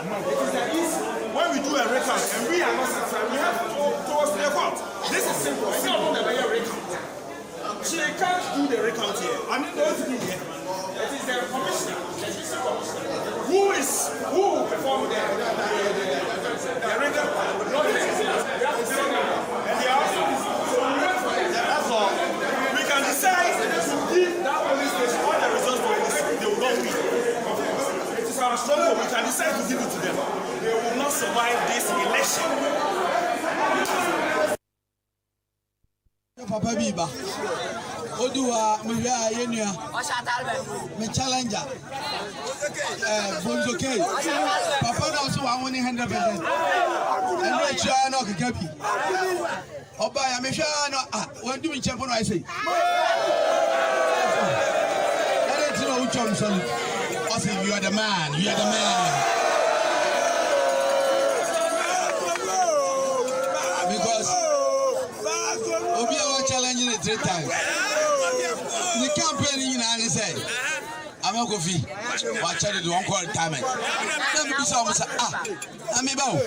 Mom was a nice boy like me. Miss retirement. Miss retirement. I feel that I didn't hit it. Hiti, I say the quota are quite not. Yet the hub of pepper and farmer ain't jai. Now, to see a baby, you do your bumpire, my papa John Mahama. Already know when him say NDC near 106 parliamentary seats. Say, see, I only P account, you do 140. Parliament seat in 275. Into Winyamu 140. I just already know. Across the bridge, you know. Maybe half. I just say, yes, you book Garabino. Across the answer. They are bumpire. They were GDA. They were GDA. They were GDA. I'm on good news, you know. NDC has started on tomorrow. Yaji, Yabalambele, Yaji, evaluate.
You are entering in Zima, NDC territory, don't touch it.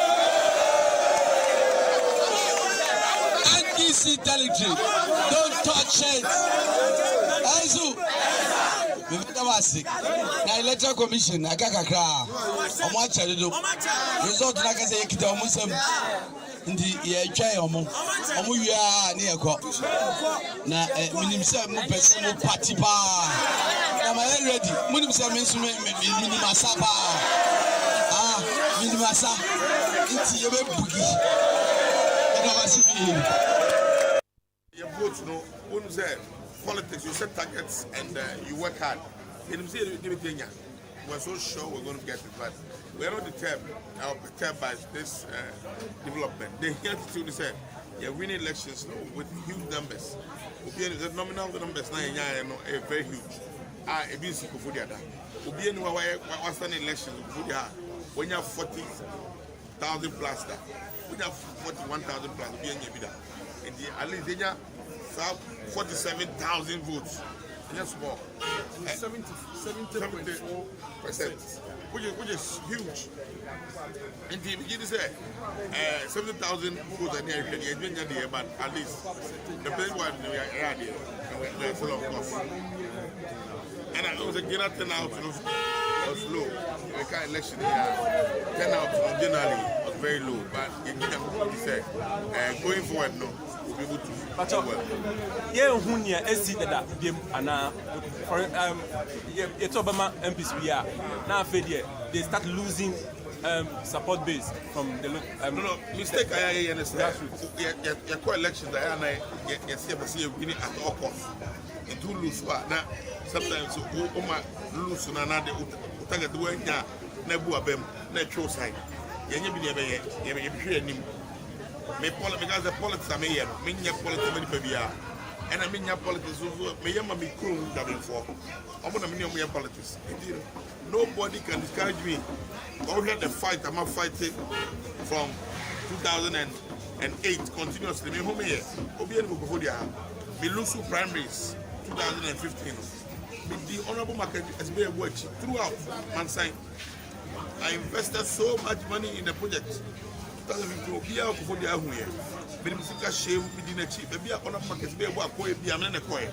Many brought to Kobia, medical Ramu, may yet also be a Biapuano on Vancoreni. But when it got to our turn, we didn't get that. But still, it doesn't be system.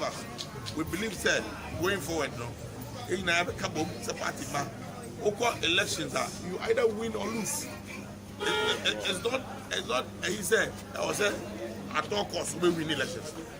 In that time, you know, that discouragement, you know, wasn't a discouragement and go now all the sabotage the whole thing the Ignaya Prem. But Ignaya we all fighting together to get a common cause or get a good result for the party, calling people. Not to be your own journey, to be on. Baby, I am.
Eastern region, we have 8. And in the Ashanti region, we have 4. That makes it 140 parliamentary majority. And there are still a few ones intention. So we believe that this number is going to appreciate. Now, you need to understand, if you understand electoral politics, that wherever, except in a very few cases, a couple of cases, wherever the parliamentary candidate wins, the presidential candidate also wins. And more often than not, the presidential candidate gets more votes than the parliamentary candidate. So it is absurd for anybody in the face of these facts to say that in spite of the fact that we are leading in the parliamentary, we have won regions, constituencies that we've never won before. We have won swing regions, the key swing regions, Greater Accra, Central, the Western Enclave. We have won them and turned them around. Seats that we've never won before, as we said earlier. We have flipped around almost 38 seats. So how can anybody say that in the face of this they are leading? Again, when it comes to the presidential, yes. For the names of the presidents. Okay. So good. So let me just go to the specific questions. Parliamentary seats won by the NDC in the Upper West region. Wa East, Wa West, Wa Central, Nadoli Kalio, Sisala West, DBI, Laura, Jiraba. Parliamentary seats won in the Upper East region. Bolgatanga Central, Bolgatanga East, Boku Central, Bomo, Bilsa North, Bilsa South, China Paga, Garu, Nabdam, Tempani, Bomo, Talens, Zebila, and Posiga. Constituencies NDC won in the Northeast, won Bukugu and Nalerigu. There is contention over one, but we'll jump that when it's sorted, we'll come back to it. Parliamentary seats won by the NDC in the Northern region. Wolensi, Savelugu, Kumungu, Pandai, Saboba, Tamale South, Tamale Central, Tamale North, Sanarigu. Parliamentary seats won by the NDC in Bono, Banda, Doma West, Wenchi, German North, German South, Time. Constituencies NDC won in the Eastern region. Apetia, Yellow Crow, Upper Manya, Lower Manya, Eswe Jamai, Ayen Suano, Afram Plains North, and Afram Plains South. Frantiapa, there's some contention. We believe that by noon it will be resolved. Constituencies NDC won in Ahafo, Esutifi South, and Esunafo South. Constituencies NDC won in Bono East, in Tapo North, in Granza South, in Granza North, Sene East, Sene West, Pru East, Atebubu, Techima North, and Techima South. Constituencies NDC won in the Western North region. In the Western region first, Jomoro, Elembele, Evalidra, Christia Huni Valley, Wasa East, Amenfi Central, Amenfi East, Amenfi West, and Tapa. Constituencies the NDC won in the Western North region. Sefirioso, Awin, Bia East, Bia West, Bodi, Joaposo, and Shuaman. Now the 21 parliamentary seats in Greater Accra won by the NDC, 20. Adam, Sege, Lingo Prampram, Pomkatamazo, Shayo Sudoku, Tema East, Ashaman, Krowa, Ledokuku, Ododio, Klote Kole, Ladade Kotomo, Ayawaso East, Ayawaso North, Okakwe North, Madina, Adenta, Ablikuma Central, Ablikuma South, and Domia. Seats won by the NDC in the Central region. Cape Coast North, Cape Coast South, Krifu Etimokwa, Gomwa East, Ewutu Senya West, Gomwa West, Ejumako, Epunfi, Ase North, Upper Dentra West, Agona East, and Commander Edina Ebuefu Abiru.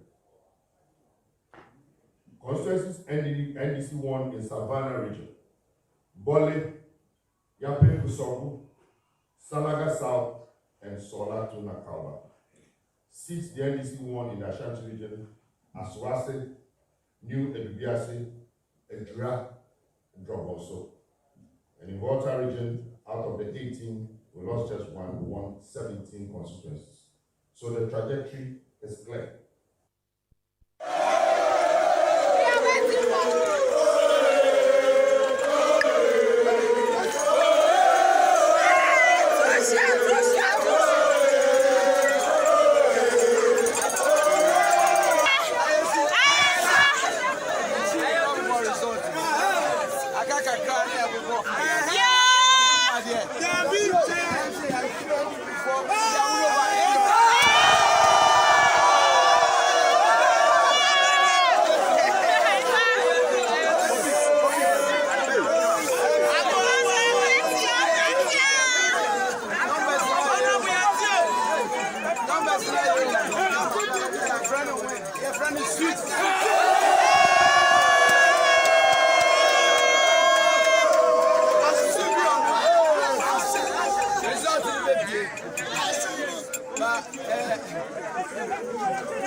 Parliamentary seats, NDC, I want to know. First,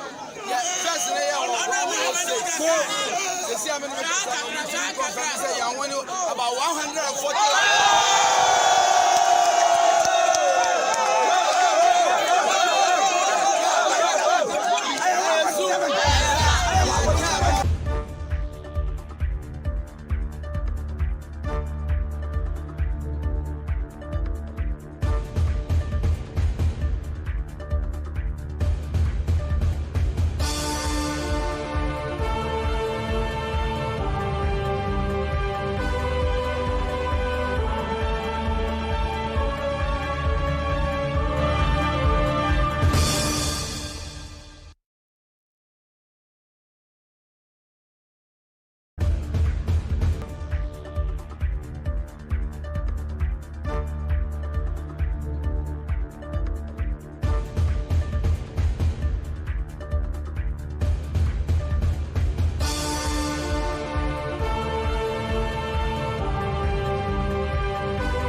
We are back on GhanaWeb TV. It's our live coverage of the 2020 presidential and parliamentary elections. Of course, I am sure you have seen some results coming in. There are quite a number of surprises, and depending on where you stand, actually. We've seen some big MPs fall. We've seen some that have been retained. We've seen new entrants, and then some are making projections with respect to the presidential elections as to who is going to win. Already, the NDC says it has won 140 parliamentary seats, which means that they have the majority in parliament, and per the analysis, once you have the majority in parliament, it's obvious that they are going to win the presidential elections. And the NPP has also had a press conference to counter the claims by the NDC. The NPP says they rather have the majority. In fact, they say the statistics that they have, the NPP is leading. And so all the claims by the NDC should be treated with the contempt it deserves. So, yes, we understand that the NDC will be having a press conference. This will be the third in the day. As and when they go live, we'll join the feed. But right now, my colleague, former colleague, Abdul Karim Ibrahim, he is with one of our partners, Class Media Group. Karim joins me, so we have a discussion on the results that have come in so far. I'm sure he has some reservations. Karim, welcome. Thank you very much, Abranza. Any surprises so far? Surprises, yeah, I think so. We've seen some very interesting contests. They've led to some equally very interesting results. And maybe I should start from where I reside, which is Medina. So the results, as we have seen with Medina, it's very interesting. As it stands now, we know quite clearly that the NDC have that seat back, and that is lawyer Francis Xavier Sosu. And getting this from the NPP again, and from a veteran politician like Alhaji Boniface Abubakar is one that is very important in that particular constituency. Okay. I say so also. Karim, hold on. We'll come back to you. We understand the extension at Dome Kwabenya, and our reporter, George AEC, is on standby to provide us more reports. AEC, can you hear me? What's happening at Dome Kwabenya? Hello, George. George, can you hear me? Yes, I can hear you, Abrante. Right. So, where exactly are you, and what's happening? I'm in the Dome Kwabenya constituency, the Ghana Atomic Energy Basic School, and that is where the collation center for this constituency has been set up. Okay, so we understand the extension. What exactly is happening? Yes, a little over an hour ago, I reported that there was an issue between the MPP and the NDC agents here relative to one polling station where the NDC was alleging that there has been an overvoting over there. And so they were calling for every count of that ballot from that particular polling station. They went back and forth, back and forth. The tempest and tension went pretty high, but then it subsided. And then it now looks like the EC is about to make something, as in the election results are a little bit, they've done a lot of collation, and so they were about to probably make an announcement, sort of. And then the NDC raised the issue again. So that has become an issue. And what is happening right now is a lot of the MPP supporters are here. They want to have access to the hall. They want to be able to witness what is going to happen. And the security is having issues with that. So the security initially told them to stand behind the red tape here. And that has become an issue because some of them are showing accreditation and insisting that because they are having the accreditation as party agents, they should have access to the inner perimeter. I see. But so far, apart from the decision of the security to prevent these people from getting closer, there hasn't been any other incident, any misfortune incident there, right? The incident has to do with the overvoting, alleged overvoting by the NDC representatives here, and that is actually going to play out when they go for the final collation. The party agents were called to come up, and I see the MPP agents trying to tell their representative how to argue his case when he gets there. So that was about to start, and then the issue of the other agents trying to have access to the inner perimeter came up. So right now, that is what is happening. Okay, George, thank you so much. I'm sure as and when there is a new development, we'll come to you for a report. That's our reporter, George AEC, reporting from the Dome Kwabenya constituency. So it's actually a heated constituency, but anyway, right. So Karim, before we went for that report, we were talking about Lawyer Sosu gaining access to Parliament for winning the Medina seat. You know, personally, I have some sort of a conflicted position on his case. And you mentioned earlier that I work with Class FM, and on many occasions, and I'm sure you have also witnessed similar cases in respect to Lawyer Francis Xavier Sosu. He's done very well, especially when it comes to making himself available as a lawyer to help the very vulnerable in society. At least I can count at least 3 occasions when he has come in to support people who, especially young girls who have been violated and all of that. And so when I look at him like that, I ask myself, given what we see in Parliament, given all the things that the pegs that come with our Parliament and how of people in terms of their private personal outputs and all of that, what would it mean for somebody like him? Ordinarily, that should translate into a bigger platform, a better opportunity to make more impact and all of that. But I'm not so sure if we're going to see all of that. So when I look at all of those things that he does, then I get a bit worried that is this man still going to be able to do? But of course, that's a personal challenge that I have. But on the substantive point in respect of the contest between him and Alhaji Boniface Sadiq, what is interesting there for me is, so generally, if you look at areas like Medina, predominantly a Muslim community, Zongo community, those people have tended to vote for the NDC. That has been the record of that particular constituency also.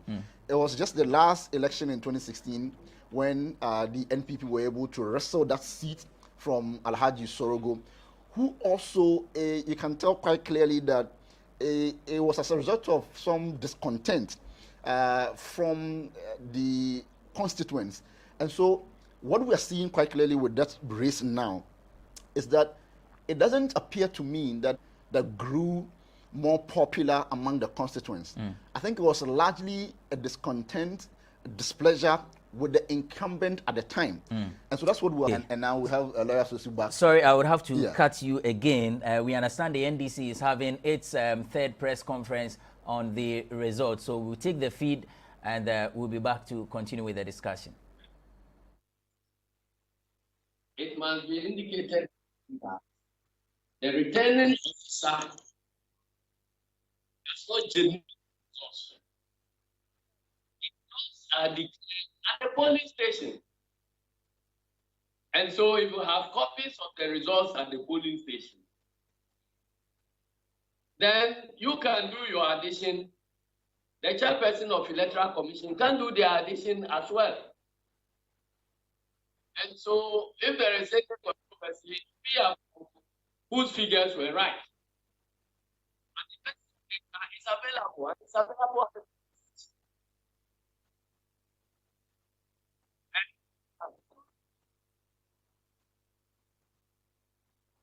We can project that President Mahama is heading towards victory.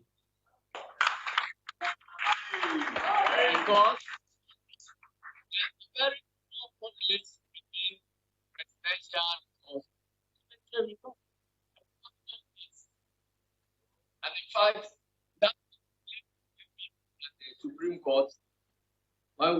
they didn't understand why the presidential results different significantly from the parliamentary results and so on. But these elections indicate a very strong correlation between the presidential results and the parliamentary results. So we are calling, there is another issue that must be addressed.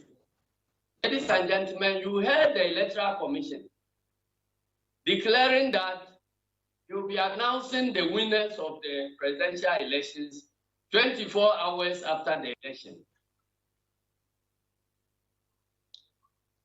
Now the results are collated at the National Collation Center. We used to call it the Strong Room.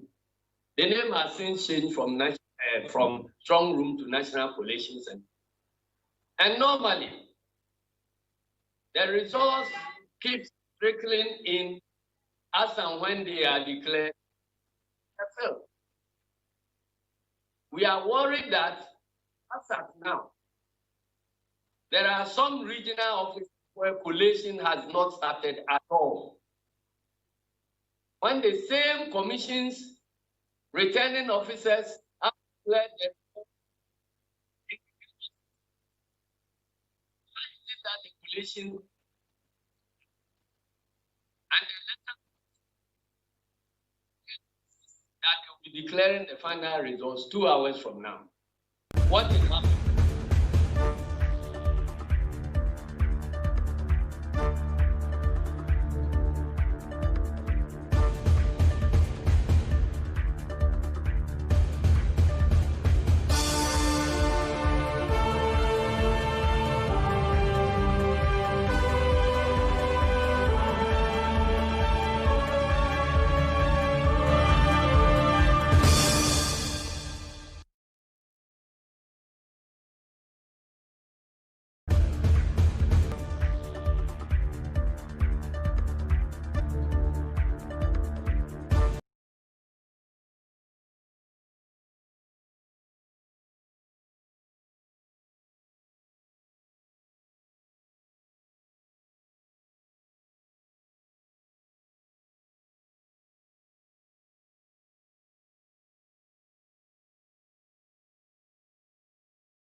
Transparency requires that as and when the results trickle in, they are certified and made available to the public so that everybody can follow the trend of the results. We are not going to sit down for the Electoral Commission to compile results in all the so many polling stations throughout the country, and then to announce a bulk figure to the nation when there is no basis of checking and cross-checking. At least by now, we should have gone over more than half of the presidential results, so that even as we wait for those that have not been counted yet, there will be sufficient time for us to be scrutinizing what has been certified. Our officers from the National Collation Center just indicated to us that the results has just started trickling in less than 2 hours ago or so. Less than 1 hour ago.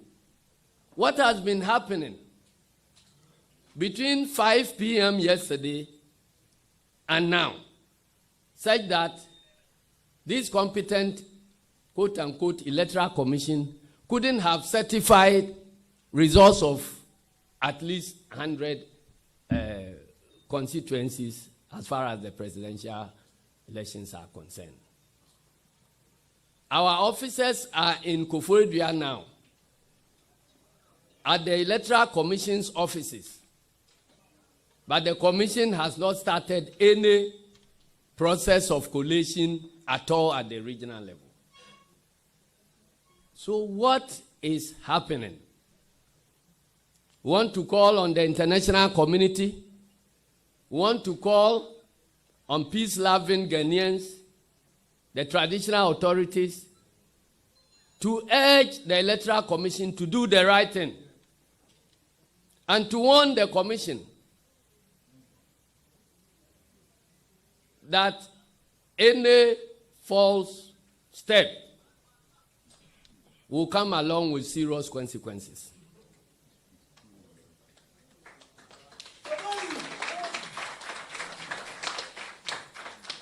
So, ladies and gentlemen, I'm done. And to recap, I'm saying that NDC has captured Parliament as we speak now. And because of that, NDC will select the next Speaker of Parliament and the next First Deputy Speaker of Parliament and all the chairmen of parliamentary, select and standing committees.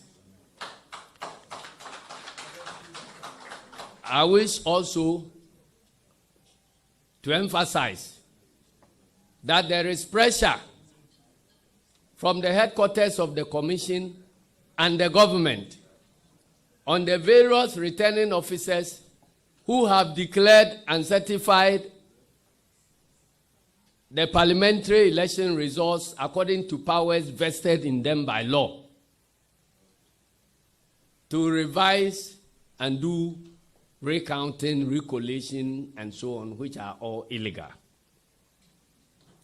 And we want the various citizens who cast the vote to be ready to protect that vote and to make sure that nobody steals their verdict. These things are happening, according to our results reports, in Sehuyo, so as we speak now, in Upper Dinchira West, Gomua East, Techimai South, and many other places. I believe that the MPP is in a very uncomfortable situation because whatever they do, it is clear that NDC controls Parliament now. So that is why they are putting pressure on the Commission to try and find ways of manipulating results that have been already declared for our parliamentary candidates. And that is why I'm calling on the electors to rise and protect their vote. I want to thank you, and may God bless our homeland, Ghana. I believe that by tomorrow morning, President John Dramani Mahama would have been declared the elected president of the Republic of Ghana.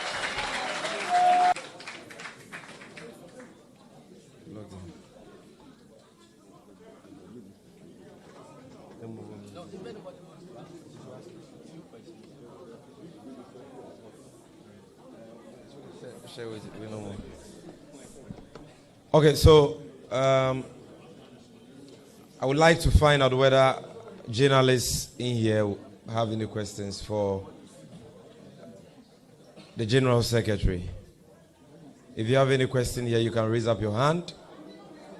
I will call you to identify yourself and your media organization, and then you can ask your question. Please, are there any questions? There are no questions. Okay, then in the absence of any questions, I will once again invite the General Secretary to do a quick summary of his presentation in the Twi language for purposes of account stations hearing gathered. So, General, if you can give us a Twi summary.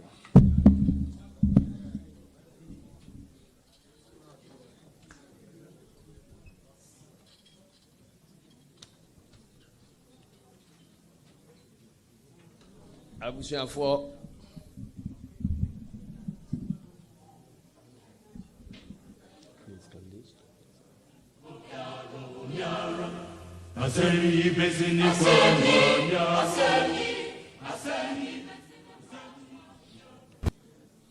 abusuafoɔ yɛfrɛ mo ha awie yi a na yɛfa akwanya yi so ada Ghanafoɔ nyinaa ase sɛ ɛnora obiara sɛ nadagyeɛ ɛkɔ polling station ɛkɔto aba kama a yan hyɛ dante atenkabɔne biara na ɛnɛ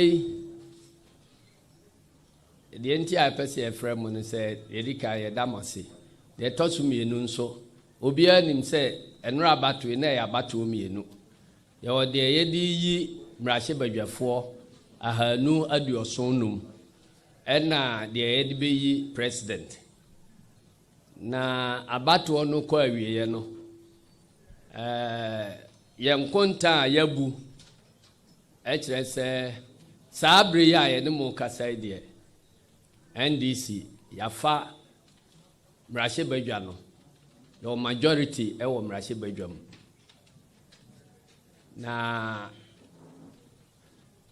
election results no nsunsuansoɔ no deɛ yɛde kɔ mmarahyɛbadwa mu no deɛ yɛmfa mankran declare declare no wɔ constituency capital wɔn declare no hɔ wie asa ɛno nti deɛ wɔn declare saa tam yi a yɛgyina ha yi deɛ NDC anya free mu ɛyɛ 141 saa bere yi ebi wɔ hɔ a wɔn nya declare but sɛsi adeɛ ɔha aduanan baako enti ɛkyerɛ sɛ yatra parliament no fa ɛba saa ɛfrɛ yɛ majority enti sɛsi a NDC ɛna yɛ new majority in the parliament of the Republic of Ghana na abasai deɛ kyerɛ ne sɛ President Mahama Mamu a ɔbɛkɔ akɔhyɛ aseɛ no already ɔwɔ majority wɔ parliament a obetumi ɛde ayɛ n'adwuma so ɔde nhyehyɛ bi afiri aban mu ba yɛbɛnya NDC MPs na wɔn aboa no ma yɛde ayɛ adwuma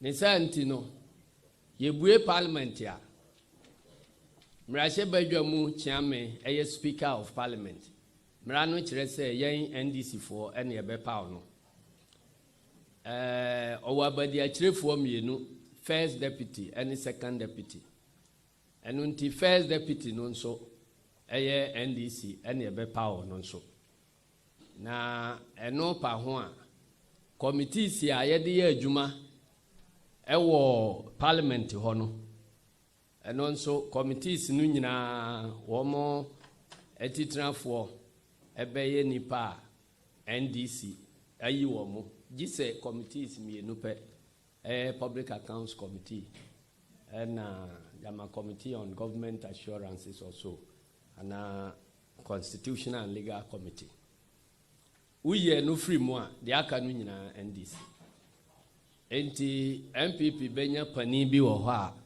yɛbɛfrɛ no ranking member na wɔn mpanimfoɔ so a wɔn bɛwɔ parliament hɔ so no yɛbɛfrɛ wɔn minority leaders ɛno nti ɛno deɛ nanka yɛhunu ano efisɛ mmara no ɛyɛ very clear ɛna returning officers nso ayɛ wɔn adwuma kamakama na yɛwɔ hɔ a na amanfoɔ ahyɛ aseɛ ɛfrɛfrɛ yɛn sɛ constituencies a yɛdeclare awie no wɔ hɔ a na electoral commission foɔ na aka sɛ ɛsɛ MPP foɔ aba sɛ wɔn pɛ recounting ɛno nti yɛpɛ sɛ yɛfa akwanya yi so na yɛtu enuanom MPP foɔ a wɔn yɛ saa nofo na electoral commission akrakyefoɔ a wɔn nso ɛte saa nneɛma n'ase nofo sɛ mmara biara ni hɔ a ɛkyerɛ sɛ utumi kɔhyɛ recounting biara ase ɛwɔ collation center deɛ yɛfrɛ no recounting no sɛ yɛato aba awie ɛwɔ polling station na yɛhwie agu hɔ aka yɛawie yɛkan wie a na yɛka deɛ wanya na wo polling agent no wonte ase a no aka say there be me pese ye san kan biem enti de edi kan ye besan kan biem ama ye kan eno na wante ase a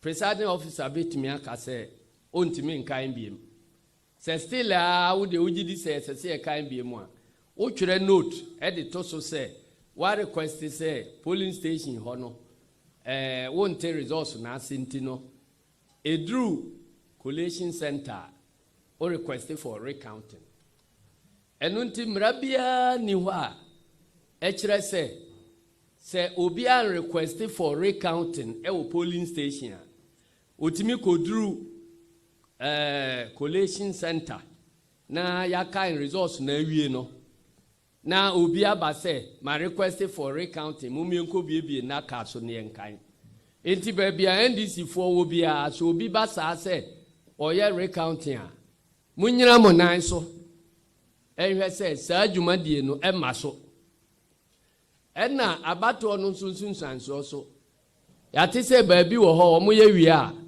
ese ye de call region ako declare me pa cha oye declare parliamentary constituency parliamentary election results enye regional capital ni declare no wo collation center ho enunti obi aka so oso anaka ene nkrata e de aba regional level a opekwan be wiamu wa kwantimfi enti mo insist say results e wo ho no obe declare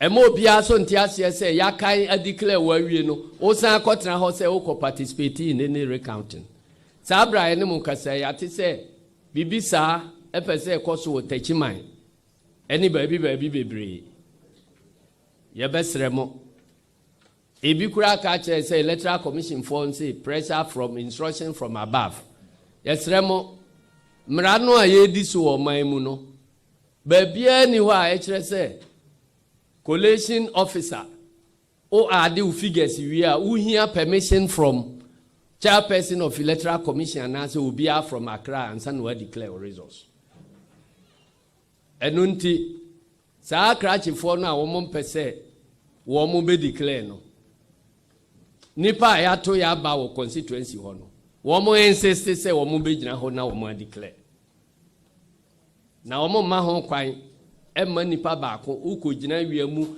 ato aba kromu nyine kogina wiamu ato aba na obi abegina ba bi se instruction from above yesi memfamra esunwa yesi memfamra ha na wabedane motumi enkwanta enunti ena ye bo ho kokko na yenim se emra no so nkire se obi abe declare presidential results apart from chairperson of electoral commission. But Ntiasia ese munyane say electoral commission no mfa presidential results no mfiri soro emesi form. Every the various polling stations bia so you declare results no. Enunti the results are actually declared at the polling station. Enti se electoral commission for declare no ho na wo copies ya o keka ni nyina si animu a wo so timi hu figures ya eko nationally enti ye ka say ye figures ya pick from electoral commission polling stations across the country no kire say President Mahama odi animu a obedi nkunim na the AC ewo parliamentary level no de enye ye ne aye ye ne aka results are ya pick from electoral commission returning officers ya wo mo declare yankofo no winners already no 141 de yansaka enu nti ne ka say control parliament enti no ye hwa animu se electoral commission obe na djuma yie na onkofa kantambia ma ebenam so ama basabasa bia ba omanum na de obi bebi sase adenti na yesusu se wo munye wo adwuma yi election ayekomu wo oman yi mu no ankanra yeto aba no wieye ebe no num no ayiri so a be no ngotwe ana no nkron na presidential results no asha ase eba electoral commission collation center ho na ye deba party representatives nyina wo ho ye hwemu wi a na de akoma chairperson no no so certify enti radio stations ni television stations bebre wo ho a won betimi akọ electoral commission for ho akọ pick certified presidential election results best 2 or 3 hours after the election minuanom menemu gina ha ye kasai yenkofo ekosiri pe ewo electoral commission strong room be don hwiri ba akuni ena afe na first results asha ase a eba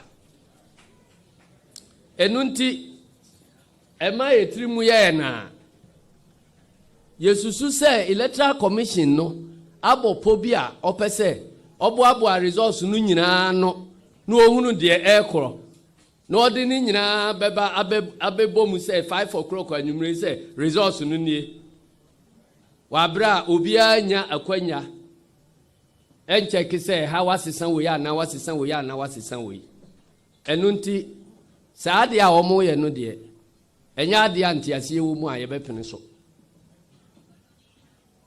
efri se anka first constituency presidential results aba no obia hunu na second one aba no obia hunu enti eguso a ye twen de enya mai no na se disagreement bi ya between the ehunu won kran no ne ba bia ya to aba no ho a eno nso obia betime resilience tracy true eba television so obia be hunu say ni aka about time say ni aka about techiman say ni aka about fantiakwa na sa black box wa I say wo mo de results nu nyina ebegum na anwumre nonum na wo maka say wo ma na so obi winner na obi loser no de e de how be ba o manum enu nti ye pese ye ka na ye tu electoral commission fo no fo say wo mo nya de mra no se say wo mo be na yes aka kire o manum panimfo say wo mo so nsore wo mo e kan bi ewo mu no wo mo nsore na wo mo nkasa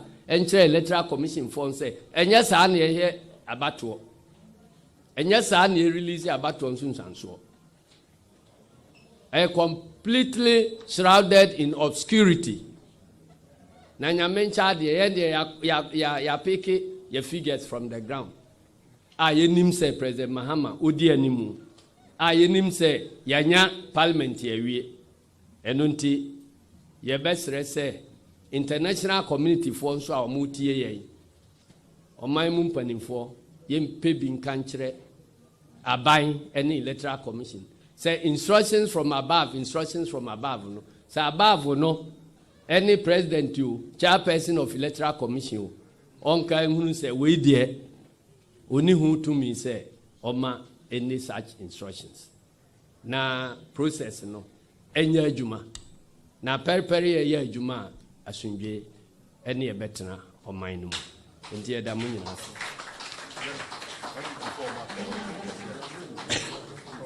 na parliament no abusuafo a mutie ense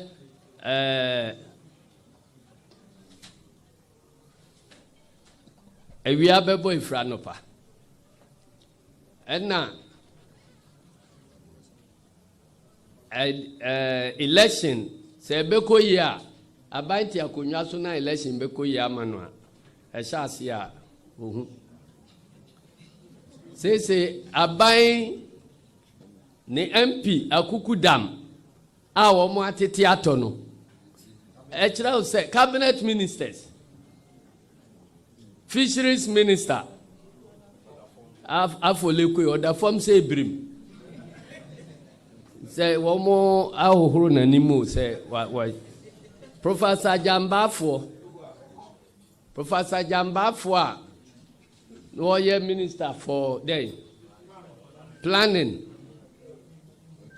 osan so ye MP for Wanchi Buzia birthplace Watiato, ene NDC, ene ye Afa constituency ewo Buzia.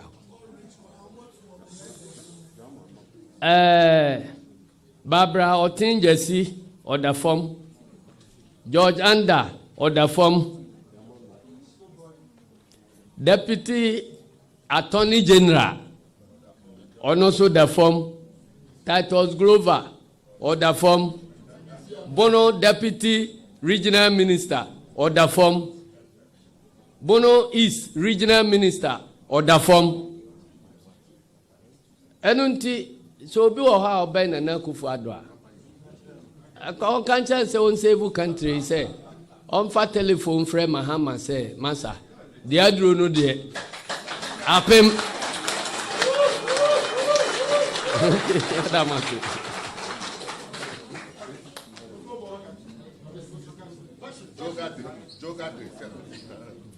Jogate Suda form. Okuboy Suda form. Yabuavia somewhere Suda form. Omomoda form the door super. Ladies and gentlemen of the media, the General Secretary of the NDC has spoken. The NDC has spoken. I believe that settles all doubts about results trickling in or results that have trickled in so far relative to the presidential and the parliamentary elections. And so we are counting on all of you, not just those of us in this auditorium, but all of you who are watching us across the country. We are counting on your vigilance. We are counting on your bravery. Anthony Cabo too is down. He didn't build a dog meat factory. He's down. And Penka is also down, Deputy Attorney General. Yes. So those who are down are so many. But the key...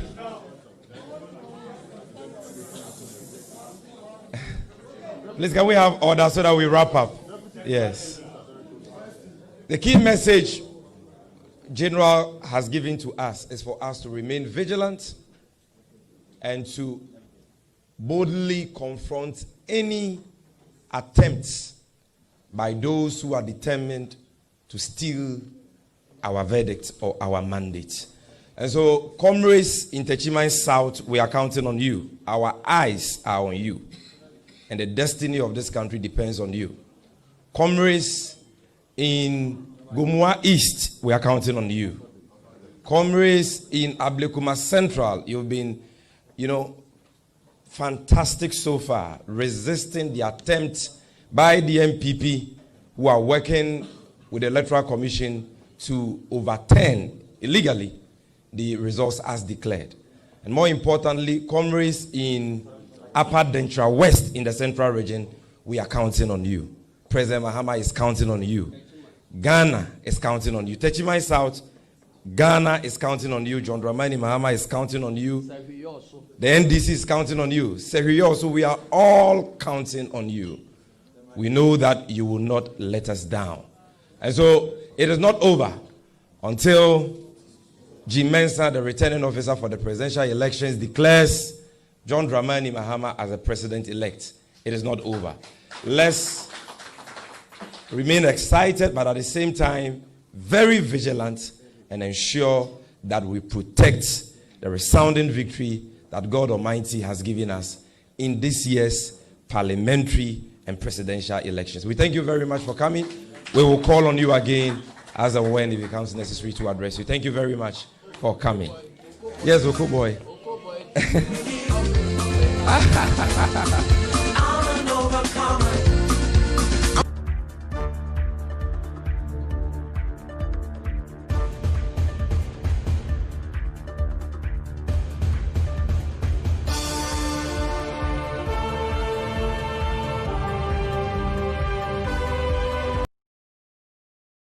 National Democratic Congress giving us an update on what they think is the situation with respect to the 2020 presidential and parliamentary elections.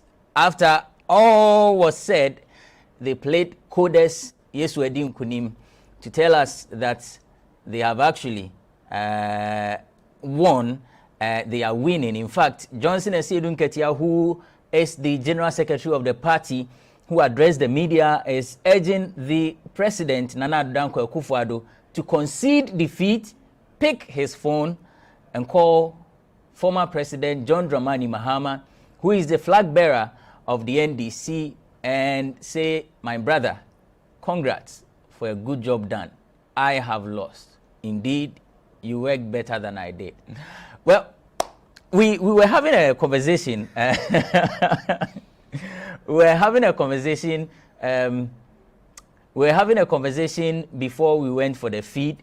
In case you just joined us, it's our live coverage of the 2020 presidential and parliamentary elections. My name is Benefo Boabin Abrantipa, and Abdul Karim Ibrahim, who is with our partners, Class Media Group, has been here. In fact, before we went for the press conference, we're having a conversation on the parliamentary candidates who have lost and those who have been retained, those who have been given the opportunity to serve in parliament for the first time. He was, touching on his constituency. Before that, he dealt with the Medina constituency where Lawyer Sosu has actually won. But before we continue with the parliamentary discussion, let's take to the press conference that we just saw, the General Secretary of the NDC, Johnson Esiedun Ketia, addressing the media. Karim, what's your impression? I get a sense that we are seeing a repeat of 2016, except that in different fashion and at different times. So you would recall the very famous or infamous comfortable lead statement. It came under... This time he says the NPP is not... in an uncomfortable position. So you can see quite clearly that we are seeing something similar. In 2016, what happened was that this sort of address was done at dawn. So just around the same time that we saw the NDC's first press conference on this election this year, and then the NPP's response or counter press conference. So already we're counting 5 now, 3 from the NDC, 2 from the MPP. Earlier this afternoon, MPP did the second one.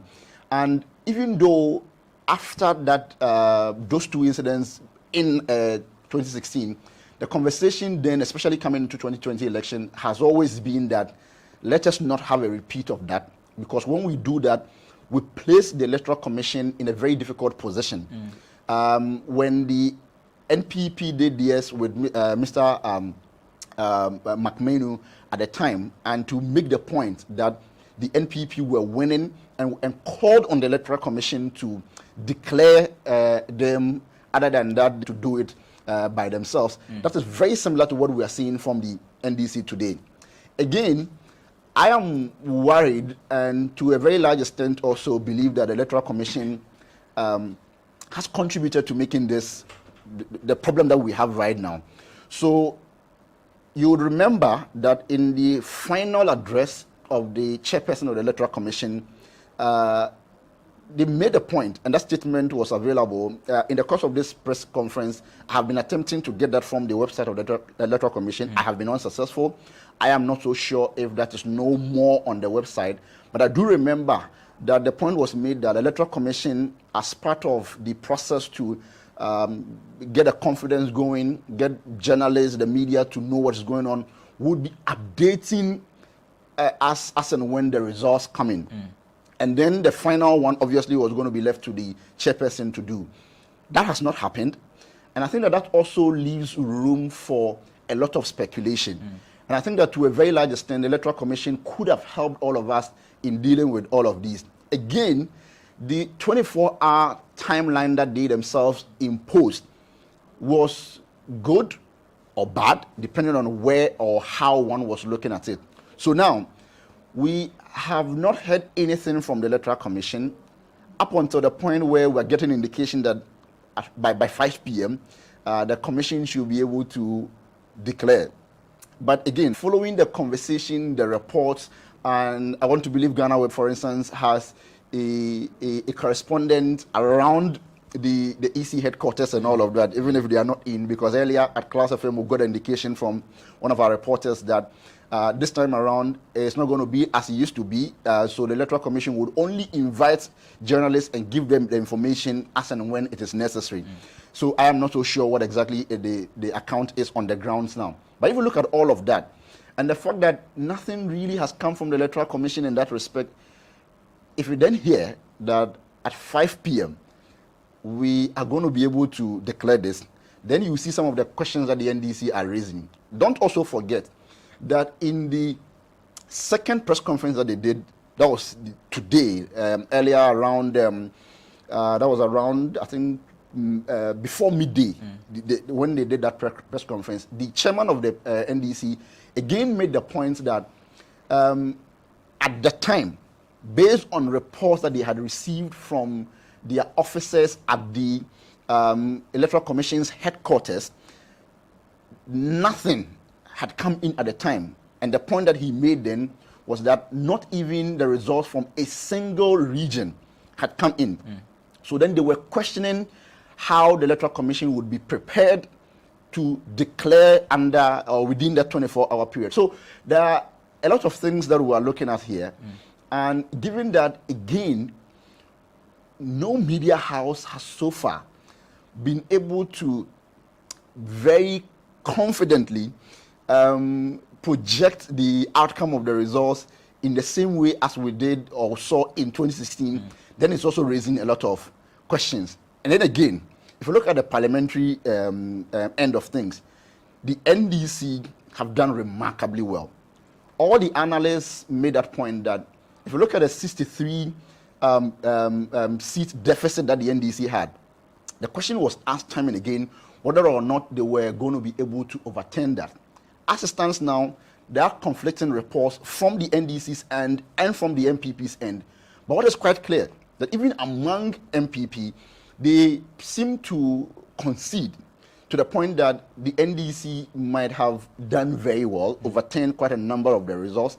The NPP have done well in other areas that ordinarily wouldn't have expected them to. If you look at the Savannah region, for instance, they have done remarkably well there. So if you look at all of that, and again, the general sentiment, the polls, all of that seem to suggest a certain comfortable lead for the MPP before the polls itself. So even though what is happening now is not new in respect of how the NDC has performed, especially in the parliamentary races, it has then more or less consolidated whatever confidence that the NDC had, and now you can see how boldly they are coming out, addressing press conference after press conference, and now all of us are put in this very tight fix. But again, for political parties, this is what we must know, Abrantipa. You would not ordinarily expect the NDC to address a press conference and address it in a manner that suggests that they are losing.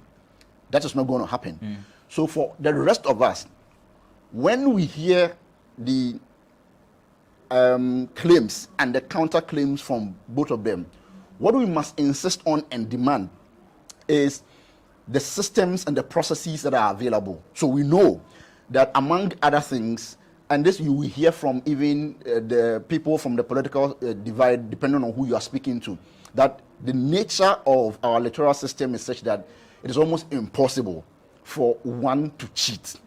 That also means that today, if the NDC make claims and the NPP also make claims, there obviously is the base documents, like the results at the polling station, that the polling officers or representatives of the political parties have all signed to.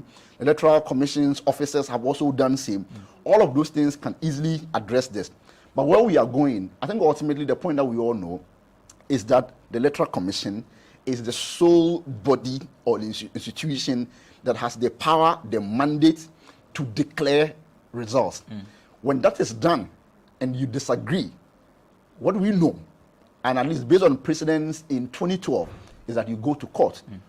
As it stands now, the disposition of the NDC pretty much suggests that they are leading, but as you know, they don't trust the Electoral Commission, And so they have this belief that the Electoral Commission will do things in favor of the NPP.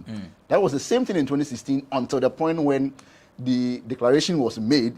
And contrary to the views that were held by even the NPP, who also antagonized the Electoral Commission then, they eventually won, and then everything came down like that. So there's still a lot to look forward to in the couple of hours that we have ahead of us. Right, so if you just join us, it's a live coverage of the 2020 presidential and parliamentary elections.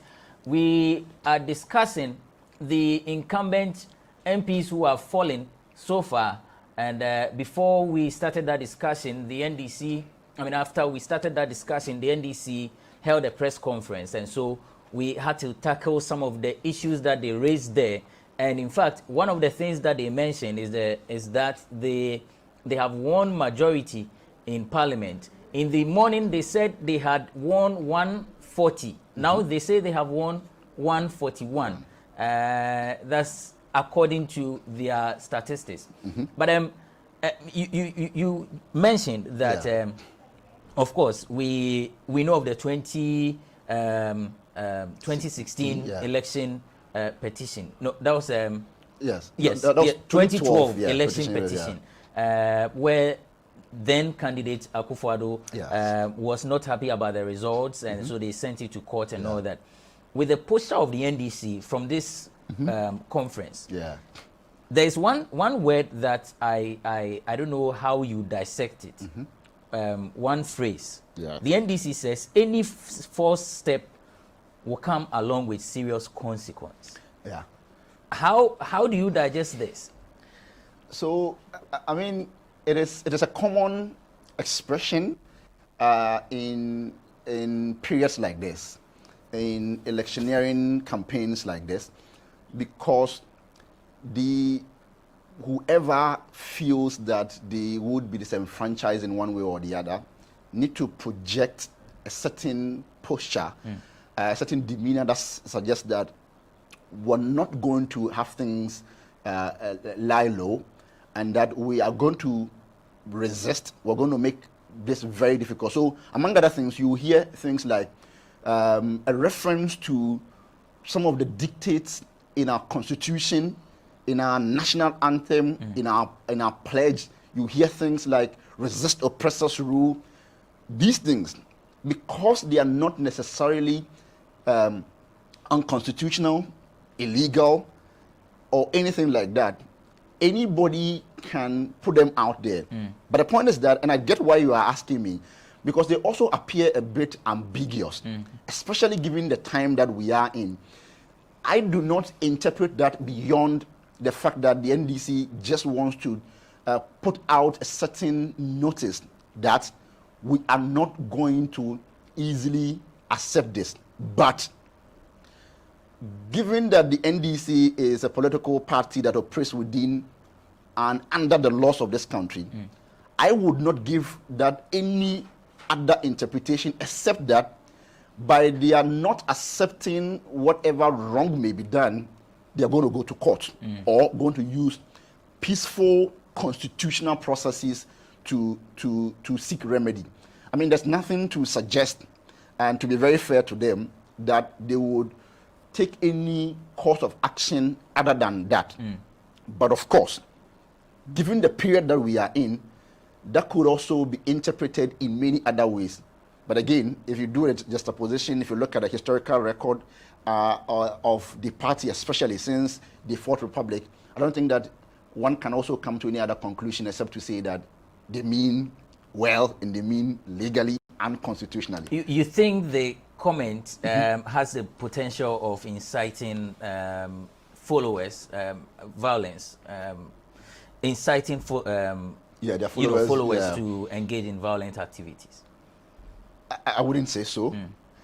I think that left in its state like that, and depending also on the events that will happen from now to the point of declaration, and then what exactly is also entailed in that declaration from the Electoral Commission, if the leadership of the NDC leave it at that or continue to reiterate that same position, then you could see some of those events happening. Because at that point, what you also need, among other things, is some guidance, some circumspection, and some calmness. So,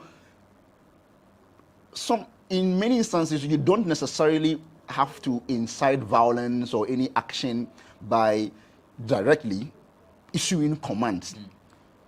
When the tension is high and the sentiments are rife like that, the way and manner you go about things can also either calm nerves down or raise the nerves and the sentiments. So I think that as it stands now, no, it will depend on a lot of other variables.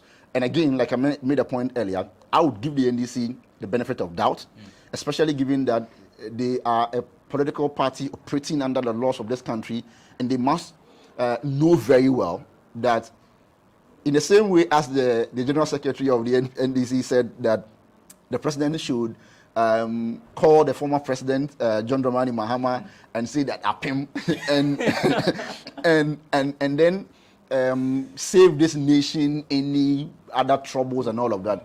I would also hope that in the event that they disagree with anything, they would save all of us that same trouble and go through the processes very fairly, very constitutionally, very legally as well. Right. I don't know. Maybe we should swim in hypothetical situation now. I'm just imagining. Let's just say in the event that the EC says it's going to declare the results at 5 o'clock. We have 2 hours left.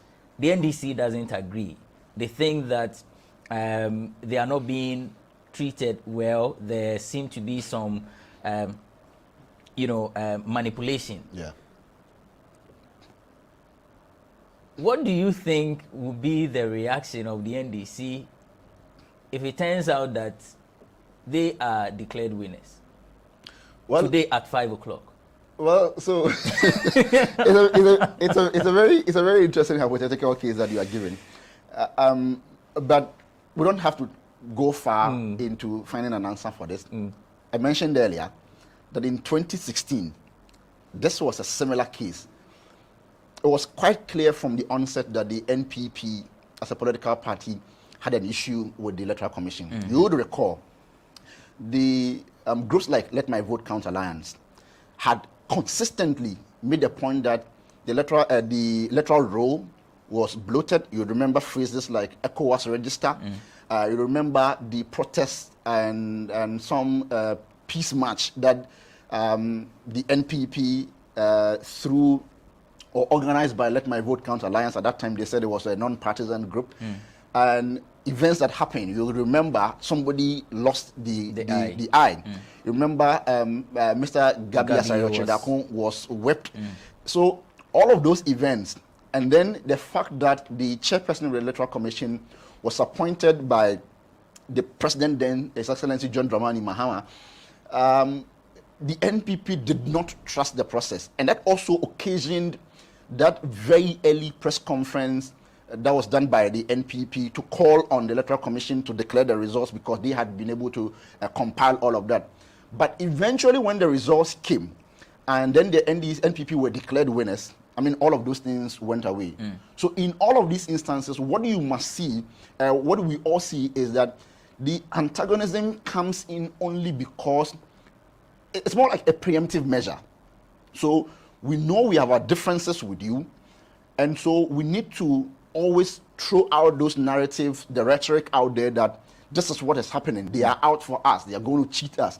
Until that point when it is declared in their favor. It would never happen, Abrantepa, that today, if this Electoral Commission, irrespective of how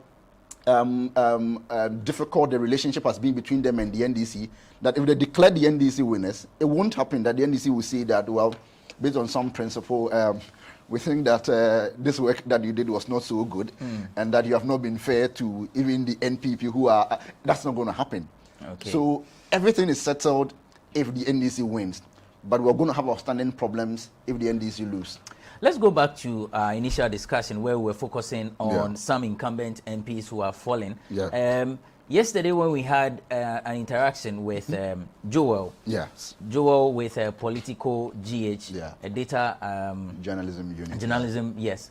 He was mentioning, he mentioned that the Adenta constituency is one that does not retain an MP. Yeah. Yabuabia Samoa has lost to the NDC's Muhammad Adamu Ramadan. Yeah. Were you anticipating that? I mean, back with respect to the history of that constituency and the work that Yabuabia Samoa has done. Yes, so it's not a result that surprises me. I mean, with elections, if we're going into it, I mean, there are a lot of possibilities that one would look out for. And this one, as in the possibility of the incumbent, that's Yabuabia Samoa losing, was pretty high. Analysts all across board had made this point. Today, for instance, on my show, I spoke to the poster, Mr. Benefsin. He made that same point. And it was quite a popular position across. And so I am not surprised at all. I think it is only consistent with the tradition, maybe, or the convention of that constituency.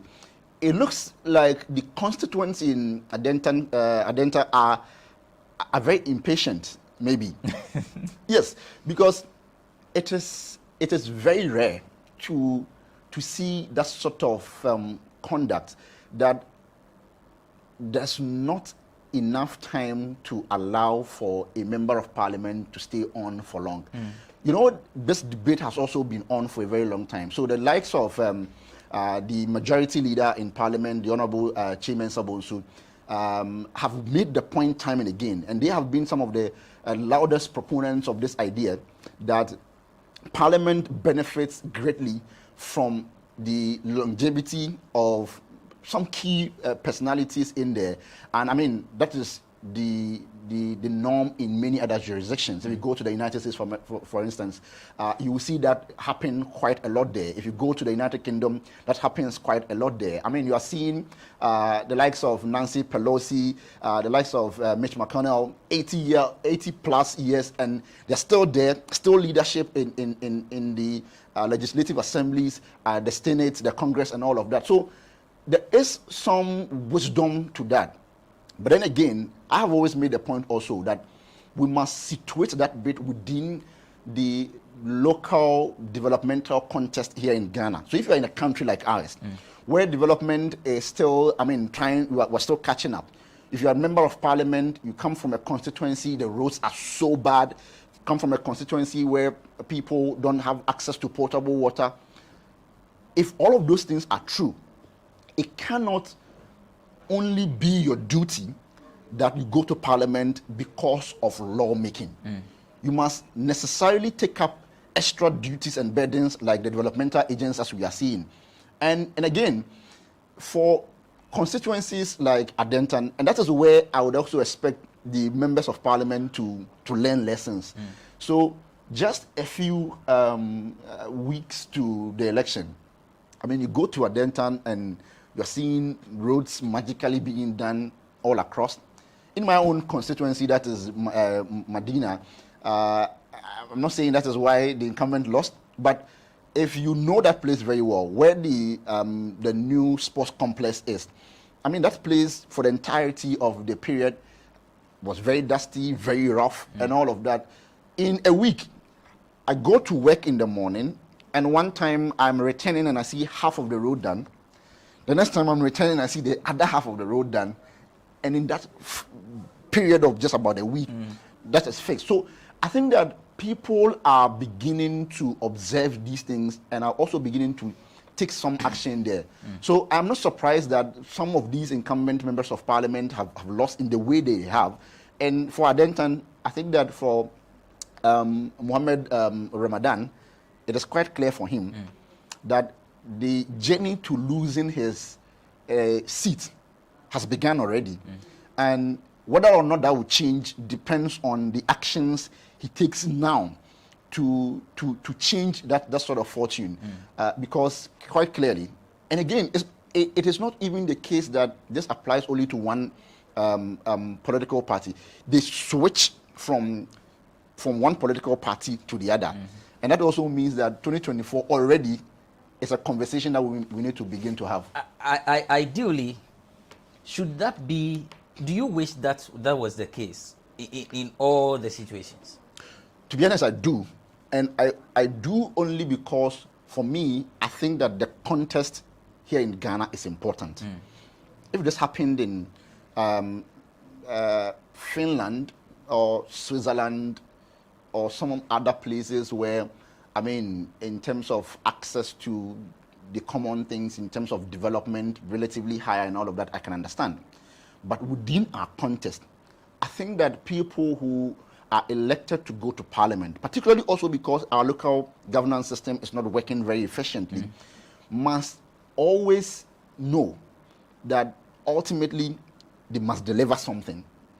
And it is not only because they are there on a party ticket, they should go do the party's bidding without necessarily looking at their own local contests or constituencies. And so for me, I don't have any problem at all with that.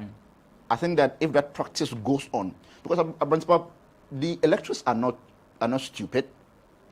People are observing. We've seen how much money is spent just to get to parliament. After the 2012 election, the Westminster Foundation worked with some other groups here in Ghana. I think the CDD was also part of that report. And they put out this report that looked at the cost of running for parliament here in Ghana. If you look at the amount of money involved, if you look at the people running across their constituencies, it can't possibly only be because you want to come and say, what kind of servant are you? So it surely means, therefore, that there's something in there. And if people are paying in excess of 1,000 Ghana cedis to delegates during the primaries, giving them motorbikes, giving them other appliances and all the goodies that you can think of, I mean, it means it's a juicy area. There's something there. So they will tell you that, look at the salary of the member of parliament. Yes, but there are many other privileges that you are also enjoying that we don't talk about. And to be very honest, if you look at the crop of leaders that we have, how many of them would you be able to say that these people are people who are there for very selfless reasons? So it is a business that is going on, and insofar as people have come to realize that that is the case, they're going to demand. And I would be happy that we continue to maintain this tradition and convention. That in itself also has a way of changing the way we do our politics. And for me, that is good. Right. So let me take viewers through some of the incumbent MPs who have fallen. Yababia Samwa of the of the MPP Adentan constituency has fallen to NDC's Muhammad Adamu Ramadan, Sadiq Boniface, Abubakar also is with an NDC. He's fallen to Francis Sosu in Medina. Major retired Derek Odro, Deputy Defense Minister, he is also gone. George Anda, Deputy Minister for Communications, he is also gone. Hajia Alima Mahama has also lost to the NDC's candidate Alhaji Baba Isifu Seidu. Barbara Ayisi, Deputy Minister for Works and Housing, she has also lost in the Cape Coast North constituency to the NDC's Dr. Kwamena Minta Nyako. Adamu, but this is one of the, I'll come and then we'll focus on some of the interesting happenings. Adamu, is that Damangu you are looking at here? Yes. And Abu Jinapo. Abu Jinapo. So Adamu has lost to Deputy Chief of Staff Samuel Abu Jinapo in the Damangu constituency. Joseph Pemka, Deputy Attorney General, has also been kicked out. I saw some interesting headline. And then the Minister of Tourism, Arts and Culture, Madam Barbara Otini Jesse has also been kicked out of the Prestia Huni Valley constituency. She lost to NDC's Robert Wisdom Kujo. There are some new entrants or some new faces. Well, of course, Abu Jinapo, Sosu, and this is an interesting one, which I think we'll start our discussion and the next phase of our discussion there. John Peter Mewu, Energy Minister, being the first to claim a seat in the voter region for the NPP, quite a remarkable feat, beating the NDC's Professor Margaret Kweku, if I got the name right. Jifa Gomashi, also, okay, so I'll skip that. Dakwa Newman is also Okai Kwe South. Beating the incumbent Arthur Ahmed. We have Tete Agutwi, the NDC's parliamentary candidate. She happened to be the sister of Hannah Tete. So it's a revenge there, beating George Anda and then taking over. So Karim, let's look at John Peter Mewu's feat. I mean, this is one of the victories of the NPP that they actually did not care per the conversations that have gone on. So they are not even focusing on the figures of the president in that constituency. They are just happy about John Peter Mewu claiming a seat for the NPP. Quite a remarkable feat. Did you see it coming? I didn't. I had an open mind for it, but I didn't see that coming. I'd be shocked to find anyone who saw that coming. I mean, you could wish for it, you could want to see something different happen, but to have such confidence that in Hohoi you were going to see the NPP grab that seat, I think that would be a very difficult thing for anybody to. I think that generally for all the analysts that I heard on that particular bid there, because it was obviously going to be a very interesting race because of the caliber of person that Jean-Pierre Amewu is and what he was coming to this ticket with and all of that. We were expecting that there would be some significant gains, but not so much to tilt things in the way that we have seen. But you see, it is very important for the NPP because they needed also to make a statement. And one thing, just before I proceed, that we need to know is that this kind of seat is not one, I mean, it's a very fickle one. It's victory that you can't celebrate for long. It is an even bigger version or magnitude of what we have seen in Medina. So in Medina, we saw the MPP come in, take the seat, but they will not get complacent because this is not yours.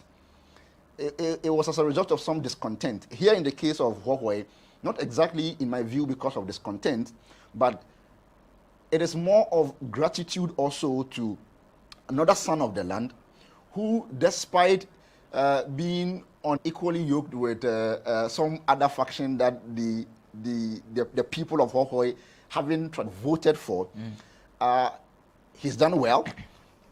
He holds a very prominent position in the ruling government. And so I see that, and again, he worked really hard for that particular seat. But I am already looking forward into the next election, and I'm asking myself, how much more can you do to keep this satisfaction and interest going? But that doesn't matter. It doesn't matter because it is important for the NPP because they've made a very, very bold statement. Which statement is that here is a fortress that we have been able to break into. It doesn't usually happen. Of course, if you look at the Ashanti region, you would find cases of the NDC having, as it stands now, 4 seats that the NDC have gotten there in the Ashanti region. They maintained their 3 against Chemaun to me's claims that he was going to get all 47. But again, that is also largely because of the more cosmopolitan nature of the Ashanti region. So when you don't see that in Volta region, but still see this very impressive performance, the MPP have everything to be very happy about. But again, I mean, the future holds a lot of possibilities that we may never be able to speak to. But I think that that will be very short-lived, particularly because of the history of the constituency. Yeah. I see. So John Peter Mewu won with 26,952, and then the NDC's Professor Margaret Kweku had 21,821. And the gap is significant. It's very huge, like very more than 5,000 votes in there. So that's John Peter Mewu. Okay, so maybe we should look at George Anda and let's look at George Anda and the revenge that has been taken on him. So, yes, it is a revenge, but again, that is also very consistent with the track record of that constituency. Very similar to what we have seen in Adenton constituency.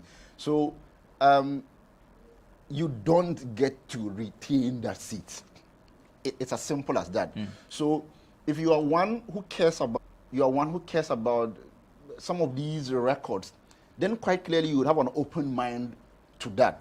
But I think what is only interesting here is that we're having the sister of the former member of parliament, the one from whom the Honorable George Anda took that seat. And so I think that that's interesting bit about this. But for the fact that he had only one term, that is not a surprise, because it's off to the history of that constituency, then you would have had room and expectation for that outcome. I see. Right. But I noticed also you mentioned a bit about the Damango race also. Yeah. That's also interesting because among other things, and we've been having this discussion for some time now on radio. I mean, the Jinapo brothers. So both are in parliament now, as it stands. Both of them could have contested the same seat, but they didn't. They maximized their gains, and today there's one from this end, one from the other end. But again, that also speaks to, I mean, that race is one that got a lot of investment too. Because going in there for that Damango seat was obviously going to be a very difficult one. But as we have seen with the other Deputy Chief of Staff, that's Mr. Sanso Boache, going to the Ashanti region and taking out the Honorable Ochem Abuaje. I mean, he's been very good in Parliament. He's gone now in favor of someone from the Jubilee House. And we're seeing another person from the Jubilee House also coming. Quite interestingly, we have another person from the that end that is not having this one. But what is good, or what is interesting here about that particular race is that Adam Mutawakilo is not a novice. I mean, especially on issues of on power, you would find him very active for the minority, and that's a big blow for the NDC from that end there. So it's not so surprising, because if you look at people who run either as ministers, of course we've seen some of them lose, but generally they come with a lot of resources and they are able to present a very formidable front there. And again, in the north also, there are very many dynamics that are at play there. We've talked about how, even though down here in the south, we've seen about 3 cases when widows of members of parliament who passed on have run and have won. We've seen it in Infansiman. We've seen it also at Ayawaso, West Wogon. But that would hardly happen in the north, because there are a lot of other dynamics, cultural, social dynamics that are always at play. And that's what you see there. Where you're coming from, the family, mother, father, depending on where one is coming from and all of that, plays some very significant role in how things turn out. So that race also, I found that result surprising, but maybe not too much, because again, given where Abu Janapo was coming from, clearly he presented enough threat to Adam Mutawakilo, and truly that has been done. And again, the NPP if you look at it more broadly, also in that region, have performed very, very well against all odds. One other interesting constituency, perhaps the last but one, and then we end. You just mentioned the widows who have made their way to Parliament, the Mfansiman, and then Ayawaso West Wogon constituency. It's obviously the Ayawaso West Wogon constituency was one of the most interesting constituencies as far as this election is concerned, with the coming introduction of John Dumelo, an actor whose campaign traverses a whole lot. He had the Honorable Minister for Foreign Affairs and Regional Integration, Madam Ayokobuchi, made some statement which some persons in the art said it was derogatory. His competitor, Parliament is not popular. It's not about someone going to do a movie and becoming popular.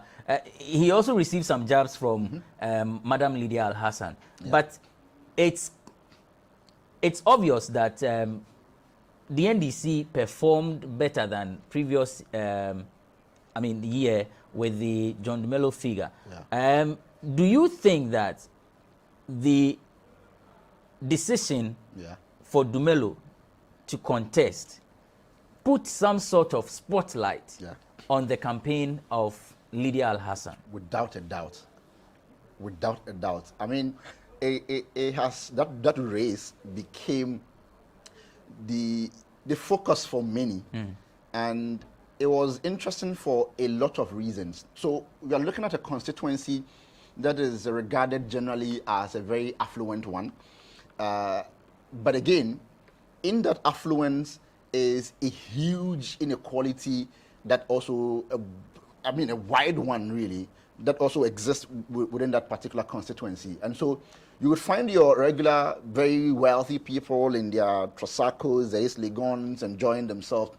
And then, I won't mention any other area, but because poverty and lack is very relative. Maybe they would disagree with me. But you would find some people also within that same constituency that are struggling. At the heart of that campaign became this banter of who can provide what more for the people. And I have had cause to put this question to the Honorable Lydia Al-Hassan. The answer was not very satisfactory. I was seeking to understand why that race between the two of them had been so monetized, and whether or not that was a sustainable approach towards the future in respect to the politics within that particular constituency.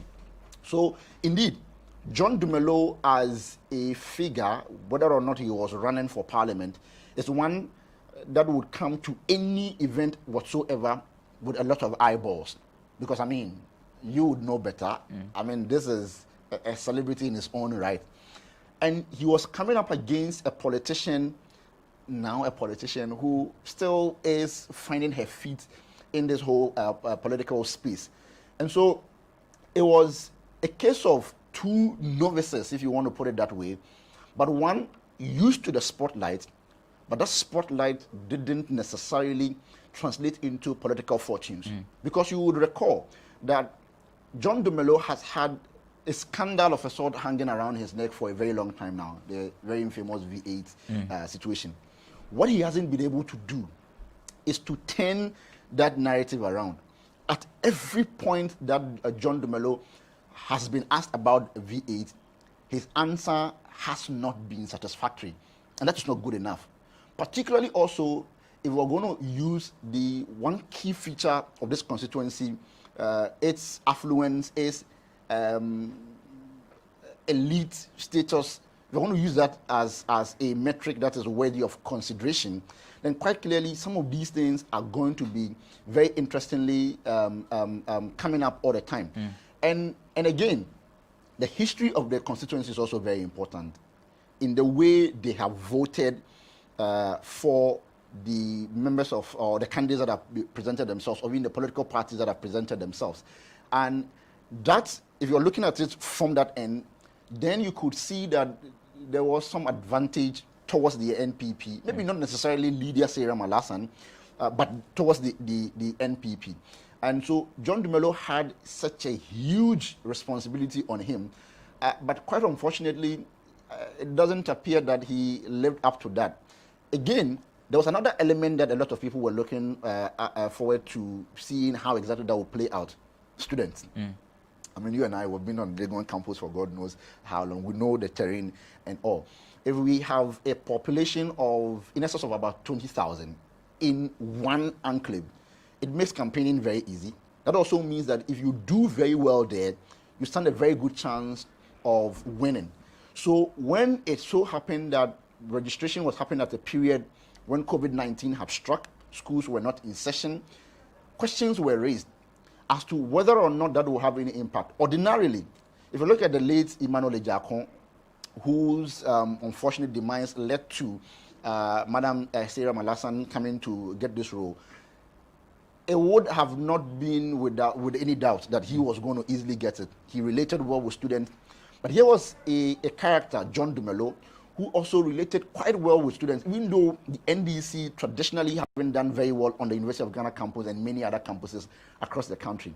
But if you saw events before COVID-19, when John Dumelo went to the Jan Nelson Hall, the Elizabeth Say Hall, the diaspora and other places, and how the young girls especially jumped onto him and all of that, it was going to be very interesting. He turned into a hairdresser, actually. I mean, he could do anything. He could act it and do anything that he had to do.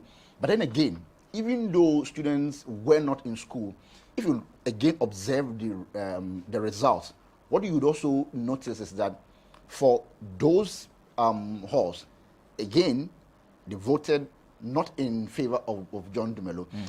So what that tells me also is that perhaps we're getting this wrong with a view and impression that given his fame and popularity, he was going to win this.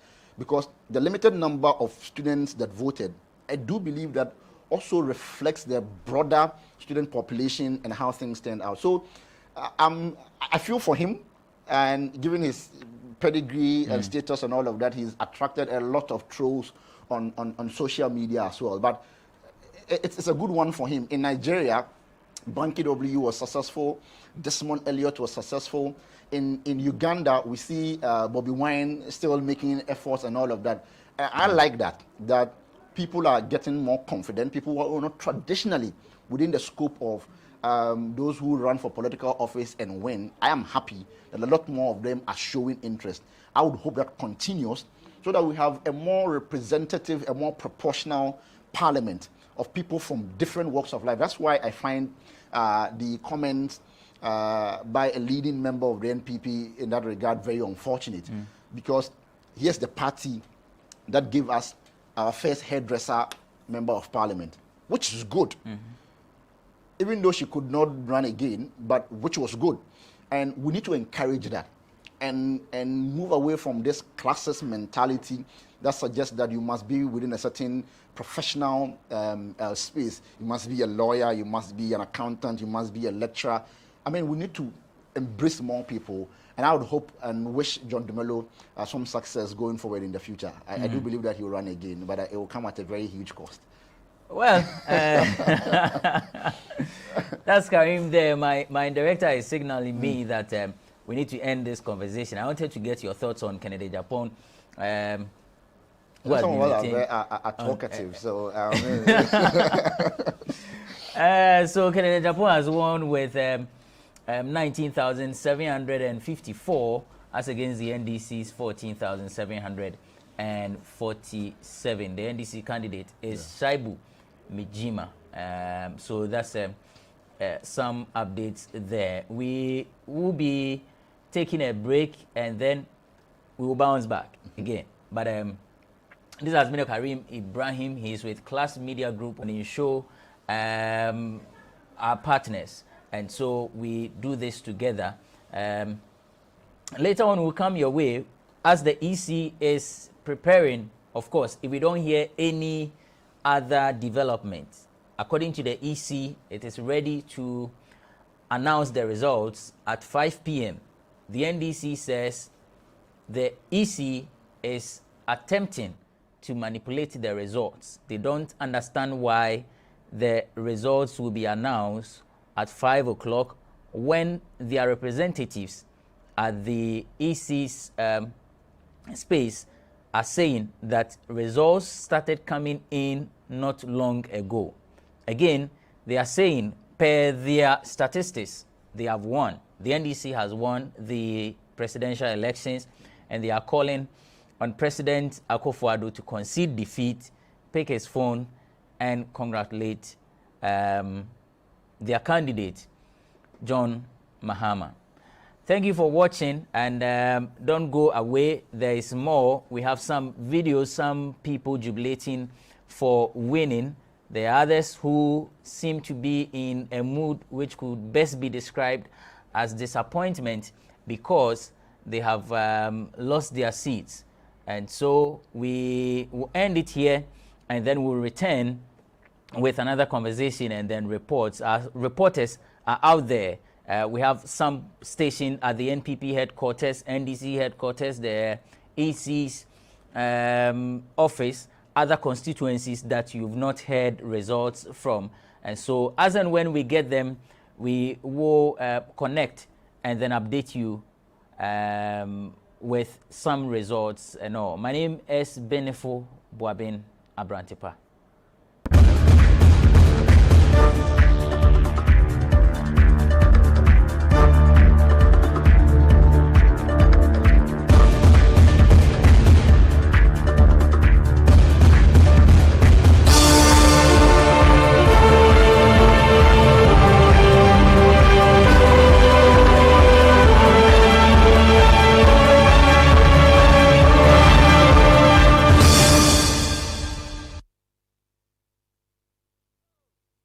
As Ghana heads to the polls, there is one message everyone is propagating, and that is peace. But have we done enough to protect the peace we are enjoying, or our actions and inactions are rather jeopardizing the trait? This is what we are seated to discuss on GhanaWeb's election desk. My name is Benefo Boabin. I'll return to introduce my guest.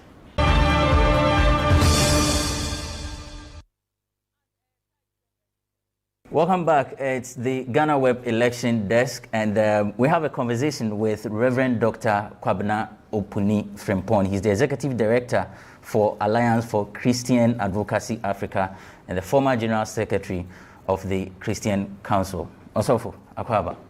Thank you. So we witnessed the Peace Park program on Friday, where we had the flag bearers of the two major political parties, i.e. President Nana Addo Dankwa Akufo-Addo of the NPP and former President John Mahama of the NDC commit to peace. Is this enough? Yeah, Abrantepa, let me say this, that there's at the moment a national cry for peace, and this national cry is coming from faith-based organization leaders.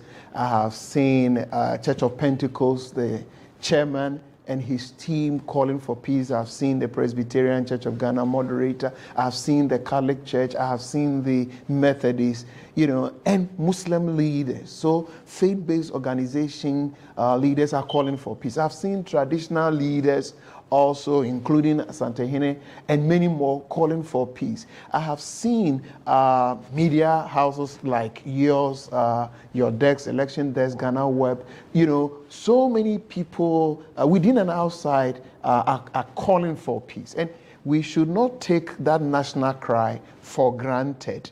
And that is why what happened yesterday, the signing of the Peace Pact, to me, is timely and helpful, that the two leading presidential candidates will go public that we commit to peace. So it's very good. But we are not there yet, because now, yes, we have His Excellency Nana Addo and former President, His Excellency President Mahama, publicly committing to peace. But beyond the two, how do we also get the various members of parliament, the aspiring members of parliament, and their followers, and their foot soldiers also to commit to peace?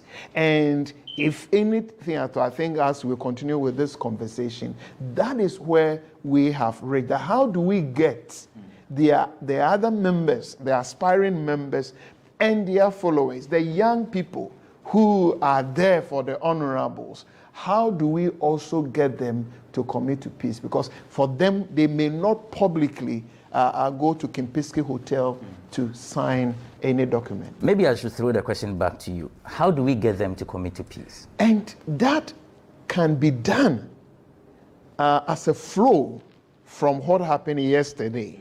You know, these two leading, I know we have other presidential candidates, but let us stay on NDC and MPP.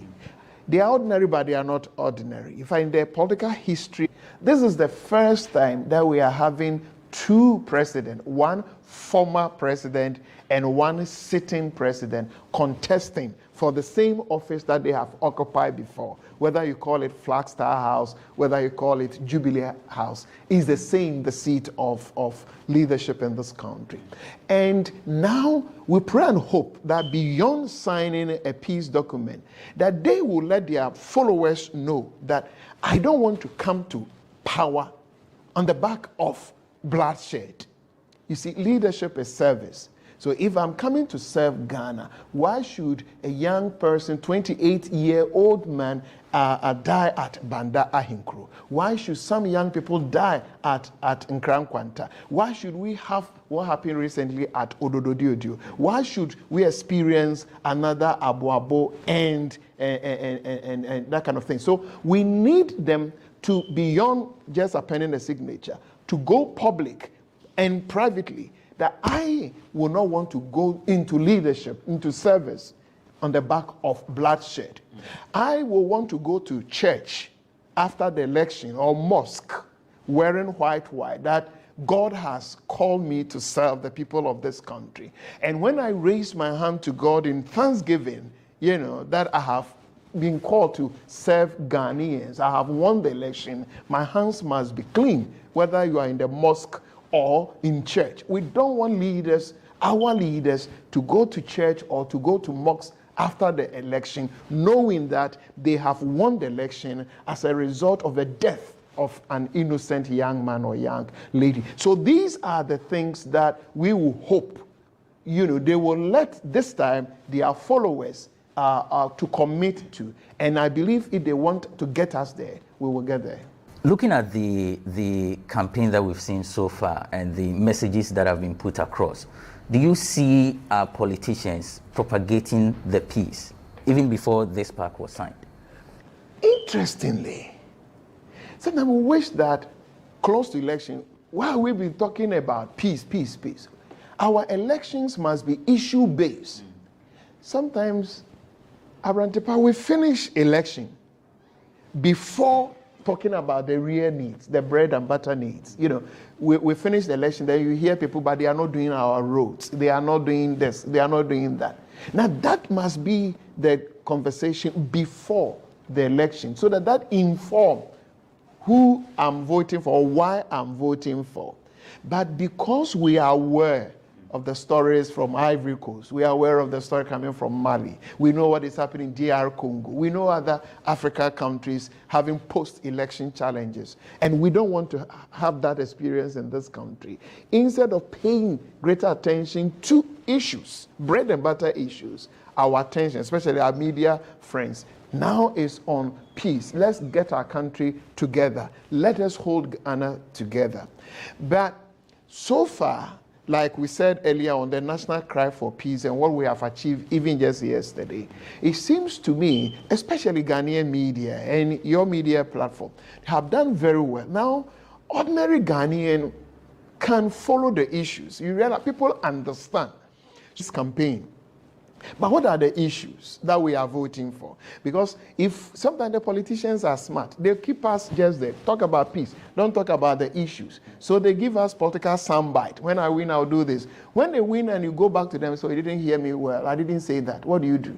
You know. So now, yes, they are committed to the peace. But I think they must be more committed to the bread and butter issues, the developmental issues. We must hold them accountable. There must be a social contract. In fact, here I would say that our traditional leaders, our pastors, must rather demand accountability from our political leaders, so they don't take us for granted. Now you find them giving bags of cement, iron sheet, some mobile phone to people to vote for them. In fact, some collect t-shirts. You know, you vote for somebody because the person has that shoe t-shirt. But beyond t-shirt, every election is about the future. You know, my future, my children's future. So to me, yes, they are committed to peace. And you see that from the media landscape. But beyond peace, we must also push for the development that will serve us today and tomorrow. How significant and how binding is this peace pact? Because, I mean, some, for instance, the parties have been advised that they shouldn't be just a mere public show. How significant is this? We've done it before.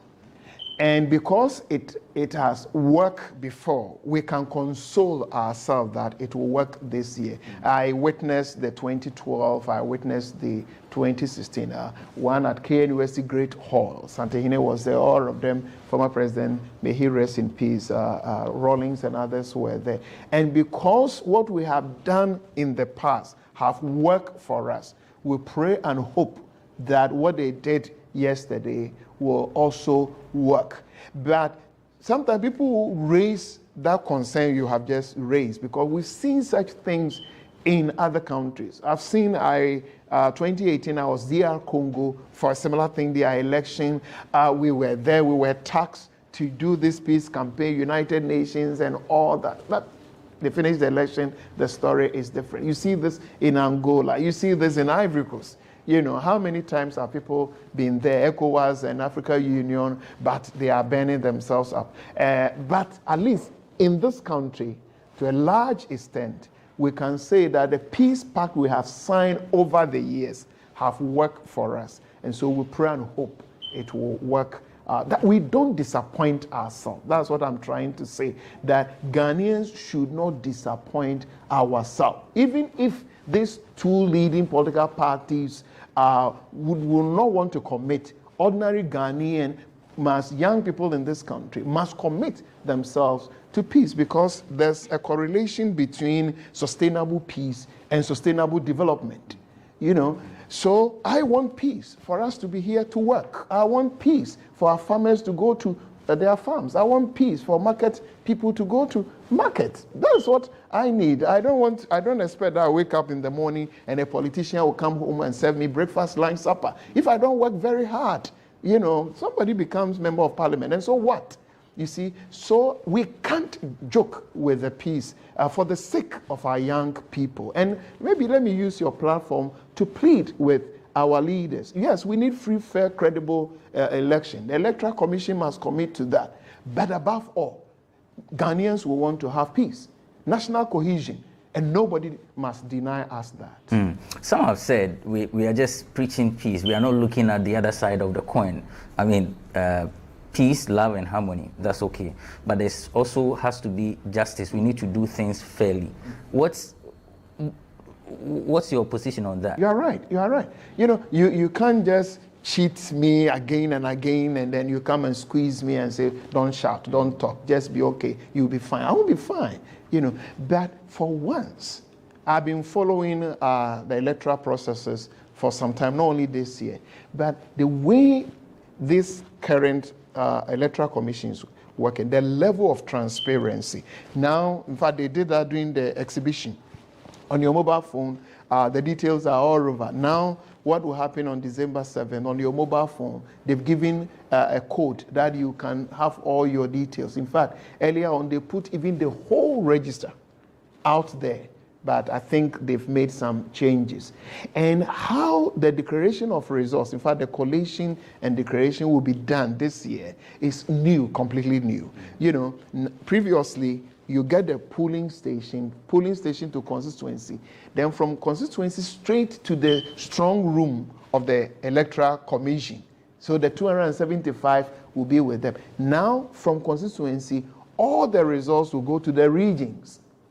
And everybody will be there. They'll do the collation there. So only 16 results will come to Accra, to the EC office. So in terms of participation, there are so many people involved. And if we all do our homework well, we should get justice, what we are looking for, you know. But back to justice, the issue you have raised is collective responsibility. It's a shared responsibility. If we all go to sleep and expect that EC will do everything and the security agencies don't do what they are supposed to do, the political parties send agents to the polling station to monitor. Abrantepa, you can get some parties who send agents and they go there in the morning and then they rush out to do whatever, I don't know. Then close to the evening when we are about to do the counting, then they show up. And somebody whispered to them, they have cheated you, they've cheated you. And they start their choboy, they have cheated us. It was your responsibility to stay throughout. Why didn't you stay? Then some of the people they send, even, I'm sorry to say, the quality, academic background, the pink sheet story we had the other day, you find somebody who will write figures 3 to 4, words 3 THRE 3 TWO2 324 324. So if you send somebody as your polling station for a leading parties like MPP, NDC, who doesn't know that 324 in figure is not the same as 324 in words? And you finish and you come and tell me that you are not getting justice. The people you send there must understand basic law. They must understand, you know, the CI 127 basic. What does it mean? They finish, and if they say they have, you know, won, then they join the celebration. You must stay there and append your signature. Or they say you've lost. Still, you must sign, because, you see, some people are smart. 3, they can put another 3 at the opposite, and it becomes 8. So instead of 324, now it becomes 824. They say they have, but where were you? Why didn't you sign? Why didn't you stay? Ordinary people can just join the celebration, but you as an agent of the party must, so, you know, justice. But we must open our eyes. It's a shared responsibility. So you also don't fail to do what you ought to do and come and be on the rooftop shouting for justice. So people must be responsible, but we are in together. It's the 8th election in the 4th Republic. Do you feel there's tension in the air? Yes and no. Yes, especially before the registration, voter register. You know, you remember the demonstrations, law court, and some even raise their voice that there will be bloodshed. You remember, some people talk, unfortunately though. So, you know, looking from that angle, it wasn't the best. To the extent that even during the registration, like I said earlier on, we lost some innocent young people, unfortunately though.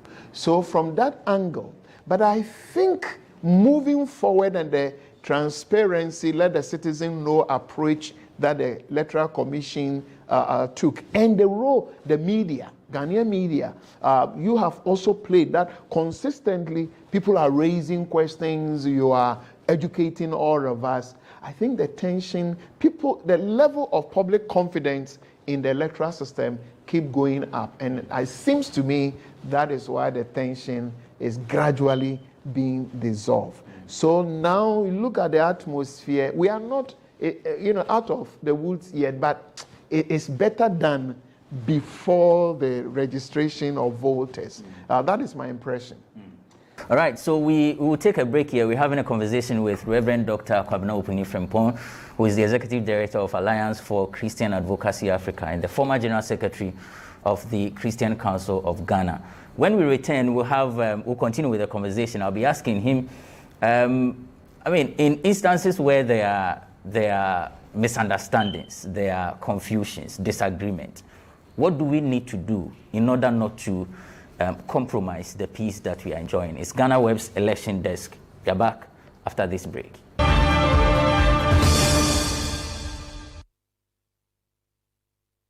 Welcome back. It's the GhanaWeb election desk. My name is Benefo Boabin Abrantipa, and we are having a conversation with Reverend Dr. Opuni-Frimpong. Rev, before we went on the break, I was asking, in case there are disagreements, in case we have issues, there is violence whatsoever, How do we handle it? How do we address it? Yeah, Abrantepa, you see, you can't have democracy without Democrats. You need Democrats to practice democracy. And therefore, I want to believe that all the contestants are Democrats, good Democrats. Now, in democracy, you play according to the rule. You don't just play according to your whims and caprices, this is me. It's not a macho thing. You see, hooliganism in democracy is a contradiction. And in democracy, when you lose honorably. When you win honorably. What it means is, in football, you can have a draw. But in political election like this, we don't have a draw. It's either a win or you've lost. Unfortunately, and to me, this is the mindset of some of our political leaders. They go into election with one-sided approach that we are going to win. And that's how they psych their followers. You know, this Agbena stuff, you know, we finish. But it doesn't work like that. You see, fine, it can go that way for you, but it is also possible it may not. So, these few hours ahead of us, I pray and hope leaders will psych their members that we may win, who doesn't want to. But if it happens, it doesn't go our way, we will accept it. That maybe, and especially those who are people of faith, you know, in election, God declares his will. So maybe this is not God's will for us today, but who knows tomorrow. So we need to get their members, their followers ready, that if we win, praise God. If we happen to lose, still praise God.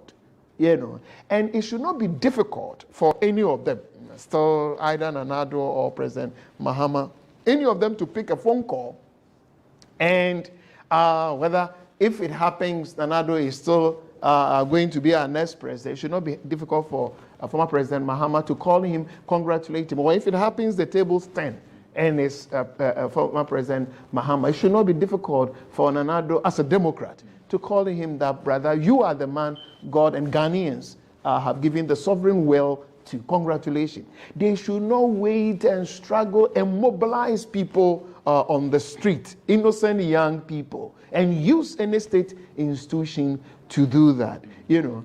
And again, we'll pray and hope also that I'm a pastor. Sometimes how we do celebration, you see, this kind of election, the level of investment, you know, the investment they make, you know, it doesn't start from even the national one. It starts from the primaries, when the various political parties, and some are giving bicycles, you know, some are giving motorbikes, some may even give cars.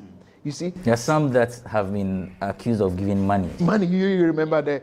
So they invest so much. It's for some of them, it's business. You know, so if they don't win, counting their costs is a very painful thing to do. And so after the election, how we do our celebration, the choice of words, including even pastors, those who come to church. Sometimes I find some pastors, they go to church, now you must know that in the same assembly, in the same congregation, others are grieving, you know, and they are your members too. So we must do our celebration very responsibly, that you need those who have lost, you need them in governance, and including those who have been successful. So in governance, we need all. So you don't do it in such a way that people are hurting and they are angry and they feel you don't need them, so they distance themselves. Even in our celebration, we must celebrate in the atmosphere that even though you have lost, you are needed. We need you. You know, you are loved, you are accepted. So I pray and hope even churches, the way we celebrate post-election successes must be very inclusive. That even those who may not be successful still feel that belong to this church or mosque, you know. And what we do in the community must be welcoming, else people will remain in pain and in health, and they keep it the next 4 years. We don't need that for good governance. Look, we've seen a number of your colleagues, I'm talking about pastors and prophets, give prophecies about the election. Some say MPP is winning, some say NDC is winning. A recipe for chaos? Let me go straight and say this, that some pastors have been irresponsible in this country. I have in mind all these political prophecies. We don't need them. You see, in election, we have accepted that God will lead us. Election is another way that God leads God's people. So when we do election, it doesn't mean we have drifted from scripture. And so when the people of God, if you want to understand what I'm trying to say, for instance, I'm a Presbyterian. If we say we are going to have election, even church people, this church will never allow anybody to rise up and say, I'm the prophet or prophetess. And God has revealed to me that Reverend so-and-so should be the leader, moderator, and so he is the leader. The Presbyterians will stop you and say, come on, get out of the room, we don't need it. We are church people, but they will say that they don't need your prophecy for anything. In fact, Church of Pentecost, prophecy in Church of Pentecost is one of the church that you want to see prophecy. When they are ready to elect a leader, chairman for Church of Pentecost, they will never allow anybody to come and say, I'm prophet, and God says, and God says. Now, if we church people will not even allow prophet to tell us who the church leader must be, when we have a whole nation, some are not even Christians, Muslims, why do people, take that role upon themselves that I know what God wants to do? And what are you doing? Especially when we finish the election and that your prophecy doesn't come to pass. Do you want us to believe that therefore somebody has stolen the election? And that's the implication. That's what I call irresponsible. Because when you give me impression that God says, Abrantepa, you are going to win, who am I to say that now we finish, you didn't win, and therefore God has lied to us? So the other side is, then the EC has not been fair. And church people, instead of, keeping the national cohesion, you end up pushing the nation to a corner that EC has stolen or rigged the election for some. So please, we will still plead with our pastors. If I've heard Archbishop Kwesi Sapon also adding his voice that stop this. Many people have said the more you call that, let's stop this for the sake of peace. The next morning you come and then they also will come and say all kind of things. But our pastors, our imams, our traditional leaders have done very well. In terms of, having active citizens. They've raised their voices. They have journeyed with us in church. Some are on media platforms like this. And moving into the future, I want to see more. But this idea of pastors aligning themselves with particular political parties and therefore giving prophecies in favor of them. Some of them, all their prophecies will go into a particular political party. If you are a servant of God, a prophet, your prophet, if today God says it's not this man, it's the other person, you should be able to say, have prophets who always prophesy for MPP, prophets who always prophesy for NDC. And in prophecy, don't just come and tell me who will die, who will not die. Prophets must tell what God wants us to do. Read scripture. Prophets must tell me God wants you to do this or not to do that.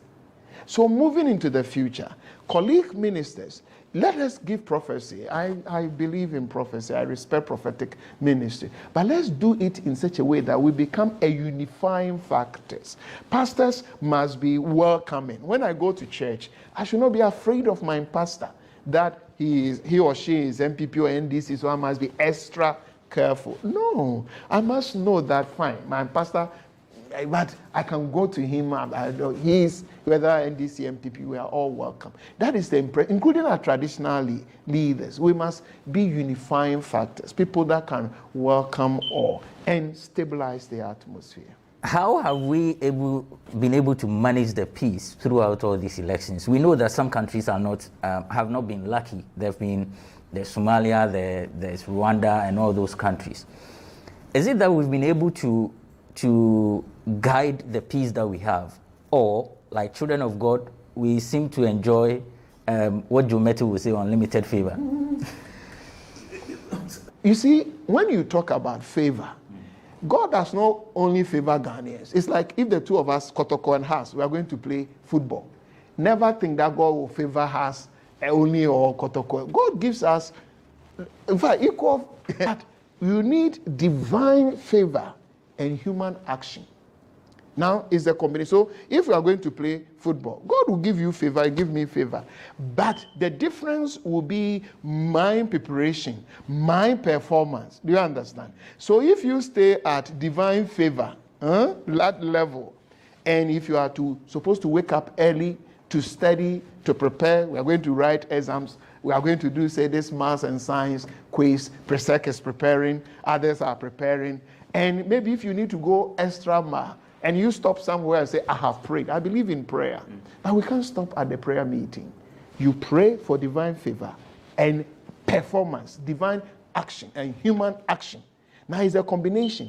So if Ivory Coast is in trouble, it does not mean Christians are not there. It does not mean God doesn't show them favor. If Mali is having a problem, if Sudan is having a challenge, if DR Congo is having a challenge, Angola is having a challenge, it doesn't mean there are not divine favor upon that country, but beyond favor, human action. And it seems to me that's what we have been able to manage well. So divine favor, yes, but human performance, human action.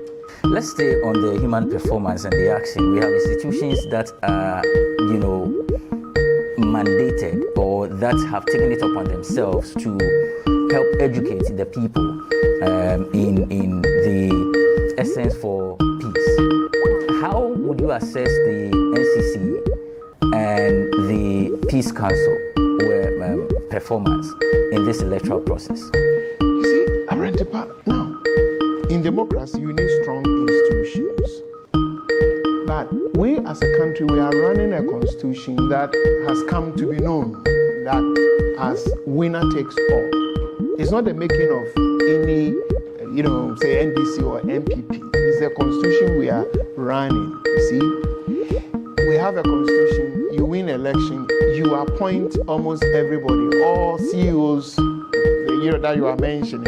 In fact, IGP, Chief of Defense Staff, Electoral Commission, regional ministers who are supposed to be heads, the RISEC, heads of regional security, they are all the president's, people, district chief executives, you see.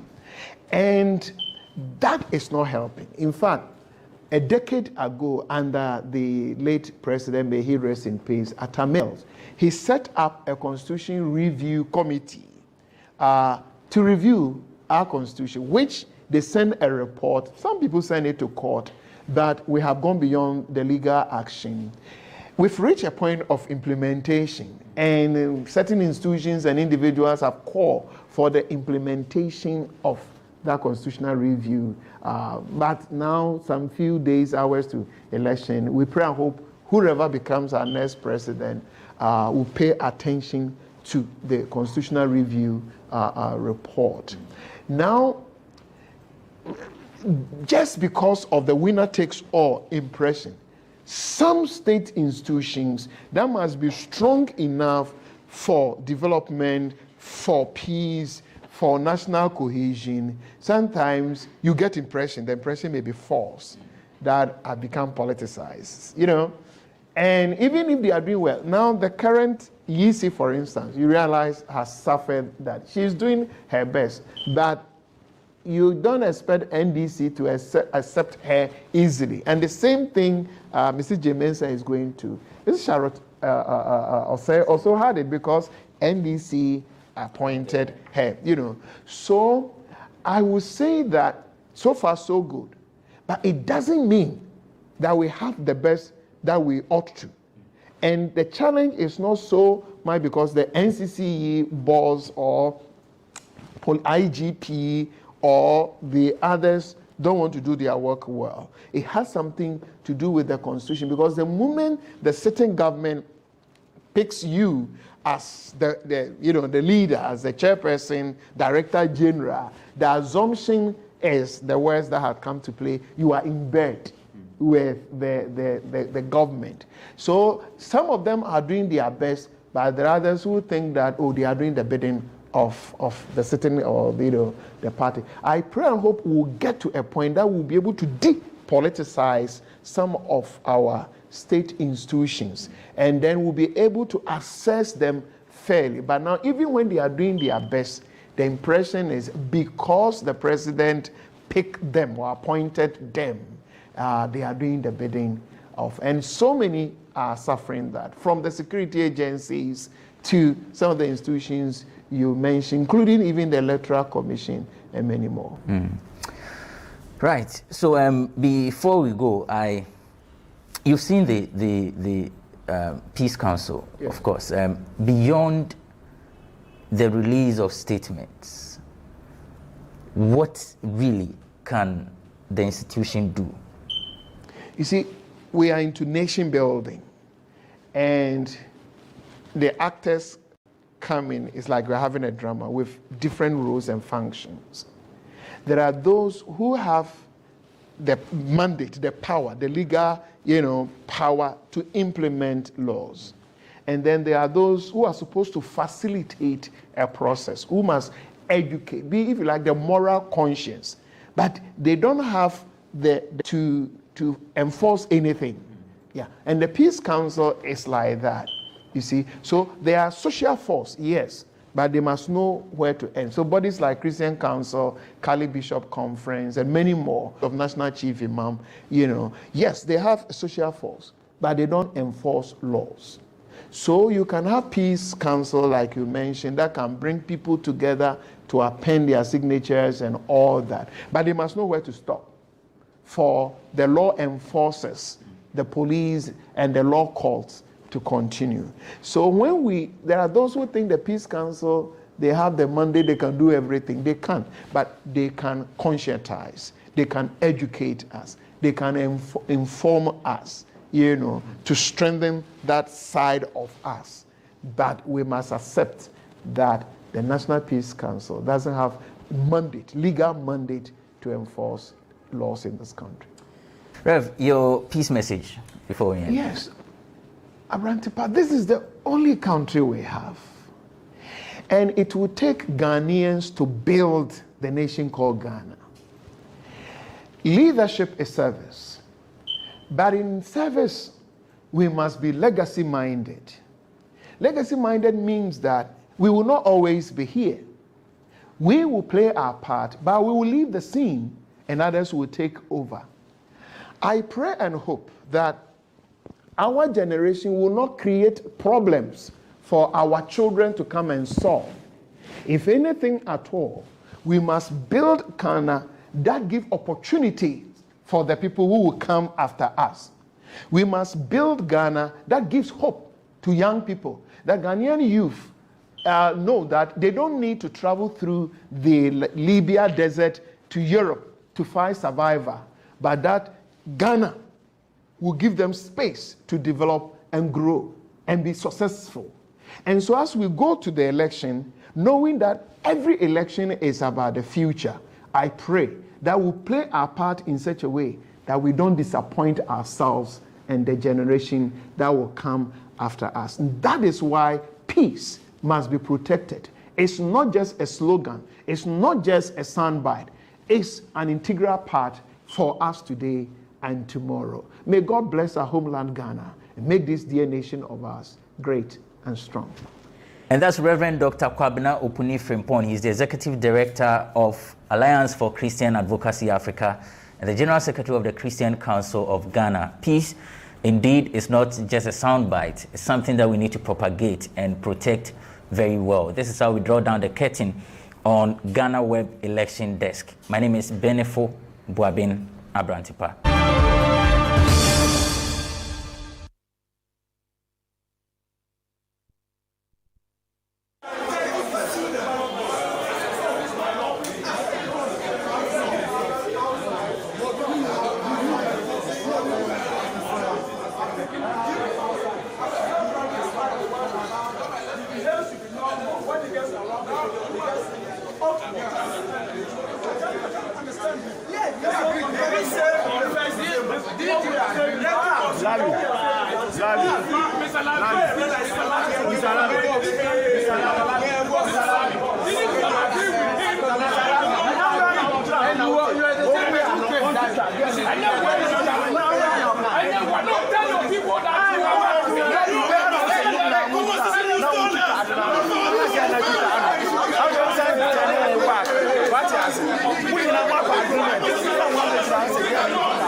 At the police station, when you are not satisfied, assistant secretary, hand it over when they enter from the so we do the record.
Okay, you are counting.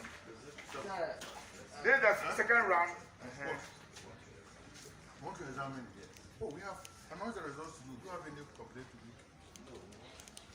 Want to snap? Want to see what we read? No, I mean, we have given you the figure. How many results? Now, so far we have 7 consistencies. Yeah, first 5.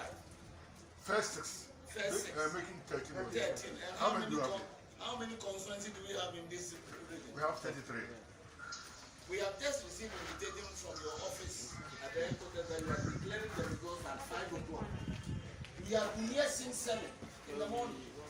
We have sat here since morning, and it is almost 2 o'clock now. And when are you going to prepare the rest for us to go for the official declaration? So what you made us understand was that you're going to collect the results here together and transmit it. So all we thought we were going to do, you have given us a projector, you are coming, project it, we all look at it, it's correct. We take the results to our border party. But since when we are sitting here, you come and announce one, you have announced 30. When are you going to finish? And we need to be in Accra. The function is in Accra. When are we going to finish? In any case, we, according to our results, we have collated all the 33 results. As far as we are concerned, we have, NDC has gotten 38.53% of the total vote of the presidential vote here. From the 33 constituencies, we have collected every result, and we know that we have received, it's the total that we have received as a party. It's 468,871. That's what we have recorded. And whatever you have, we know we have gotten 38.53% of the vote. On that note,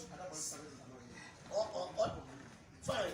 On that note, we will take leave of you so that we can go and attend to the national, because we are aware you have already transmitted the results already to Accra.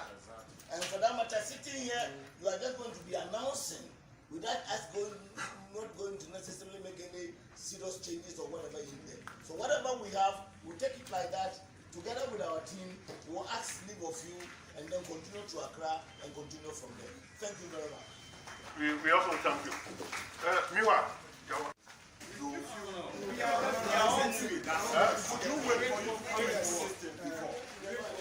We are all moving together. We have been here since morning. You never called us for a meeting. Now you are saying we are going to have a meeting with us. We have been here since 8 o'clock. And now we are going to have a meeting with us. Why? Since when have you realized that? You have been before. You have been here since morning. Now it is 2 o'clock. And it will be indicated that we should come to Accra for final declaration. Why are you doing this to us? So now that you are leaving, what you can see the figures change? They should continue. Yes, they should change. They should continue. They should continue doing it. They are going.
It's been a very long 30+ hours wait for this moment, and I must thank the Electoral Commission for diligent work done. I'll start by saying that Jehovah has the final say. Despite the hooliganism and thuggery exhibited by the NDC here last night, when they forcibly prevented me from entering the collation center in full view of the security personnel who by their actions and inactions aided them. I am here now declared the winner of the parliamentary elections as Inabli West.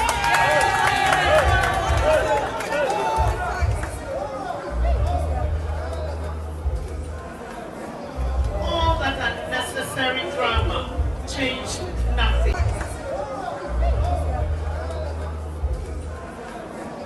All that unnecessary drama changed nothing, but has forced me to reassess my relationships with them for the next 4 years. I'll try very, very hard to be magnanimous in victory. I thank my family. My husband was pushed down in the melee. My niece also got caught up in it and her phone got stolen. We were all manhandled and they have suffered and borne patiently with me throughout this political journey. And I must here express my sincere appreciation to them for standing by me through thick and thin. Still, I rise and give thanks to God, my campaign team, my donors, friends, family, well-wishers, and the good people of West.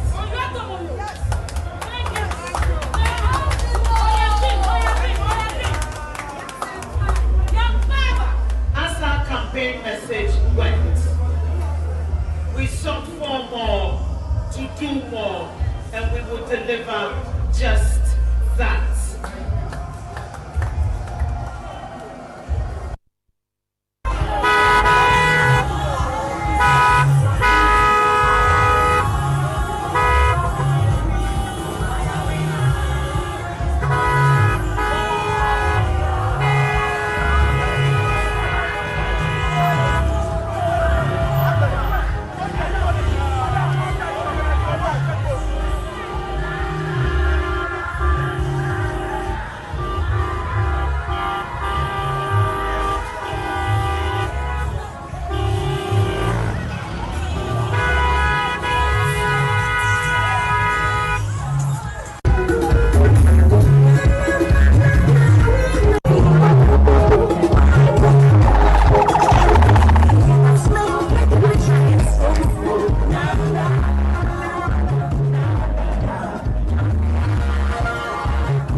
That the EC boss have agreed that we should go for a recount. What was the problem?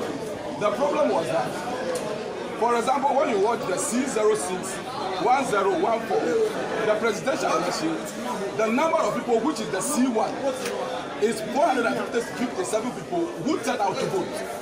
At the end of the day, 460 people were recorded to be the one voting. And we want to know where from the three, if you record 457 people to be the people who turned out to vote, and after voting, you have recorded a result of 460. We want to know where from the rest. You get it? We are our agents raise these objections. But you want, as I speak to you now, all these two of the bosses were not open. Did your agent sign the declaration form? I am saying that our agents draw our attention, and we said we are here. Per the law, counting can be done here today.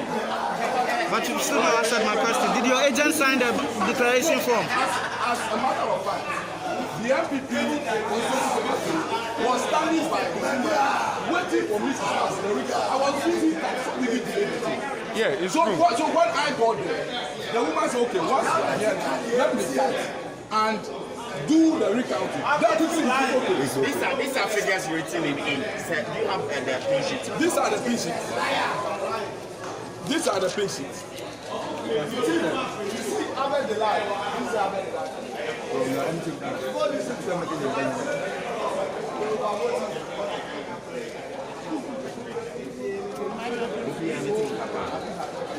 Okay, so this document is not coming from the National Democratic Congress. This document, it is coming from the Electoral Commission of Ghana. What we are saying is that, for example, C1, what C1 says? C1 says, what is the number of ballots issued to voters on the polling station register? And which number is there? 457.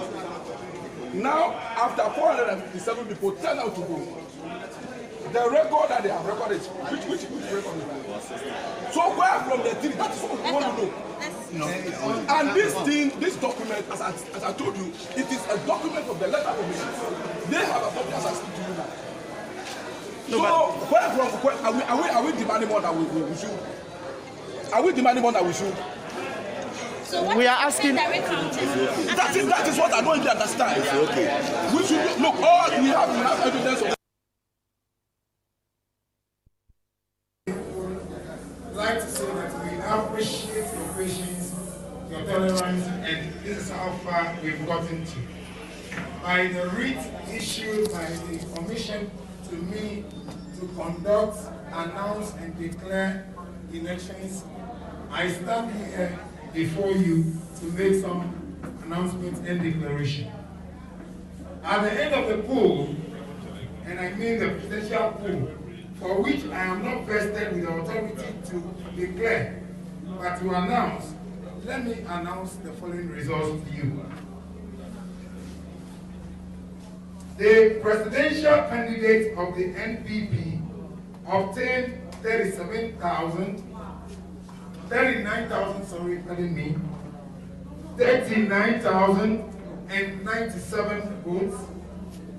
The presidential candidate in the person of John Dramani Mahama had 29,294, and Christian Kwabena Andrews, the candidate for GUM, also had 314 votes. Iowa Covenant Grace Street had 48 votes, and Ebiadonko had 18, Henry Ebetlate had 5, Asan Ayariga had 7, Kofi Festival Apalo also had 19, David Apesera had 4, Bridget Dobin had 40, Nana Konedu Adjumani.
children be a one mabno ha.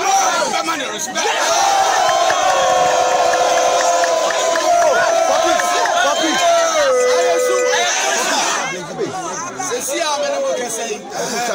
Parliamentary seats, NDC, I want to know. First, they are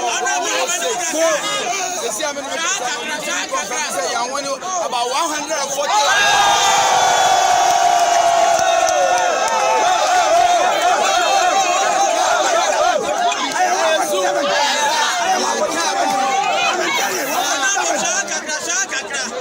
About 50 constituencies now. And I'm going to say 275. And I ain't trying. Last time I'm checking. John Mahama 49. Akufo-Addo 49. It's the figure say. They were GD pass John Mahama.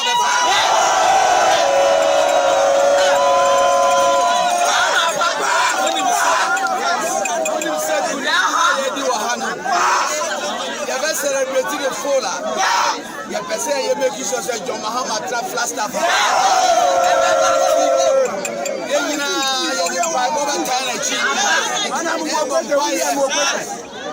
Now you make sure say and this your majesty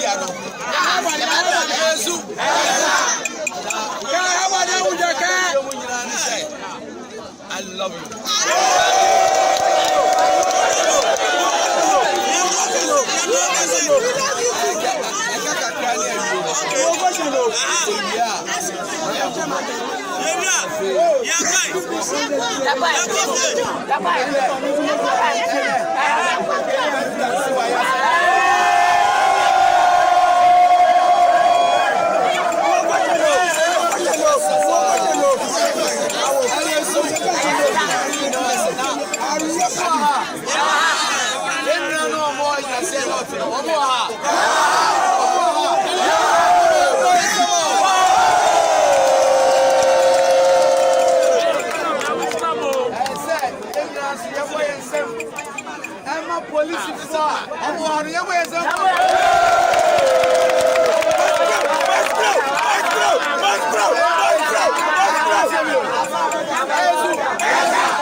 Any animal I'm sorry.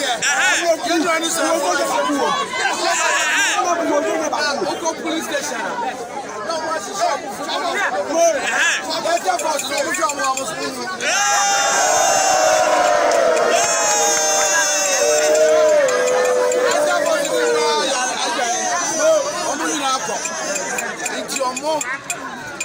Almost 100. Almost the ballot in the chief. Our police for the soldier program. Yes. And on whatever landing group.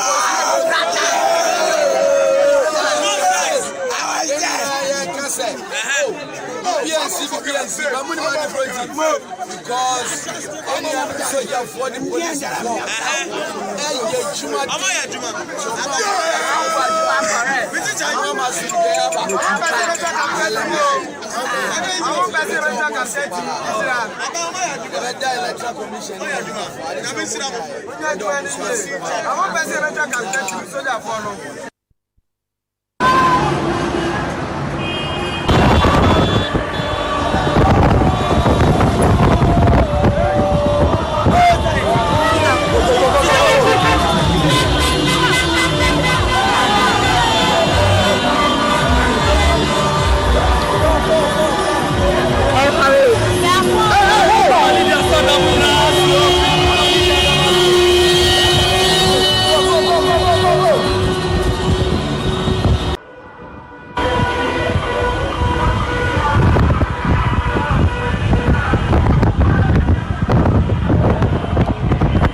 We've done it before, and we can do it again.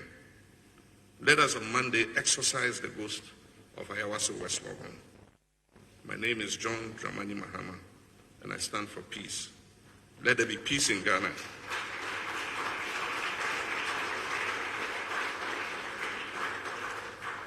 Let there be peace in Ghana before, during, and after the elections.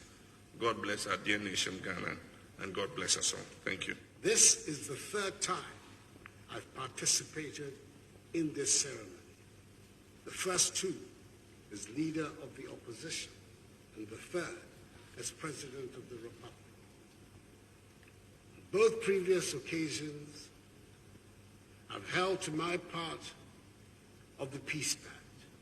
And on this third occasion, as President of the Republic, I will do the same. As Christians, we will continue in our God-given mandate in praying for the leaders of this nation, from the president to the opposition, the legislature, judiciary, security services, and the entire nation. More importantly, we expect our politicians and their supporters to aim for peace. Make the peace of this nation your topmost priority. As is mentioned in Hebrews 2 verse 14, follow peace with all men, and holiness without which no man shall see the Lord. May God bless our homeland, Ghana, and make us great. We lift up prayer right now as we put our hand. We pray for the lady. We pray for all that are on the field, our security agents, the police, the army, our doctors, the nurses, in the name of Jesus, the electoral commission, the staffs. Father, we intercede. We pray for mercy, mercy, mercy, mercy, divine protection, protection, protection, protection for all. In the name of Jesus, that there will be no strange happenings during and after the election. Amen. We lift up prayer right now as we put our hand. We pray for.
At the police station,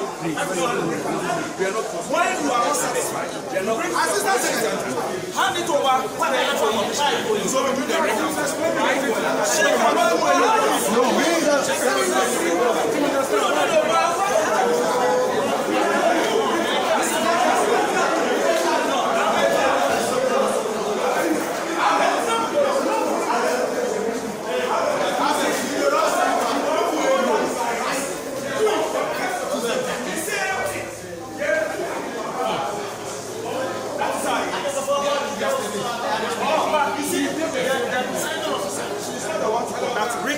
At the police center. When we do a recount,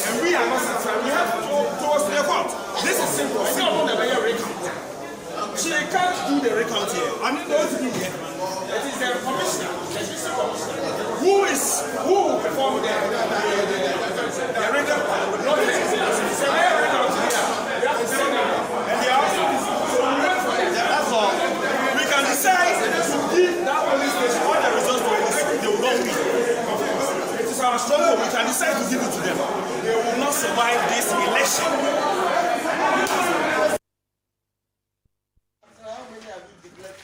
Okay, you're counting.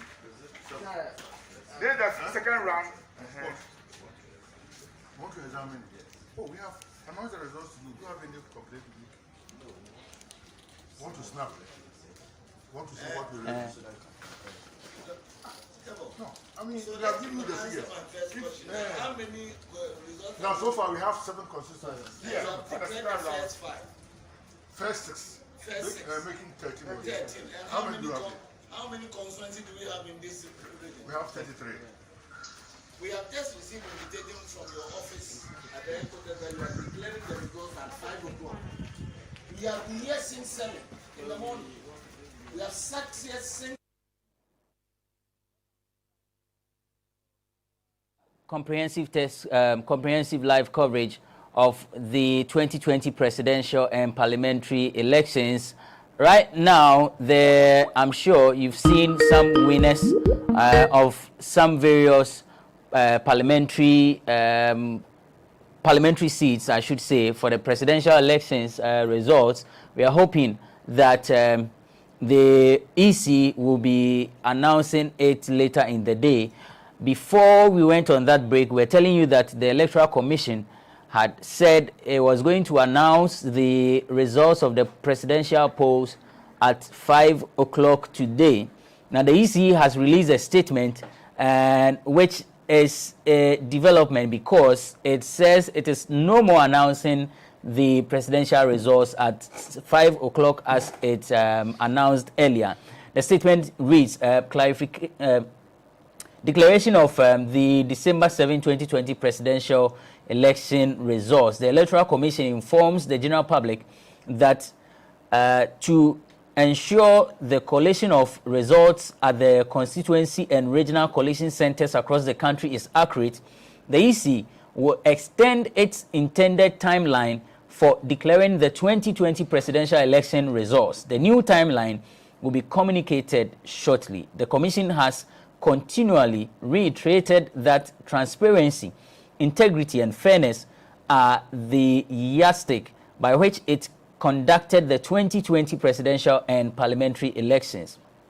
As such, to ensure that the declared presidential results are 100% accurate and reflective of the will of the people, the Commission entreats the public and all stakeholders to exercise patience as the collation process continues in the presence of political party agents and election observers. The last paragraph reads that the Commission thanks all the registered voters that turned up in their numbers to vote on December 7, 2020, and reminds the public that it remains the only legally mandated body that can declare presidential and parliamentary election results in Ghana. And that's a statement from the Electoral Commission released some few minutes ago. Remember that the NDC held a press conference. It has held 3 press conferences. In its last press conference, it said that it had won 141 parliamentary seats. It also said that it is impossible for the EC to declare the presidential results at 5 p.m. as it had promised that it would announce the results 24 hours after polls close. It also said that President Akufo-Addo should do the honorable thing and call former President John Dramani Mahama, who is the presidential candidate of the NDC, and congratulate him. Johnson Esiedun Ketia, who is the General Secretary of the party, who addressed the press, said it was not going to take it lightly. Any manipulation, it said, it will come with serious consequences. And they have suspicions that the EC was manipulating the results in favor of the NPP. Now, before their press conference, the NPP had held a press conference to counter the second press conference of the NDC, where the NDC had said it had won 140 parliamentary seats, where it also projected that their flag bearer, John Mahama, had won the elections. The NPP told the NDC that they, per the statistics that they have, the NPP has, they have majority in parliament, and that their candidate, President Nana Addo Dankwa Akufo-Addo, was in a comfortable position, not in a comfortable lead. So we've also been told, or we've also heard, that some persons who were big in parliament have lost their seats to some new entrants. So we have new faces. Some MPs have also been retained. Others have been kicked out. The famous one, I should say, it's the Adenta constituency, where the Honorable Yabuabin Asamoah has been voted out. The NDC's Mohammed Adamu Ramadan won the elections. Abubakar Sadiq Boniface of the NPP has also given way to the NDC's presidential, parliamentary candidate, Francis Sosu. Major retired Derek Odro has also been kicked out. The Deputy Defense Minister lost to NDC's Joseph Kwesi Mensah. Mensah polled 15,124, whilst the incumbent polled 10,978. George Anda, who is the Deputy Minister of Communication, also lost the Ewutu Senya West parliamentary seat to the sister of Hannah Tete, that is Gisela Tete Agbutui. So Tete polled 32,708, and George Anda had 29,832. Quite a huge gap over there, and it's a contest where people have described it as a revenge. Remember that Honorable George Anda defeated Hannah Tete, who happens to be the sister of Gisela. Hajia Alima Mahama of the NPP, who is the parliamentary candidate for the Nalugu Gambaga constituency, has also been voted out. She lost to the NDC's candidate Alhaji Baba Isifu Seidu with 5,000 votes. Barbara Aisi has also lost Cape Coast North constituency to the NDC. Lost to the NDC's candidate Kwamina Minta Nyako. Kwamina had 22,972, and then Barbara Isi had 21,642. Adam Mutawakilu, who is the deputy, who is the incumbent for Damango constituency, also has lost to Deputy Chief of Staff Samuel Abu Jinapo. So we have the two Jinapos in Parliament in the Fourth Republic, the 8th Parliament. So Joseph Pema also has been voted out. The Deputy Attorney General has lost the Tempani constituency, which is in the Upper East region, to Madam Lydia Adakudugu. Barbara Otinjesi, who is the Minister of Tourism, Arts and Culture, has also been voted out. Now, she lost the Pristia Huni Valley seat to Robert Wisdom Kujo of the NDC. Madam Barbara Otinjesi polled 34,067, whilst the NDC candidate had 56,464. So we have new people joining. We have some old persons who have been retained, and some people are serving a one term. For instance, Honorable Barbara Otinjesi, one term. Adenta, one term. I've been joined in the studio by Joel Telfer. Now, Joel is with Political GH. Okay, so Joel will hold on for a while. I understand we need to take a break, and when we return, we'll introduce him and we have a conversation. Yesterday, he was here to provide some analysis as to how the history of voting has been, and one particular constituency that we looked at was Adenta. I'm sure we'll look at it again, and some other constituencies. The data that they have gathered so far, what they think actually informed the decision of voters to vote in that direction. We take a break. When we return, we delve into the conversation.